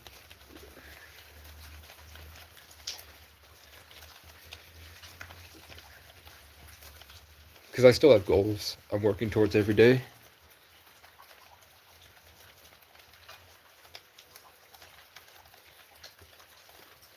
I have a story about fish. So in 2022, I was living outside of Walmart, and there was one day, usually the only people outside that Walmart, it was me, they let me stay on the other side of the Walmart in the employee parking because they knew I was young and I didn't have a place to go. So they let me park my car there. And on the other side of the Walmart parking lot were the people and campers, and the people and campers were there because in that city there was no housing available for sex offenders. So they weren't allowed to go near a school, and all the schools were so close together they couldn't live there. So it was just a lot of really shitty people on the other end of the parking lot. But it was, on my end, it was really cool. I would go out in the woods during the day and hang out up there. It was nice. But one day, and it was like out in the sticks, so there wasn't a lot of people of color there. But one day, there's this guy outside the Walmart charging his phone, and he's sitting on the ground watching a movie. And he's this really stocky, like built, but also kind of had some fat on him, but really built, bald Mexican guy. And he was covered in tattoos, like head to toe. On one of his legs, he had LA on it, and his tattoos were all dead Spanish conquistadors. And he was watching this movie, and I was like, I'm gonna go up and say hi and just see if he's okay, see what I can do, because I had seen prejudice from being homeless. I knew it wasn't good that guy was there because he was too brown for the locals. So I walked up, and right when I walked up, I didn't say anything yet, but it was the scene in the Ninja Turtles movie where Casey Jones introduces himself as Casey, which is really cool that as soon as I got there, Casey is introducing himself to him on the show. So God met him where he was at. He was staring at his phone to cope with homelessness, watching movies all the time. And then, hey, I'm Casey. And then I show up and be like, what's up, man? And then we talk, and I'm Casey. He had two pit bulls. One was named Nina, and one was named Dada. And he had come all the way from L.A. He was raised in L.A. He was an East L.A. gangbanger as a kid, but he got out of it.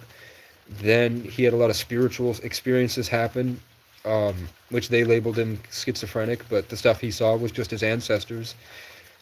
The same stuff that the native people see normally.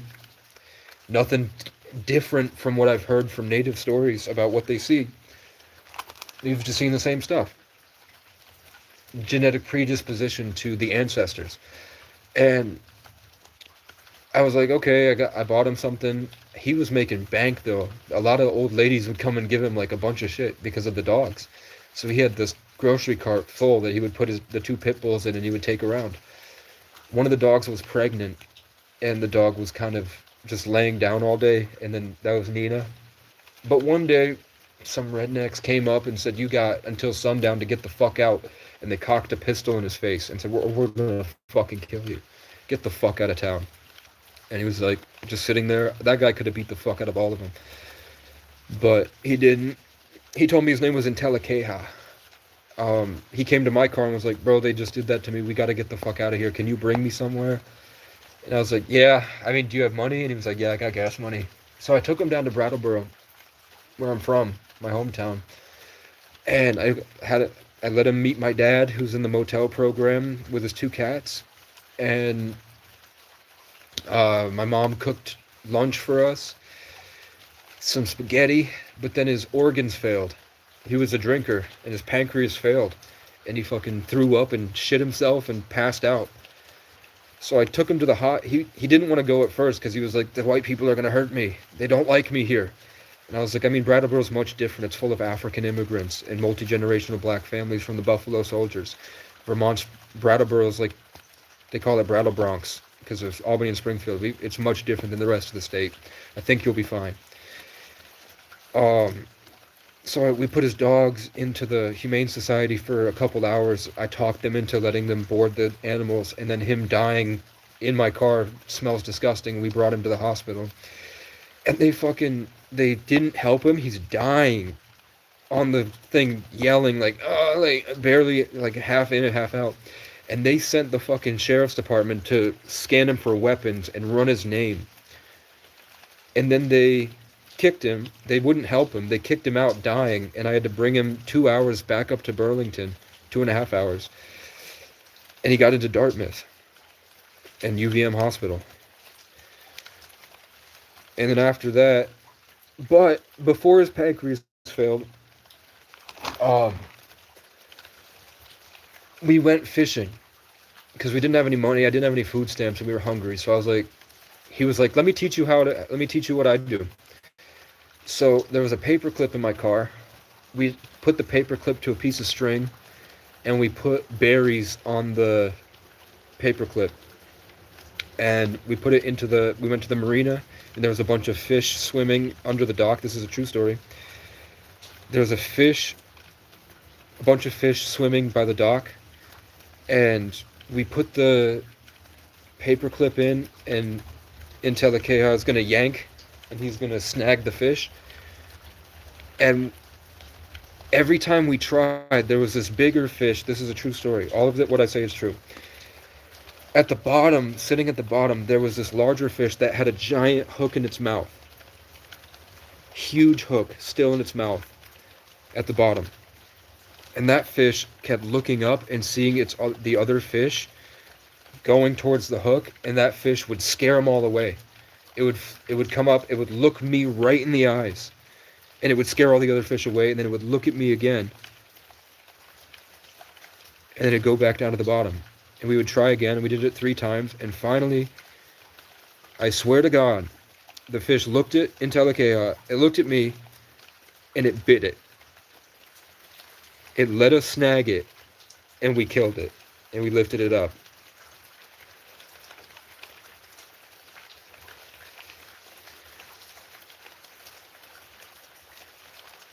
That fish knew what we were doing. It knew what fishing was.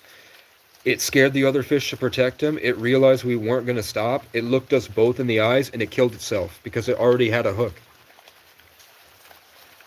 And I feel like I feel like that was the age of Pisces. I feel like that was God showing me Jesus through an archetype, like a metaphor in a story in my life. And I don't think that was Jesus, but I think that was God. I learned a lot about it. I stopped wanting to fish. I don't want to fish anymore. And we went to my dad's house we were going to cook fish at my dad's, at his motel room. But my dad didn't want to cut it. He didn't want to cut it up, whatever. And, I mean, we were hungry, Jason. We didn't have any food. He left all of his stuff except his dog food, in his shopping cart back in Burlington. And we were going to go to LA. The plan was to bring him to Brattleboro, and then he said, because he was cool with me, he called his people in LA, he called his family, and my dream was, because I was 22 then, I was like, I'm going to go to LA, and I'm going to learn how to box. I'm going to get into a boxing gym, and I'm going to live with Inteliqueja and his family. And because he was telling me, he used to play round dance music on this, as he was dying in the car, he thought he was going to die. On the way to the hospital, he had me on his speaker play Young Spirit. That was the first time I ever heard round dance music in my life.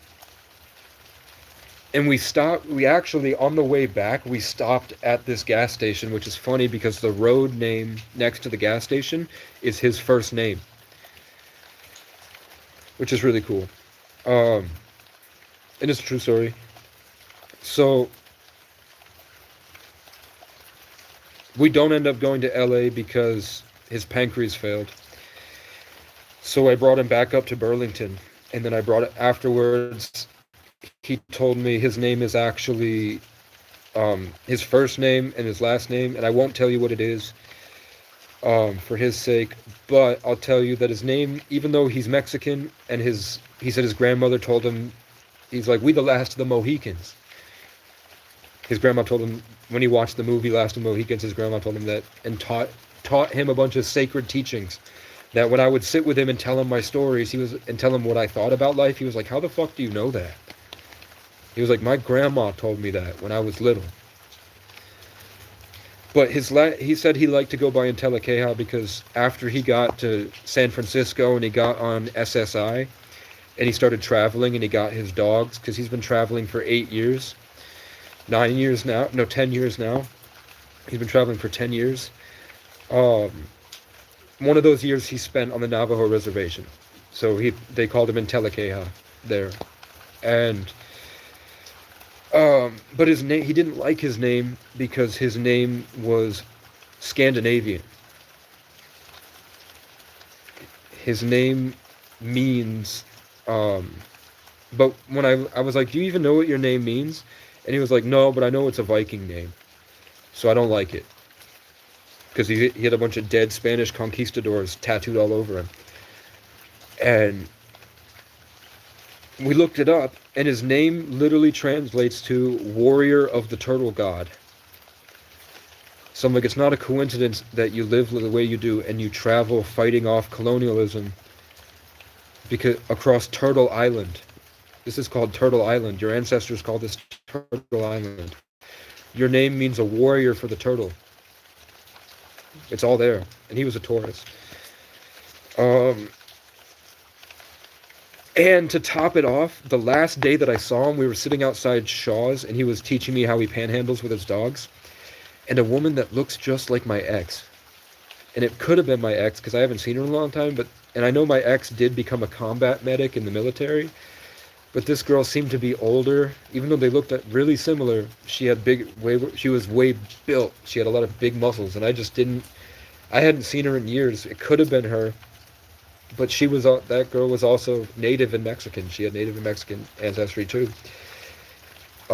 She was there, so I said,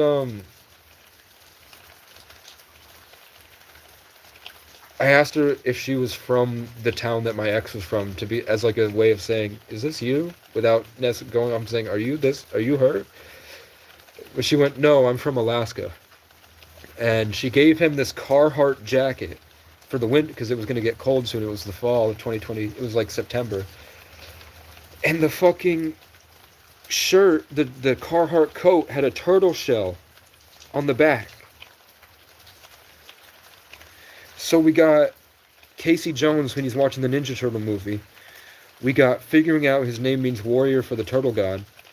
And then at the end of it, when I send him off to go back on his journey after he's done with the Casey story, when he goes back out into his life, after the Ascended Master brings him, like the great elder tree, the acacia, brings him from, or the polar bear spirit in Inuit, takes him from one stage of his life and brings him to the next. He started off on the ground with his 2 dogs, and at the end of it, he came out better, and he had the turtle merch on and the new identity to keep sacred as he goes back on his journey across Turtle Island.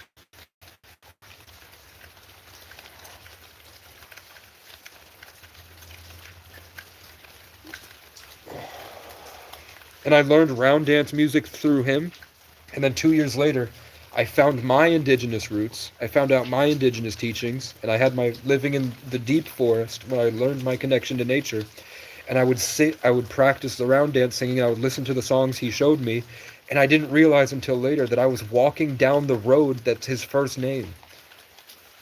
The road that I walked down listening to the music that guy showed me, the road is the same name that he has. Every time that I would I would DoorDash for 12 hours a day, save up money, and I would get out of Burlington and try to find a small town that would accept me and be my forever home. I kept winding up here, and eventually my car I broke down far away, and I kept getting my car fixed, breaking down in a different town, getting my car fixed, breaking down in a different town until my car really shit the bed here.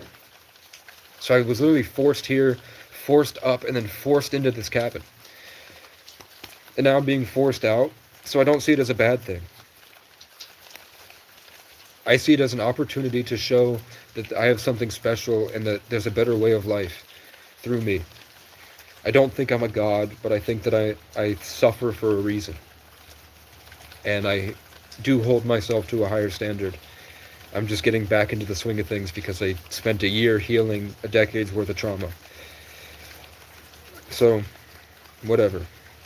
Mr. Mac GR2, what makes you say that?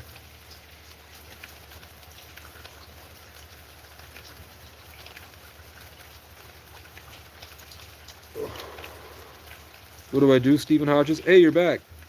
Didn't I block you? What do? I wake up and I try to hold how I feel.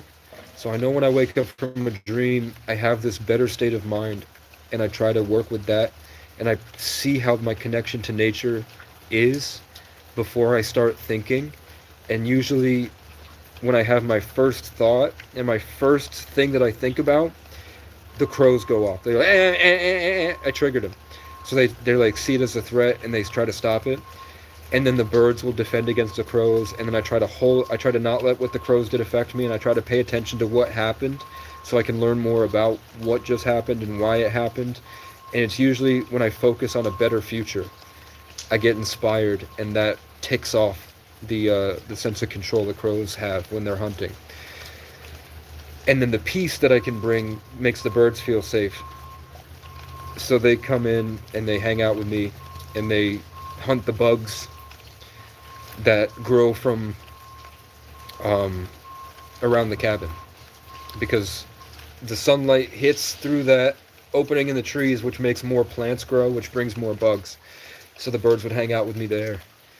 And then I just try to sit with nature for a while, and then I would slowly start to bring in all the things I've been creating, all my daydreams and dreams in life, all the things I'm trying to build. So I will start thinking about songs, and I'll just churn at my music and think about different stuff and incorporate how I feel the energy of the world changes as the zodiac changes and as the seasons change, and I pick up on how the electromagnetic and the world changes.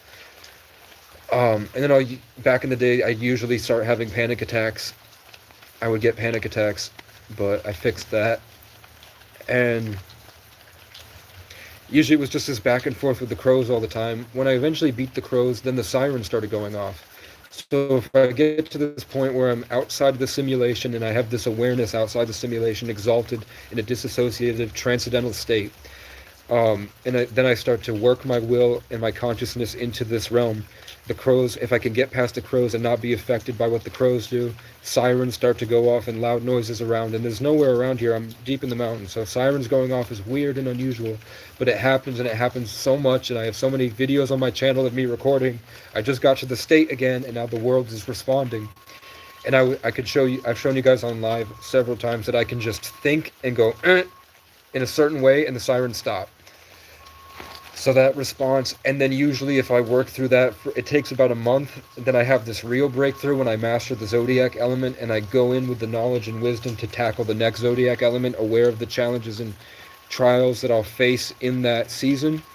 And then I show you guys the exact pushback that the enemy does as this added challenge. So in the most recent one, I guess you could say Scorpio season, you're forced to the lowest part of the human condition, and you have to transform back into the phoenix.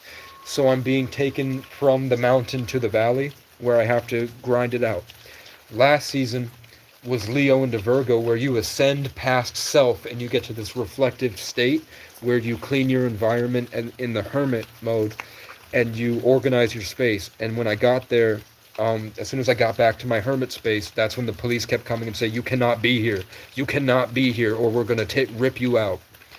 And they kept coming saying, we're going to rip you out, keeping me in a state of fear. So it was harder for me to feel comfortable enough to incorporate what I learned in Leo when I performed at the 33rd Annual Celtic Music Festival.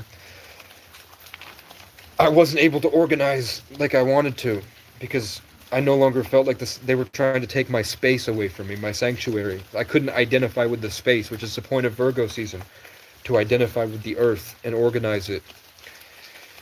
You've transcended self after Leo, and now you're taking care of nature. That's Virgo. And then afterwards, there's Libra, which is the justice for the wrongdoings of what happened when they attacked yourself.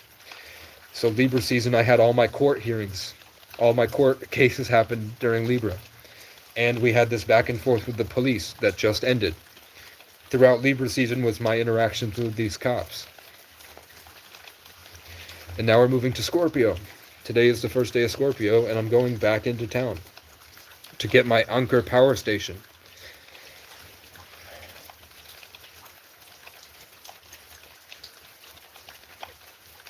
So that's mostly what I do all day.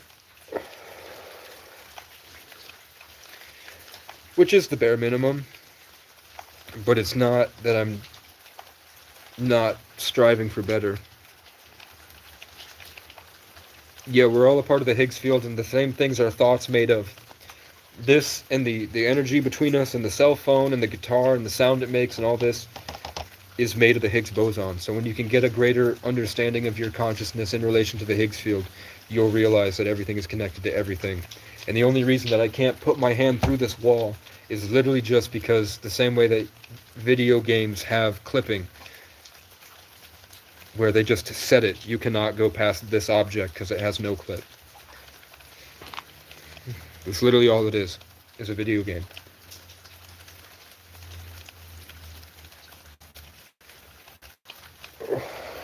What would you rather I talk about? If you don't like what I'm talking about, what would you rather I say? Practice my guitar? Yeah.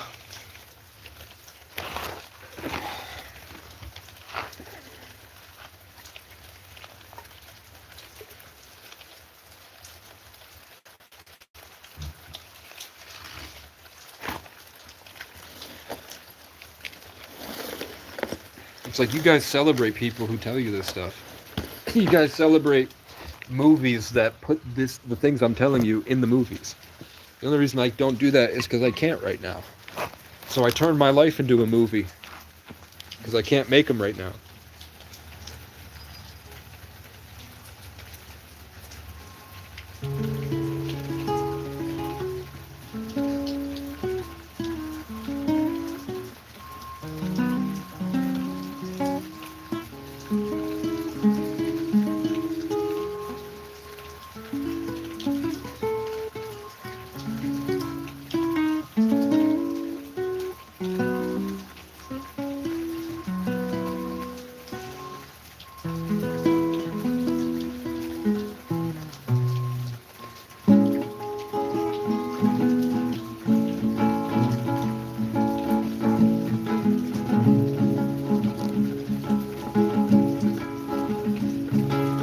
I hear voices in my head.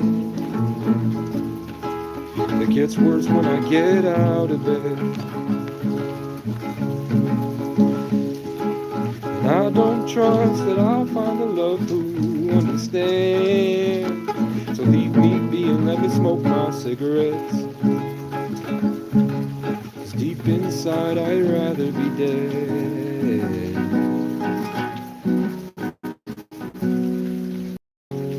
I make choices that lead to dead ends, led by a broken mind afraid of itself. Not if I know one who can look at me with respect. 'Cause the cops gave me trauma and the crows ate the rest, and I don't know how to be human again. So don't talk to me, 'cause I'm tired of pretending all good things should end. Well, all these voices in my head get so beautiful you couldn't comprehend. And they tell me one day you'll see me somewhere way out there with the best, and you'll all come back and wanna be my friend, but now I'm a monster that haunts at 3 a.m. Well, it's been hard to catch my breath, running from the knowing I won't see you again. But deep down I know one day I'll be grateful for the simple moments we spend. And it's better that you're now just a voice in my head. There's all these voices in my head, yet so beautiful you couldn't comprehend. And they tell me one day you'll see me somewhere out there with the best, and you'll all come back and want to be my friend. But for now I'm a monster that haunts at 3 a.m.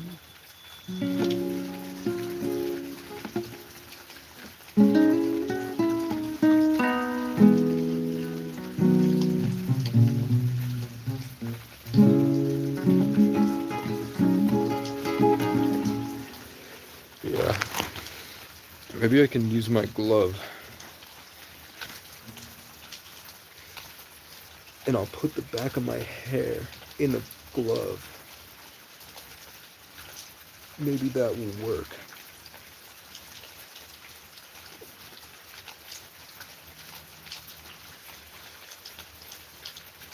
Hair is in. There we go.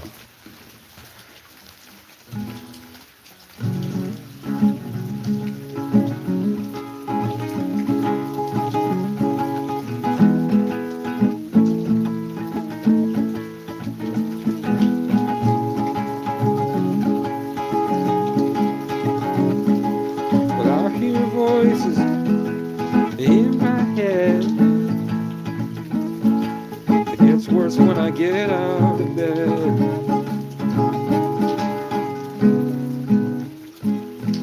It's hard to do when you can't focus, but I love it. Oh, hold on. Led by a broken mind, afraid of itself. I think that's innovative.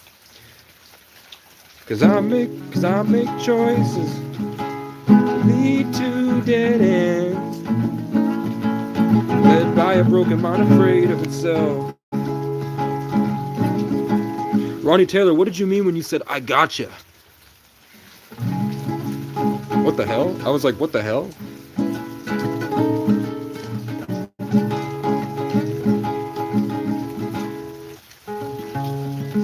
Could I be trusted in heaven, or would I make pride you turn? Or would pride make you turn? I try really hard to make sure that I don't fall into pride or ego, which is why I really value the life I live, because it helps me make my music and create.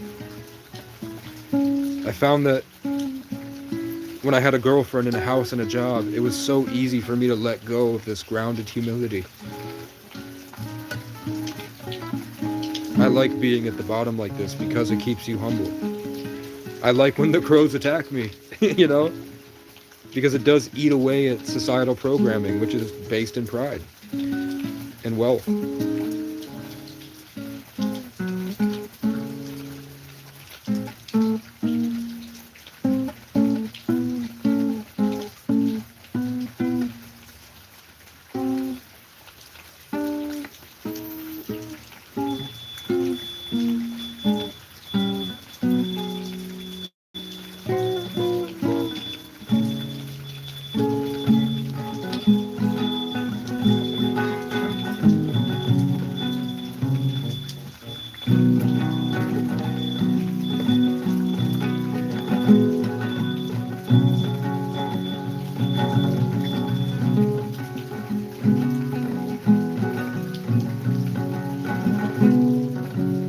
I have a Cash App.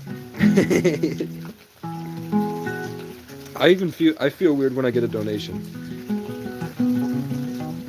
Like I feel like I don't deserve to feel good.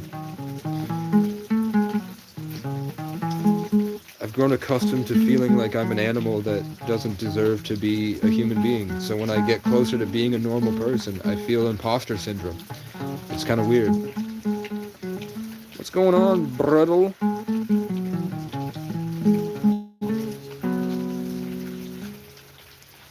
buy food. I need another way to donate because I don't have Cash App. I have a GoFundMe too. I'm as long as I keep the creative hobby, and I won't be doing I don't know if I'll do this every day because afterwards I do lose like the stuff I feel makes me special.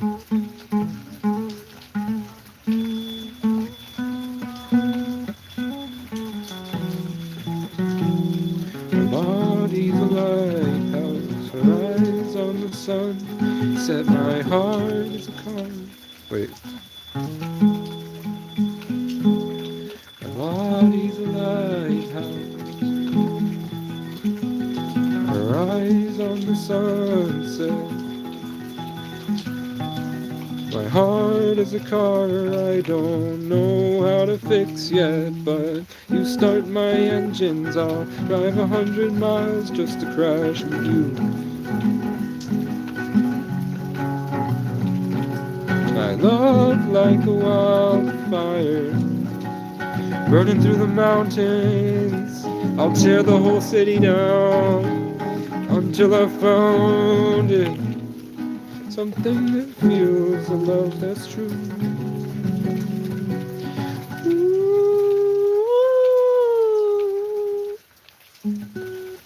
That.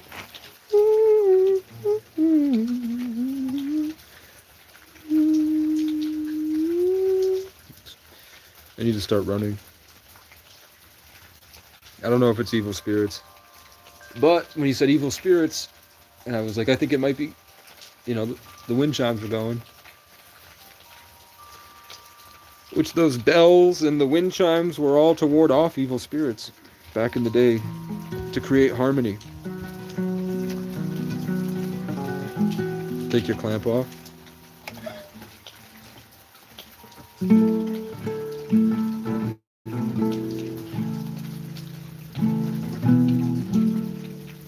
And they say she's in the class 18, stuck in her daydream. Been this way since 18, but lately her face seems slowly sinking, wasting, crumbling like pastries. They scream the worst things in life come free to us, 'cause we're all under the upper hand. Go mad for a couple grinds, and she don't wanna go outside tonight.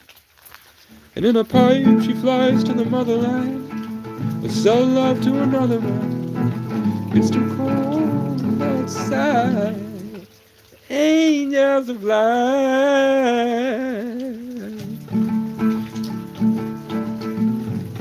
Ripped gloves, raincoat, try to swim and stay afloat.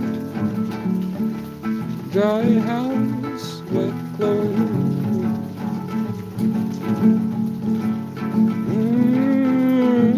Loose change, bank notes, clear-eyed driver.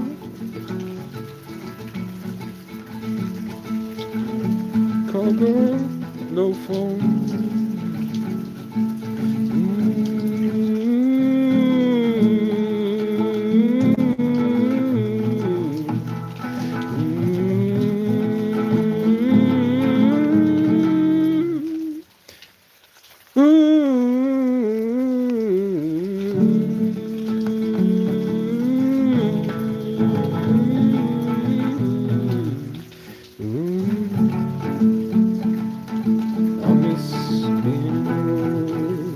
Being in the forest, I'm gonna hate it so much when I leave, 'cause I don't like how I be when I don't have a tree.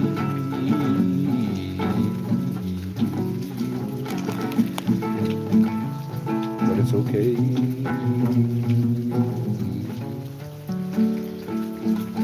People say that a lot. I look like Cole Sprouse. They say I look like a young Christian Slater, which I don't like, but now that coincidentally Christian Slater is now the star of Dexter Resurrection, or Dexter Original Sin, where his brother Brian is in it and Deb is back in it, where she tells Dexter he's an Aquarius and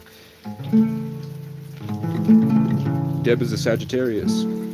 And My name's Casey O'Brien, and I'm a Sagittarius Aquarius. I'll have to figure out what Brian's birthday is in Dexter.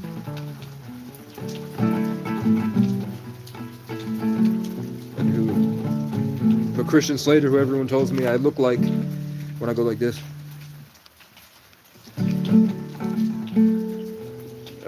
Yeah. I have my own. I'd have to turn it down. I'd have to tune it down a whole step.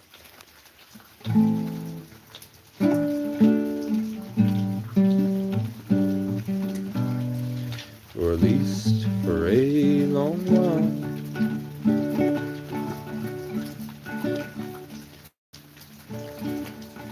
This old guitar gets me far, plays out of tune. It earns her keep each time she speaks in back rooms and bar rooms. I don't know the words to Coulter Wall song, but I know it picks you up and dusts you off in that old analog style. I guess that's how it's always been, or at least for a long while. Well, the cops and the cunts and the creeps and the crows all want the same thing, to rip and tear at your soul. So before the morning comes, something else can come and try and grab a hold, take control, and now they own you. Oh, when I was just a boy, they all told me I was blessed, and something about me means I'm meant for success. Now they all talk shit behind my back, put a target, told the town I'm hooked on crack, and that I'm messed up in the head and I need meds, cause I don't want to work a stupid fucking job and pretend that I have a boss. Well, I grew up poor in a ski resort town where we all made money by eliminating frowns. And I think it's kind of funny how these whites are so proud, but when the rich men come around, they all keep their head down and submit just like a dog. When I can't get to sleep, I think of old folks' homes where those spiteful little bullies cry until they die alone, cause the world they built by beating others only did them wrong, cause no one taught them how to love. And I hope that they see me on my Indian Scout when I take their little girls on a ride around town, and they have to bitch to God cause the nurse don't care to hear them cry about it, cause she's on TikTok showing off her butt. And when they're on their deathbed, I hope that they see my face when whatever tortures me shows them all the love I gave, trying to help them sing and clap along to my broken-hearted songs. Hey, hey, hey. And before they meet their grave and the good Lord takes them away, I hope the final breath they take is followed by a list of names, and somewhere along the way I get an I'm sorry or an island from their estate. And the cops and the cunts and the creeps and the crows will have another friend to follow everywhere I go. And I'm so grateful for him, cause without him I wouldn't have ever known the value that I hold. I'm going to Johnson to get me a job. Don't know where I've been, can't remember what I've lost. I didn't mean to stay here so long. I'm sorry I can't fit inside of your box. If you knew where I've been, then you'd know why I stopped. Going to Johnson to get me a job so you can fuck off. I made me a list of those who did me wrong. I'm going to Johnson to get me a job. If they don't say sorry, they're gonna meet God. I'm going to Johnson. I'm going, gone. I miss my mom. I miss my dad, I miss my house, and what we had, it ain't that bad, cause I still have it all in here, and I can go back anytime that I feel sad.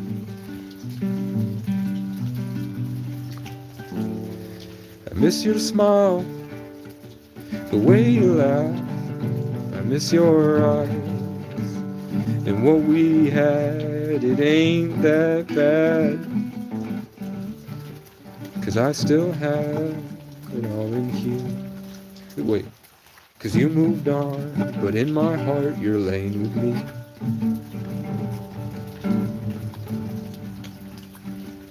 You're all gone, I'm still around, wandering anywhere from my hometown.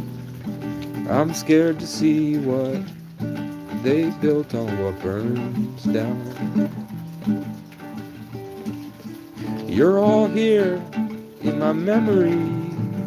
I keep like an old 8-track of classic CDs. I play as I lay back and fall to pieces, terrified of what I can't see.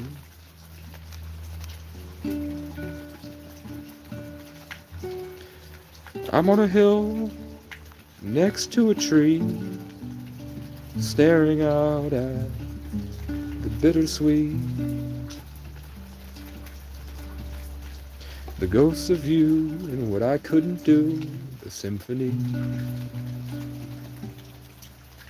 I miss my mom, I miss my dad, I miss my house and what we had. It ain't that bad. I wrote Cops, Cunts, Creeps, and Crows, Johnson, I Hear Voices, or 3 a.m., and it ain't that bad. And I also have Out Here in the Wild East, where the leaves change every season, you can drive through on the weekend, sit and drink with some real good mac and cheese. Please be sure to come back for the skiing. We're in the business of making memories. We'll be here if you need us. Just don't stay too long after dark, you might get raped by the police. And we won't care unless it plays and sounds nice on our screen, or comes through at the right time, scrolling on our feed. Once that open sign flips over, only God gon' hear your pleas. Out here in the wild, wild east. Out here in the wild east. We don't care about your feelings. Lose yourself or lose your freedoms, we'll send you straight to the retreat. Out here in the wild east.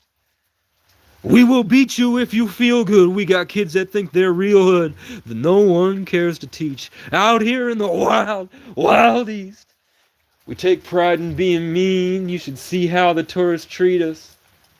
So hold your pain and hide them stains, or we'll ask you to leave. And we won't let you in for heat and drive by laughing as you freeze. 'Cause we all know it's your fault the rich men bleed us. And we won't never be there with you neither, 'cause we still believe in Jesus. So if you make it to the morning, shut your mouth and stay the fuck far from those leaf peepers. Anywhere where we don't see you. We don't care what's in your veins, who you were before who you became. Play a role or play it safe. 'Cause if we don't put on a good show, then we'll have to hunt to eat. Out here in the wicked, wild east. The world's toilet and great escape, where our problems hide in closets until it's your turn to get raped.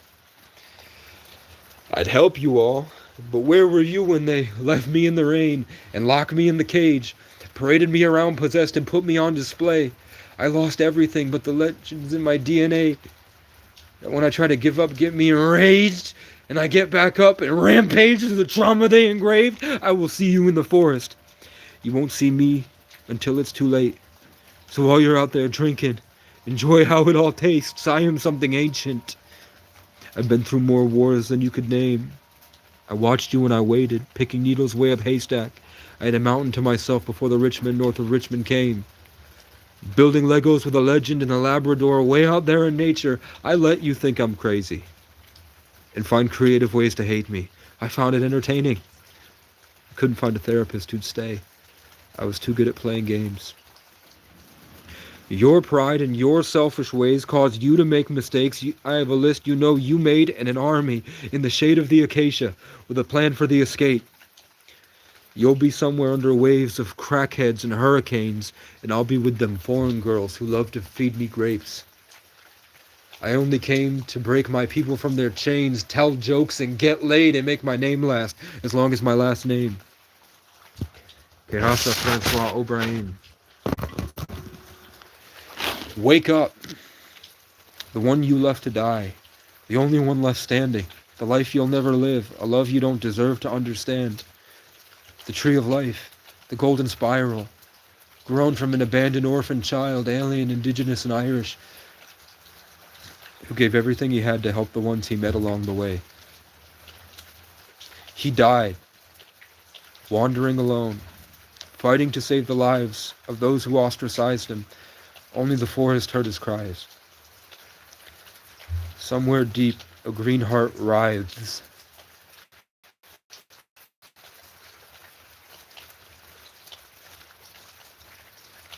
Glowing, growing, that caring soul survived. And now he's in the air you breathe, thriving. Bittersweet parasites. But the blood is on your hands.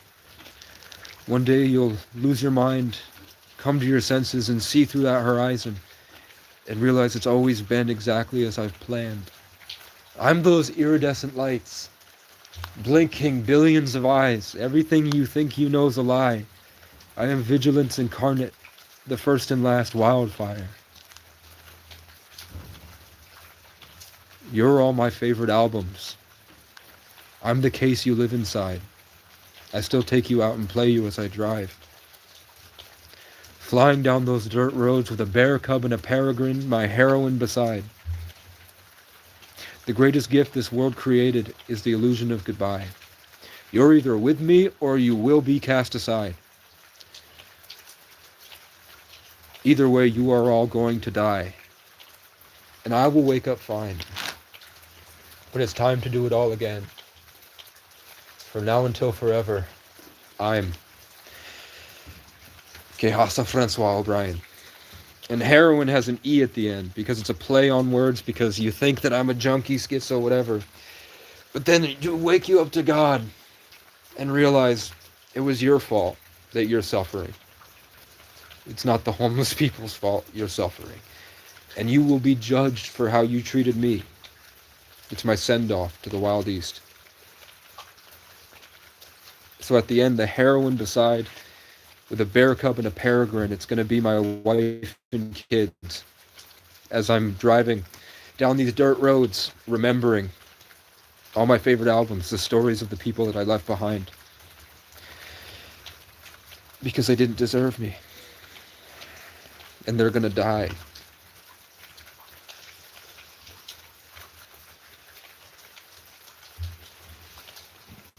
You know what I'm saying?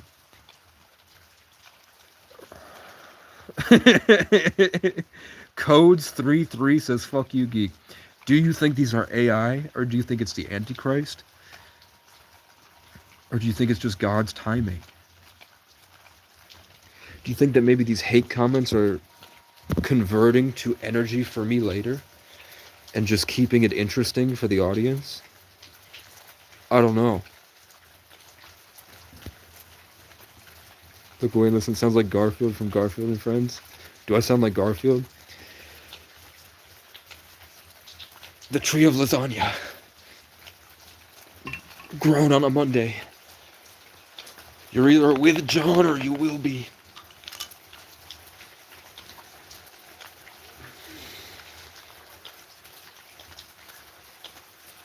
Is it at 3 bars yet? Nope. I'm getting cold.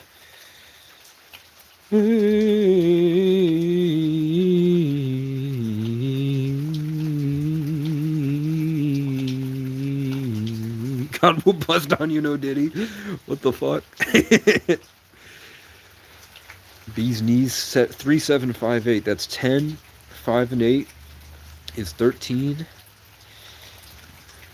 So your bee's knees 3, which rhymes.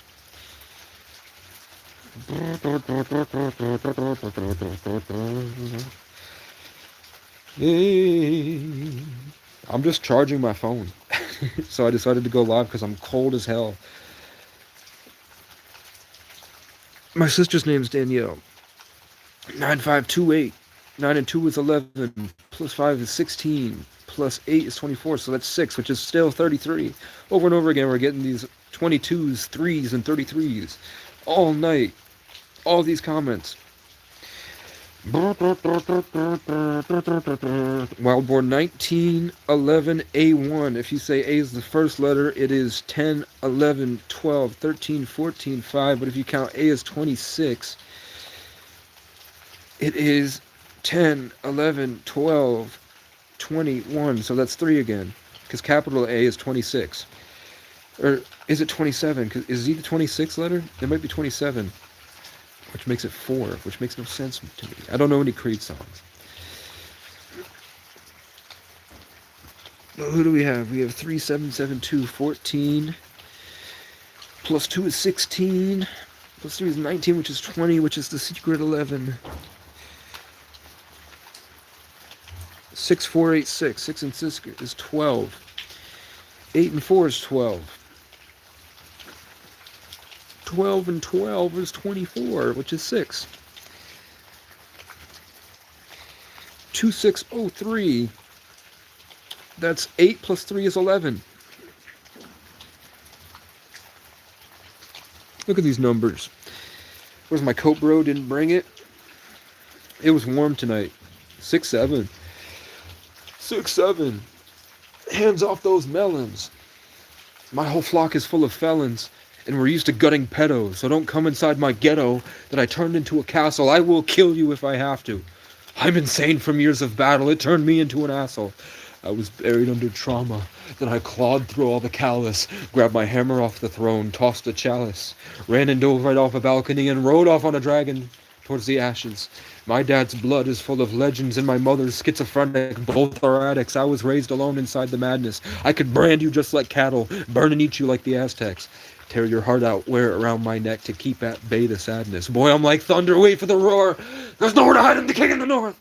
My whole team is ready for war. We know that we're special and came back to settle the score. We drew up our fiery swords. We'll come to gun down all of you dorks. You can never get my glory. I'm a doormat, and no one get the fuck out my flat foyer. I just raw dogged my 5th bitch this morning like a Mormon. I got an assortment of shorties whose little brothers adore me. Go ask the Lord who you think's more important. Before I throw you over my shoulder and straight to the floor and keep ripping and ripping and ripping and ripping up. Guts, blood, and gore. Can't cry no more. Torn vocal cord. Scream to the Lord. And a satisfying end to your story. I will never be ignored. I will never be ignored. I will never be ignored. I knew I was destined for the limelight. I get high and fight back when the time's right. There's no way they could take away my mind sight. Cause I came up off Legos and a light bright. I could knock a bitch out like a Mike Tice. I said I'll knock a bitch out like a Mike Vick. I got about 1,000 kids bumping my shit. Get the fuck off my dick before I cancel you like Christmas. I've been on the front lines for a minute, psychologically killing these bitches. All of my women invested in fitness. I run a business investing in the holy mission and building a kingdom off the grid with no emissions. From Maine down to Colorado, off to Oahu, I've been told y'all I could go the distance. I don't give a fuck about the who's who. All you pussies mad just because she wouldn't choose you? I'm on Mount Olympus shooting lightning like I'm Zeus. I'm the problem and the proof. I tell your pastor what to do. I just designed a stage for crickets, chickens, kale, and spinach, soldier, and a coop. I got soldiers waiting for the signal here to Honolulu. I'm a big-bodied buttonheads with moose. But don't get it misconstrued. I know exactly what the truth is. I'm just tiptoeing through these truces till I'm tall enough to lift up all the youth. And if I fail, we might just build a zoo. Girl, what you doing after this? Come and get a smoothie with a kid. As a matter of fact, I got a bottle of wine back at the crib. You can pull up, lose the shoes, and we can kick it. You can leave your phone in the whip if your man calls. It's just what it is. Don't you know nobody else is doing this? I don't even have to see the shot to know it's swished. So, baby, here's my phone. Drop them digits. We can find a way away from all this bullshit.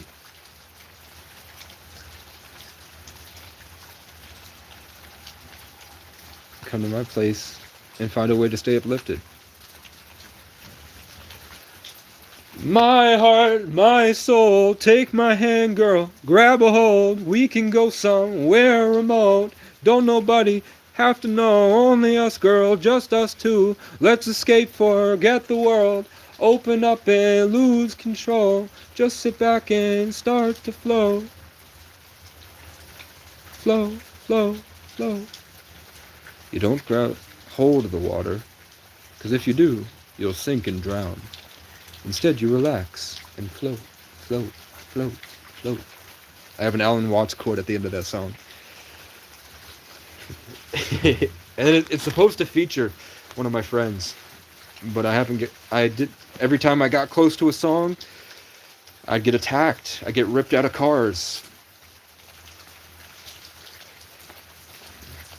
Shit like that. Cops would pull me over and just bother me. I have to fight people, and eventually I made 2,500 on crypto, and then my computer fried. And I lost it. I don't know if I got hacked or what, because I was pretty active in Telegram groups, and I wasn't running a VPN. I bet some guy waited till I got 2,500 bucks on crypto, and then he drained it. Which sucks, but it is what it is. I would have never found the cabin if I had gotten that money.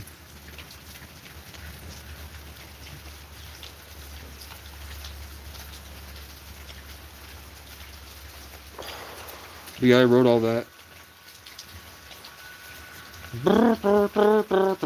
And I'm gonna, if I keep going live for long periods of time, you're gonna keep hearing those songs over and over again. Because I like them, and I love them, and I like my writing a lot, but I like my production way more. I'm a better producer. But I can't be bothering these people. They're just trying to work. 10,000 crypto. They rug pulled you? Or did they drain your wallet? I made 2,500 and then my computer fried and then they rug pulled it. So I was like, on my computer died and I'm on my phone like, fuck, trying to get it off my Solana wallet, my Soulflare account, and then fucking there was a latency because I wasn't on Wi-Fi, I was on service. And I couldn't get out in time, but I got it out on the computer, and then I'm not sure if they drained it, because for my computer to fry like that, as soon as I 10x my money, I think there was a guy with an algorithm that had got a bunch of our different wallets, and he fried all of our computers and took it for himself at the last minute. It was honestly, if I'm being honest, it was probably the admin. The guy who was running the coin probably fried all of our computers so that we couldn't take our money out so he could rogue pull it for himself. My heart, my soul, I have a penis. Yesterday I got mad and told everyone how big it is. It is what it is. I smoke nicotine vapes.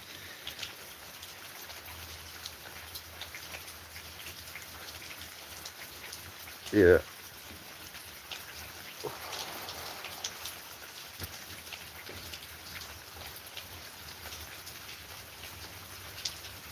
But I have tons of songs.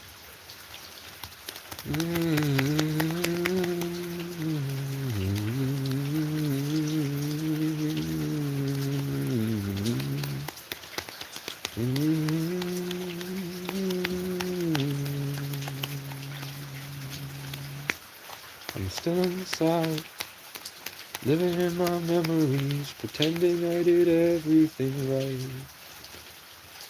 You and I, against these city streets, driving till our hearts match the lights. Nothing else makes me feel the way I felt with you passenger side. Every time I'm back in Boston, I sit there and stare at the fire.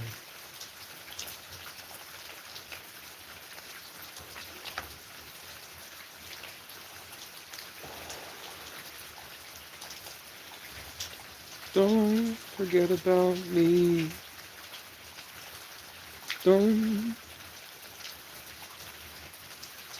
I don't know who either of those people are.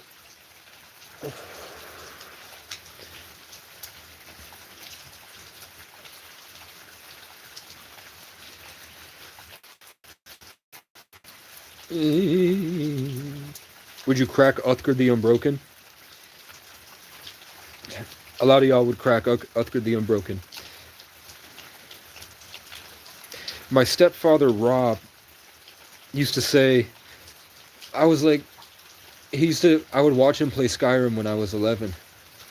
And he told me every time he would be like, I start a new character and I can't wait because he's gonna go. He would get really excited because he'd be going to woo Ysloda and get her the mammoth tusk. And he's like, you always gotta marry Ysloda every time. And I'm like, not Aella the Huntress, but that was before Serana. I'm sure he's a Serana guy now, but before he was a Ysloda guy.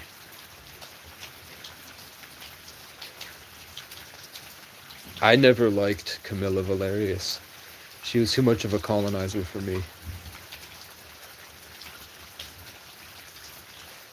I'm racist towards Bretons and the Empire.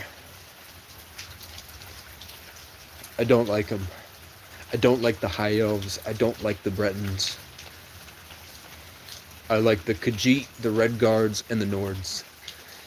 And I only liked the Nords because I looked the most like the Nords. But I usually ran Wood Elf because I would play on Legendary. And the Wood Elves had the better archery so you could sneak attack easier. I was kind of a bitch. I would sit and pick off boss fights by healing and staying far away with the arrow. But I'm a Sagittarius, man. I like the arrow. I like the bow. But I ran Nords. I ran Orcs. My first character was a Khajiit, and I ran unarmed on Master. And I would beat the fuck out of the Imperials as the Stormcloak. But the Stormcloaks were mean, man. They would call me a cat. What do you want, cat? And I'm like, bitch, I'm a fucking dragon, man. I'm a literal god incarnate, and you're calling me a fucking cat? I think I attribute my homeless nature to the adventures I had in Skyrim. I definitely, because I had no friends. I didn't have friends until after I played Skyrim. So I kind of did treat my friends as followers for a little bit. But I grew up on Sean Spencer and Gus. And that TV back then was the psychotic funny guy that seduced the girls and his sidekick. And then I played Skyrim and Fallout. Of course, I would bring in friends that were the insecure guys and I would take them on with me on adventures. I need my Ned Stark to my Robert Baratheon.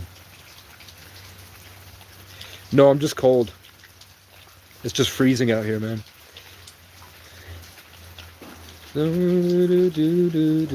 Someone ends up in an asylum. I think you would. The only way I would is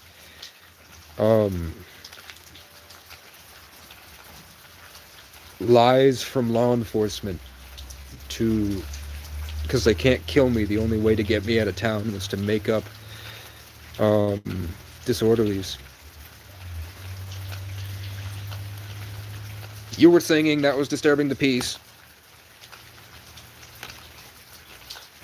You're either going to go to jail or we'll send you to a mental hospital. Which has not happened because I play back the recording of them lying about their reasoning. So they knew they'd get a lawsuit on their hands. Mr. Turtle Duck, what race are you? Are you white? Are you white, man, talking shit? And how old are you, Mr. Turtle Duck? What is your age? Are you above 35? No, not white. Well, then you're a rare bird, Mr. Turtle Duck. We usually get a lot of fat white people with sunglasses talking shit. I'm also native. Driving till our hearts match the light. It's a free country, man. Let me play my blues on the sidewalk. Come on, man. Don't be like that, man. Do I believe in spiritually? What do I believe in spiritually? Either 3-foot ethnic. I'm a bit native. I am of age as well. I think that there's more to life than what we're led to believe, and I think that there's a higher intelligence at play in everything that we're a part of, and I think that it does have a story, and we all have our individual stories, and we're all living in music and songs, and the characters in our life, when we look back at the end of the day, we'll realize it was all a grand play, And you'll just look back and be like, man, I could have done more with it. I could have said the cool thing to the girl if I wasn't so held into what I was led to believe from society. I could have said the funny thing, and I could have stopped trying to conform to social stuff. And when you live like that and you take it to the limit, uncovering the truth and putting the patterns together about why these experiences happen in your life, you get breakthroughs where you gain more wisdom and more insight, and you get to meet spirits and get shooting stars on command and see angels, and you have dreams where your ancestors encourage you to live more spiritually. And then when you do that, you start to be able to empathize with birds and understand natural order and harmony and live in nature and feel the trees breathing.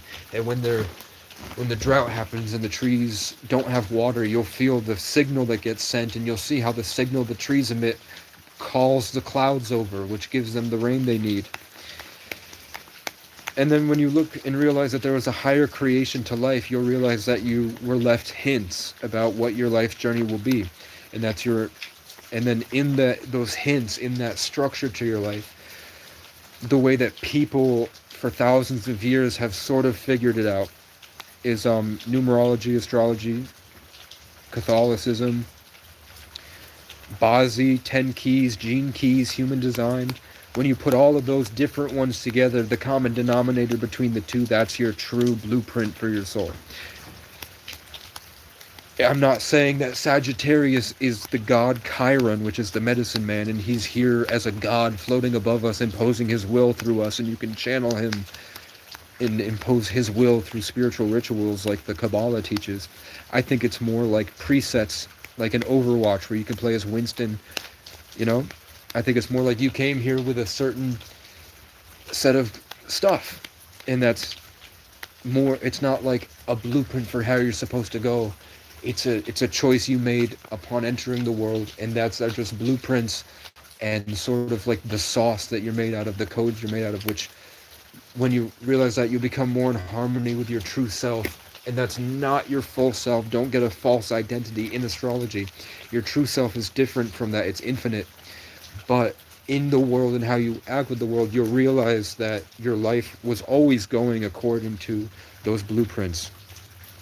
You'll realize that I'm a Taurus rising, Saturn and Taurus in the first house, which means that I'm a generally attractive guy, but I have a warmness to me, a more kind of, even though the way I speak is more a sensitive nature, it comes across in my vibe, I guess. But with the Saturn and Taurus, it encapsulates that in a rigid, kind of blocky structure. And as a Saturn and Taurus means that every single part of my physical experience is going to be this agonizing, one step after the other, building through darkness, building my empire, which eventually will give me a massive amount of wealth, status, and power. But it's come from on the ground, brick by brick. I'm not just gonna get $1 million unless I go through such immense suffering that eventually I am blessed.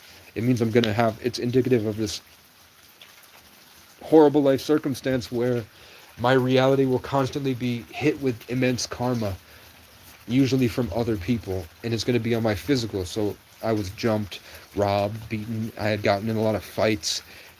People would just tweak and go psychotic, and my parents would just attack me. Police go psychotic and take their anger out on me, and I had to fight them off. I had to fight off a bunch of losers with jobs that would attack me because I was homeless and they didn't like it. But Sagittarius Sun is the adventurer, the embodiment of the bridge between man and nature, the elder tree in Celtic, the firehawk, the phoenix, the firebird,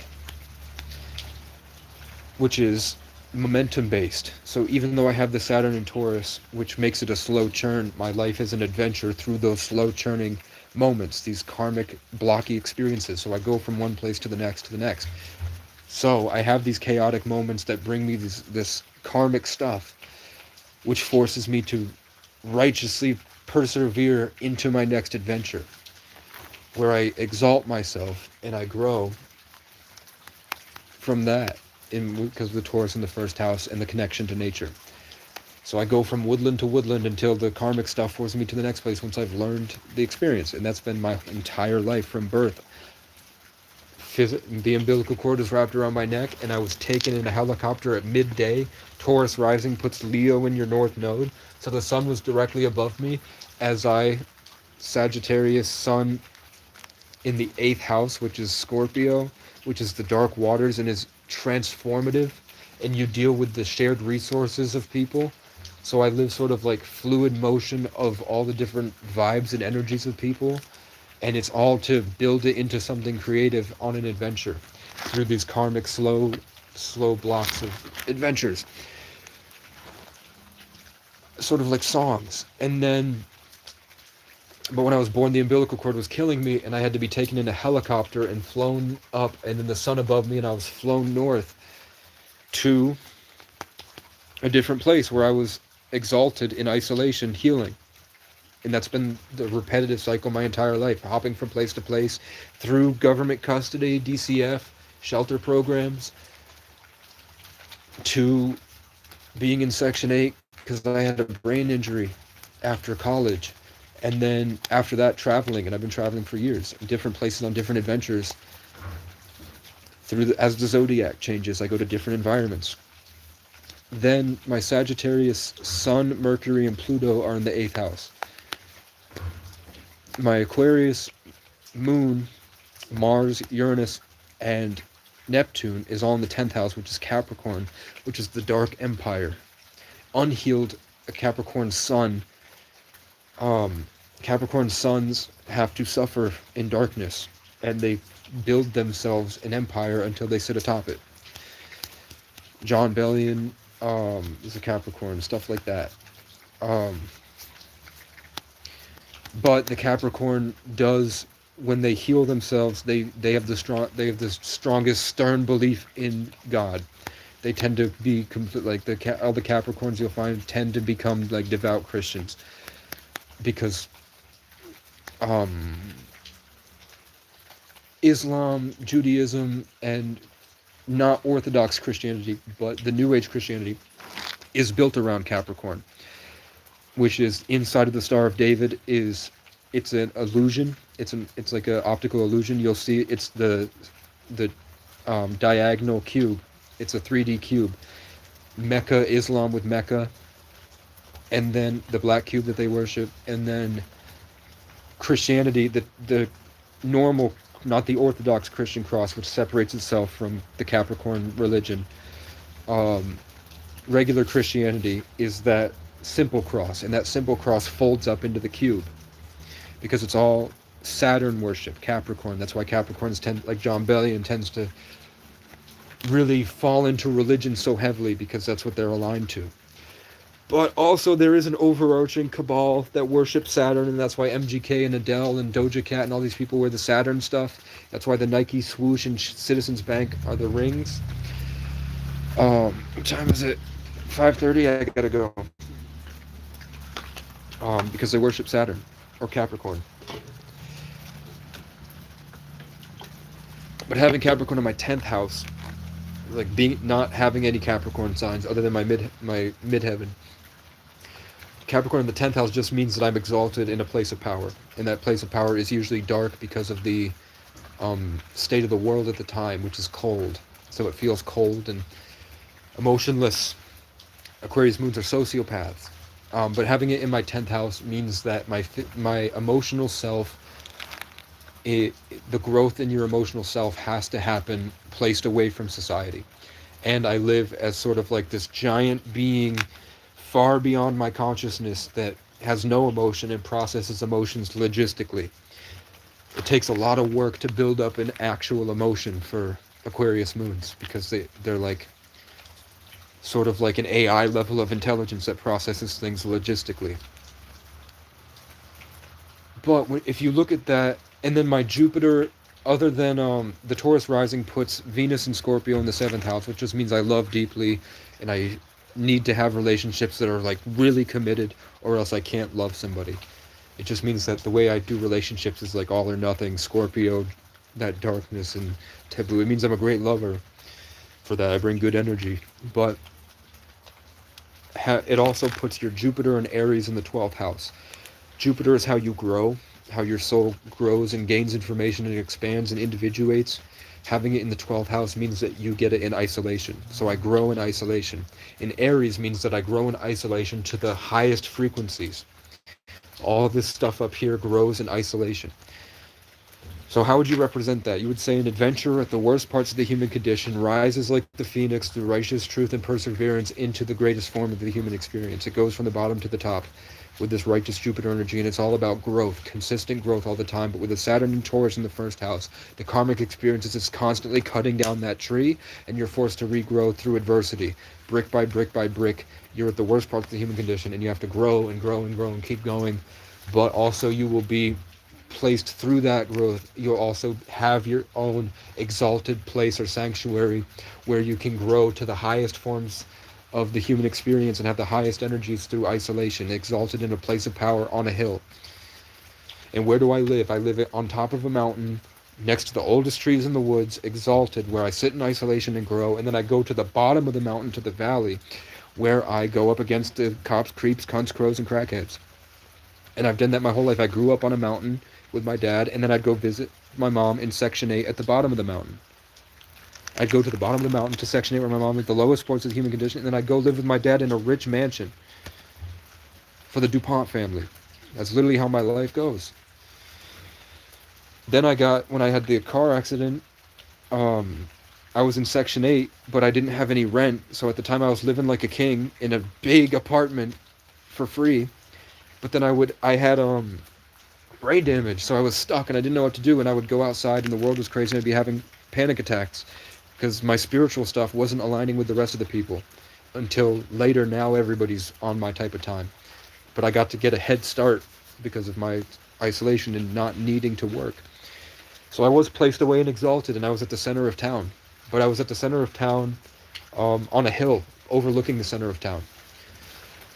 And that's literally when I was at Walmart and I was in the parking lot at Walmart, I would go to the top of the hill in the woods behind it to sit and hang out. And then I'd go into Walmart.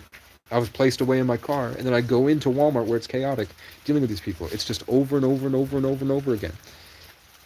And you could find that out from when I was born, and so could this government. And now an AI can know that. As soon as you're born, it knows exactly what you're going to be. Which is why they say gang stalking and attacks on chosen ones. Because it's there and it's real. And then I'm 33 life path 11, which means I'm a tree of the most divine truth, the divine child, the expression of the most perfect way of life.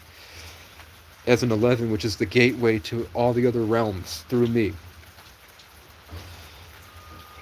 I'm a ding fire rooster day master, earth cat, which means I'm this kind of carefree person with this deep connection to nature that slowly does this grounded sense of living through the world and just wants to create things. And the Dingfire Rooster Day Master just means that I'm very focused, I'm very articulate, I'm very kind of argumentative and fighty with how I choose to do things. But the Dingfire is just that I'm creating this natural warm harmony in myself, that my existence makes everything calm and inspires other candles to be lit. And then you look at my name, which is Casey Francis O'Brien. Casey is the acacia tree, the immortal, ancient, oldest name. It's the most powerful name in Freemasonry. The Casey, the acacia, which is the immortal tree of life, incorruptible, the thing that no matter how many times you cut it down, Saturn and Taurus, it always grows back. Sagittarius sun in the 8th house, and Jupiter and Aries in the 12th house. My middle name means Francis, which means free to dance. Sagittarius sun. Aquarius moon, the rebel, freedom, that high vibration of the Aquarius. My last name is O'Brien, which means a castle on the hill, descended from giants who fought to save people from slavery. Exalted, it means, O'Brien. So, look at my life. The tree, Sagittarius sun, elder tree in the 8th house. Saturn and Taurus, the immortal tree, no matter what happens, it keeps rebirthing. Sagittarius and Scorpio, the constant rebirth of the scorpion to the phoenix.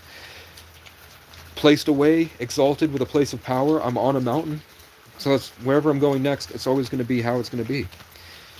My name is the same exact as my astrology and my Bazi.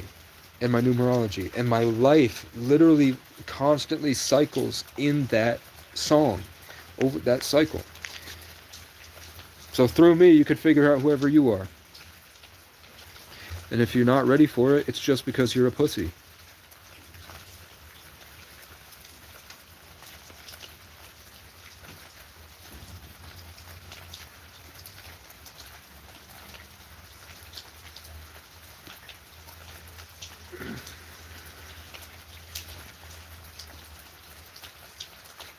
I don't know what he said. I blocked him. I don't care. I like the watch time though. Because we have these haters, it brings a lot of people in. And this is just a way to pass the time. I'm charging my devices. I don't talk about this stuff when I'm not live.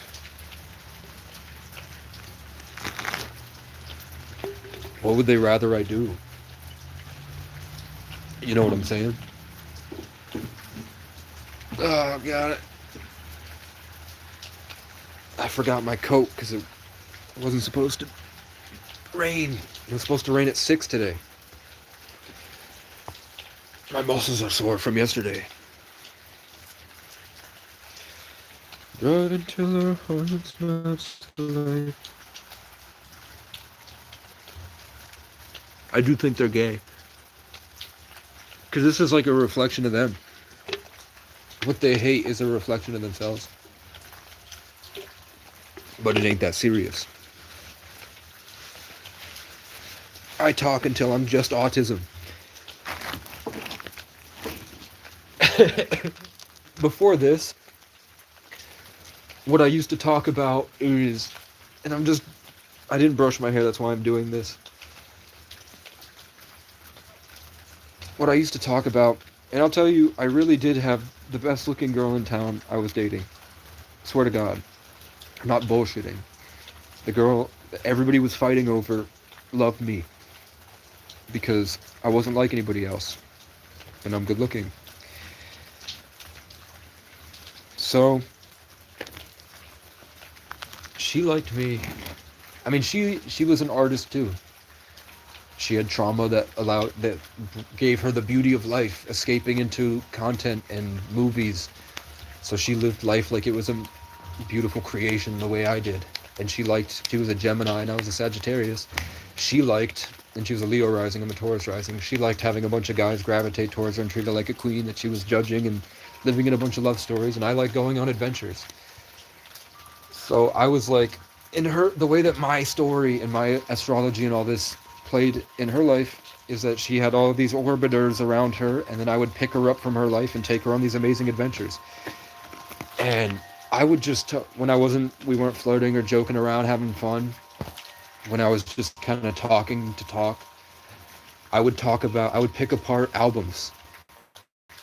I would talk about how I would show her like John Bellion put swing into this specific beat because it references this specific song from the Wu-Tang that comes from this specific art style from China way back in the day, and how they added this sample because of how this guy 40 years ago had a relationship with this girl who really liked this song, so that influenced that, and John Bellion picked up on that and played it in a way that honored the artist before him. And I would talk about the spiritual, like, before I knew about spirituality, I would just talk about, like, the philosophical part about what he was trying to say, because he would take, like, these big concepts and he would turn it into these allegories that would flip on top of themselves and put it in a way that sounds like hip-hop, but you'd have to know a lot of stuff about divine mathematics and the stuff that hip-hop was originally founded on to be able to understand. And I didn't understand it then, but I could tell his decision-making.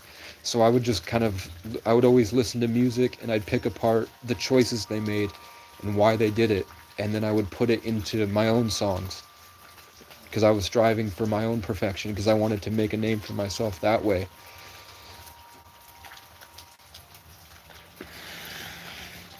And that's what she liked about me. I was the only guy that asked her questions, she said. Everybody else was putting on a performance, and I was trying to understand what her life was like And it wasn't in a way of like trying to get to know her to get in her pants. It was just, I kind of talked to everybody the same way. I just went on adventures, I made jokes, I had fun, and I like to get to know people. Because the same way I like picking up astrology, I like to pick up people's lives. I wanted to know more about life. And she said that that's why she fell in love with me. And that's why she chose me over the other guys. But the problem, she said, is that when you have 20 people, you have at any moment, everywhere she worked, everyone that was in her class in school, everyone on her phone was always trying to date her. So it kind of overloaded her and gave her imposter syndrome in her own words. And with that, she would get the thought like, why not? Why not have multiple guys? Let's say another guy comes in and he's got the new kid syndrome because she's known me for like 10 years. Say I go on an adventure with her for a week and it's great, but then a new guy comes in and she wants to go off and see what he's like. So then we would never be dating. We were never official, but then I would see her walking around with some other dude. And I'd be like, that's heartbreaking. She's a sociopath, I guess. I guess I didn't mean anything to her. So I'd leave, and then she'd go on this long, convoluted, multi-adventure journey with a bunch of different guys. And at the end of it, she was like, she was always, up until we actually started dating, she was honest with me about it. She wouldn't lie to me. She would say that she liked the other guys, and then it turns out they sucked. And I was like, duh. And then I would be dating somebody else, because I wasn't like an incel that was hung up on her. Every time she left, I'd get kind of mad and feel like my self-worth got ruined, and I'd go date somebody better. I'd start dating girls in different towns. Started seeing like 3 girls at once, so I would never be hurt. And then she'd come back, and one time at my graduation, I was with my girlfriend at graduation, and my first girlfriend showed up there and tried to talk to me and hug me, and I just ducked under her and kept walking. It was like a gauntlet, where as soon as I graduated, I looked and my first girlfriend was there. She was trying to hug me, and I ducked under her and kept walking. And then another girl that I was seeing was there, and she was trying to get my attention, and I just kept walking. And then I was looking for my girlfriend, and then I turned around, and then this girl I'm talking about was crying because she realized she fucked up. She said she was crying because she couldn't bother me. She said she didn't want to get in the way of the girlfriend. And then like 7 months later, she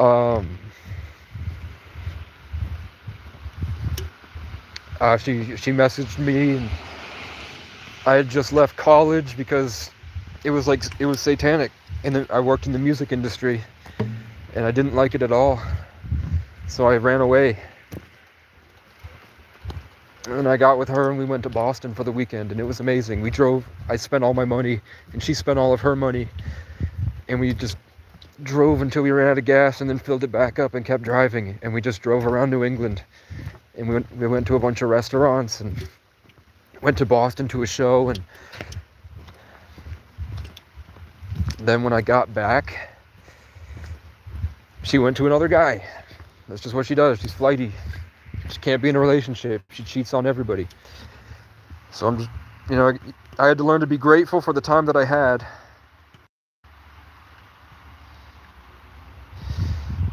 Well, my camera turned off, but it's probably a good thing. I'll keep talking. It would be dark anyway. This is weird. Okay, it just reset for some reason.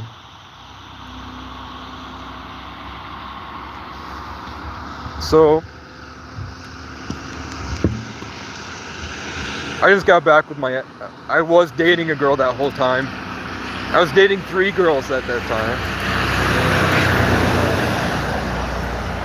I had a girlfriend in Maine, I had a girlfriend in Vermont, and I was seeing this other girl.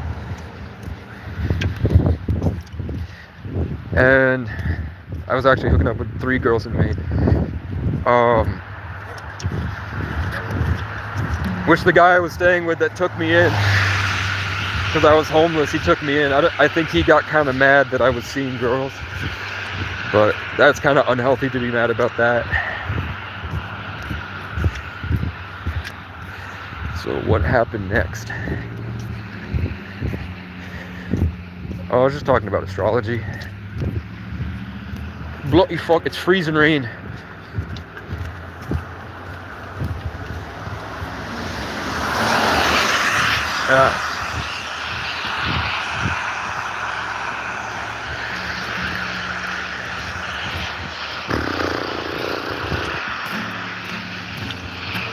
I don't know how I made it through that winter.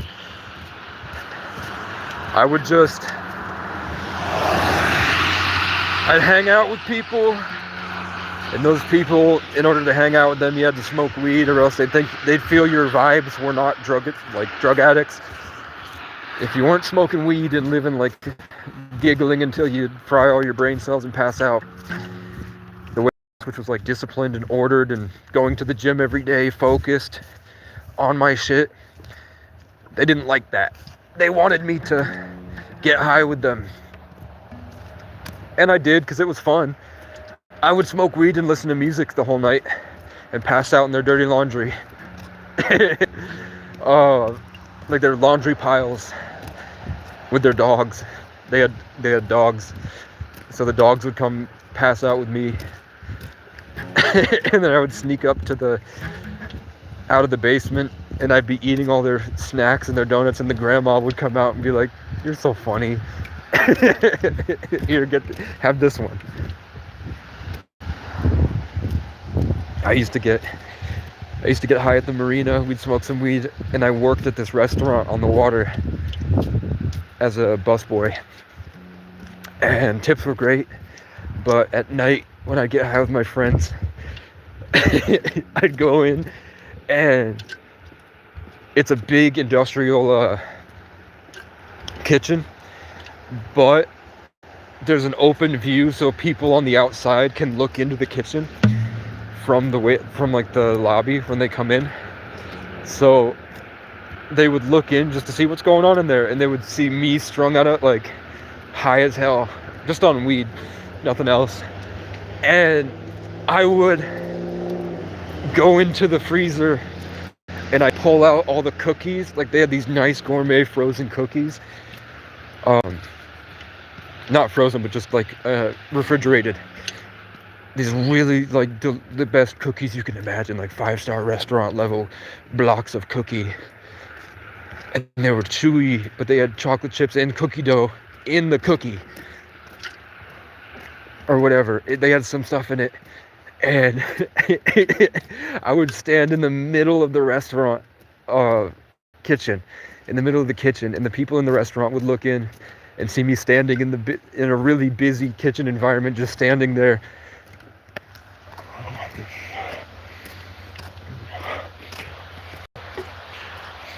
And then I'd look up, and I'd be looking at like wealthy people, and like and they would look at me so disappointed, not like angry and judging, but just like, what the fuck.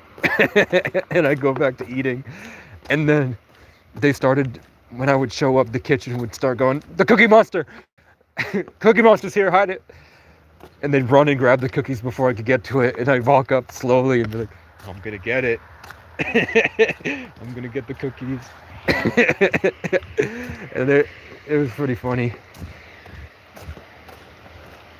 I like that a lot. And I wasn't like, I was buff, I was powerlifting, I could squat 3 plates, I could bench press 2 plates, I think, and weighted dips and pull-ups. Didn't do any cardio, but I'd go swimming.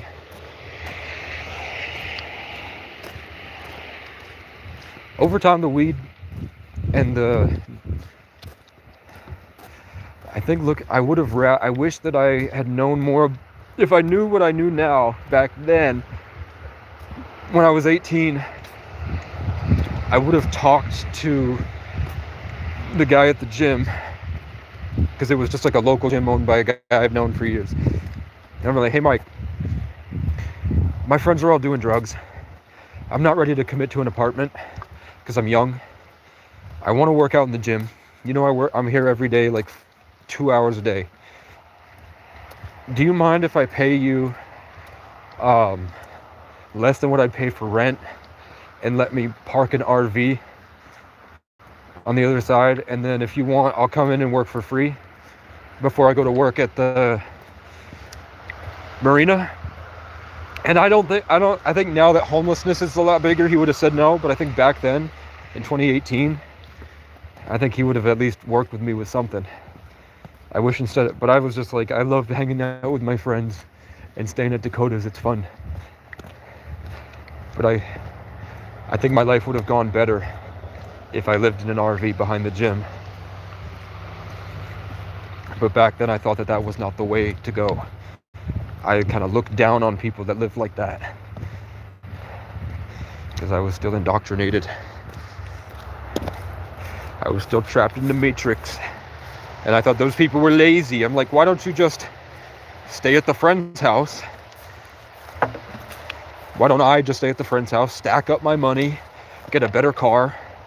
And then my plan was to, back then I was like, prided myself in being a cockroach survivor on an adventure. That was my favorite part about myself, is that no matter what happens and where I go, I know that my inside is unshakable, and I can just adventure through life anywhere I want, meet girls, go on adventures. And I knew that I was like, as long as I keep my edge and my curiosity and my philosophy and be different, that I inherently had a lot of value. And I thought that I could go anywhere. Like if I went to Old Orchard Beach, eventually, because that's when, I mean, I grew up around wealthy white people. So I just figured I'll go somewhere and I'll run into someone like that, and they'll see that I have value and I'm cool and funny. And because I'm young, they'd give me opportunities. So I was like, I know I could go to Miami and find I was like, I know if I just go one day there and I walk around and talk to people, I'll find somebody who knows somebody who knows somebody, and I'll be able to get into a cool position and make something cool happen for a while. And then I'll just hop from there to there to there. But when I left, all I found were creepy old people that wanted to sleep with me. That's all I found.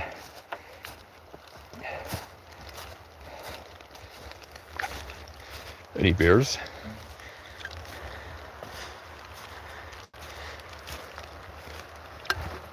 Any bears around?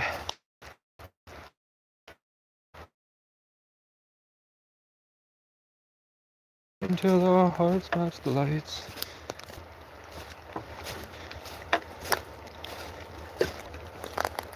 Ha! Oh, bird. That scared me a little bit.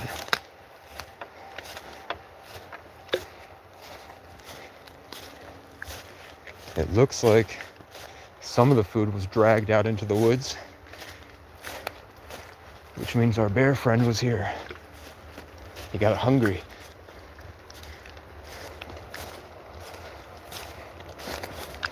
Mr. Bear, Ursa.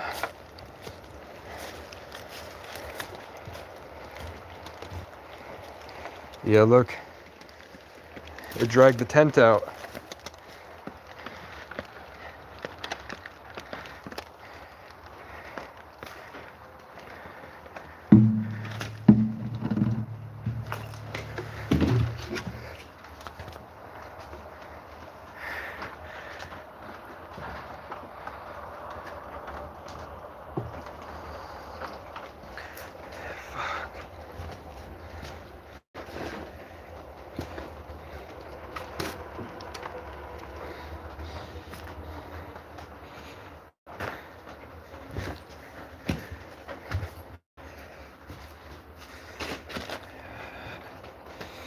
Shit.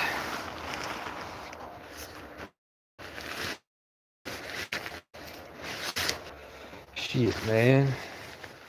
There's a leak. I've already got black mold, man. You and I, against these city streets, driving till our hearts match the lights. It's the witching hour. This is my big tent. I don't really feel like setting up the portable stove. I know I should, but let's look if this ravioli has mold in it.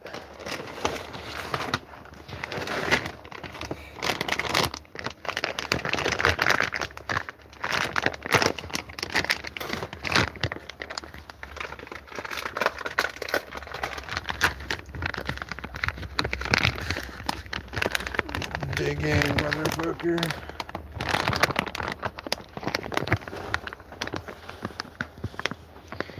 There's no like webs of mold. Mold kind of looks like spider webs. It looks like the egg is kind of coming apart, but it's not moldy. It's cool. Now I need my sauce. I don't want to open. Is this moldy yet? How long can you keep the sealed ranch or the sealed queso? It says February 2026, but it's not refrigerated. Does it say keep refrigerated on it? No. Probably when I open it, it will go bad. So I'll leave that with my peppers and my tortillas. My tortilla. Motherfucker. Where's my Baja Chipotle? Subway sauce that I used to dip this in. And now we need to find where okay, I put it up there. My drink. Slow down. Drank. Sit up. Drank. Shit out. Drank. Pissing. Drank. Pooping. Drank. The Jews, they want your foreskin. They took your foreskin. What do they do with it? I don't know, but Ellen says she puts it on her face to keep herself young forever, she said. And Adam Sandler went on Ellen with Jennifer Aniston, and they tried to place blame on which one of them started the pizza parties. And then we found out after Kevin Hart that the pizza party is Pizzagate. And that's raping kids. And that Ellen was involved. And so was Hillary Clinton and her assistant. Remember? Hillary Clinton and her assistant went on a live show, and her assistant was like, Hillary eats pizza. And he was like, you help me get the pizza. You know the best way to, you know exactly who to call to get the best pizza. Don't throw me under the bus.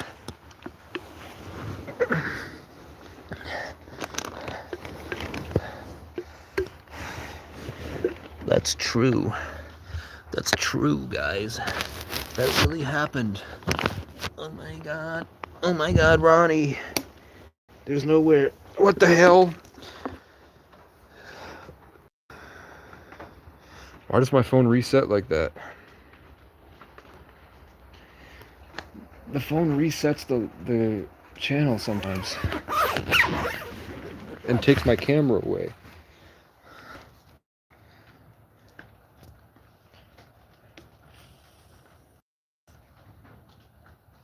Yeah, Jewish people is much different than the Jesuit order. We're all people. I'm talking about this ancient cult that goes back to Egypt that I probably shouldn't be talking about much longer if my channel keeps growing. I have a Cash App. Help me. Okay. Bruh. How am I gonna do this? Let's start with the Baja Chipotle, which... where did I put you? Where did I put my Chipotle? Oh, God, did I put it out there? Where did I put Baja Chipotle? I just had that shit. God, which one of you took my Baja Chipotle? What the fuck, guys? Why would you do this to me? After all I've done for you, you're gonna take my Chipotle in my hour of need? I need this. I haven't eaten in a few hours. I need to stuff my face with my food before I have to leave this place. I don't want to carry my food with me. So I'm stuffing my face like a raccoon. I knew it, DJ. You will be judged. You will be judged for what you did to me. Where's my Baja Chipotle sauce? I need it. I need it. I need it. I can't live without it. I can't live without my Baja Chipotle sauce. Oh my god. Oh shit. My dranky drink. Oh, it's right here. Thanks, DJ. It faded back and materialized again. Okay. Now, hit the vape. Move the drink.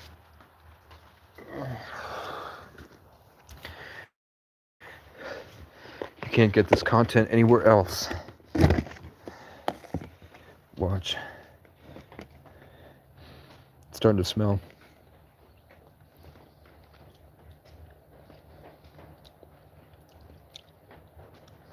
It's kind of disgusting. Ew. But it's okay.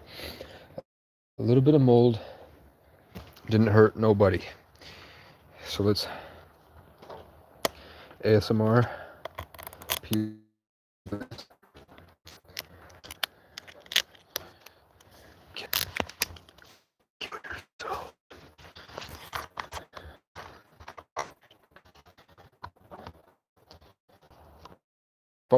Movie. Now, we take this.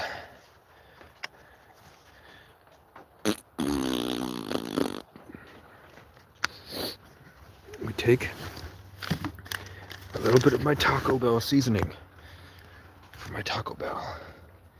And we spread that shit. That's a bit too much. That's gonna fuck me up. I ruined it. How could I? And then you stir this shit.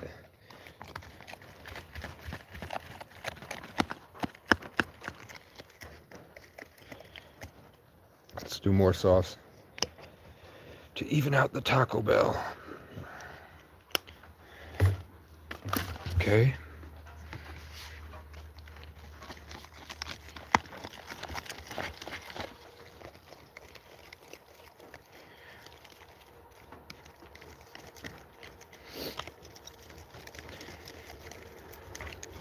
This is what the Pilgrims did.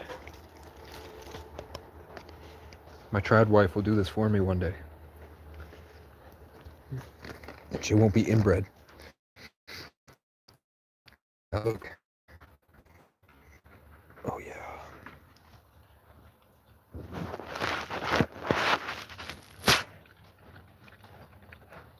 Tastes as good as uncooked ravioli could get.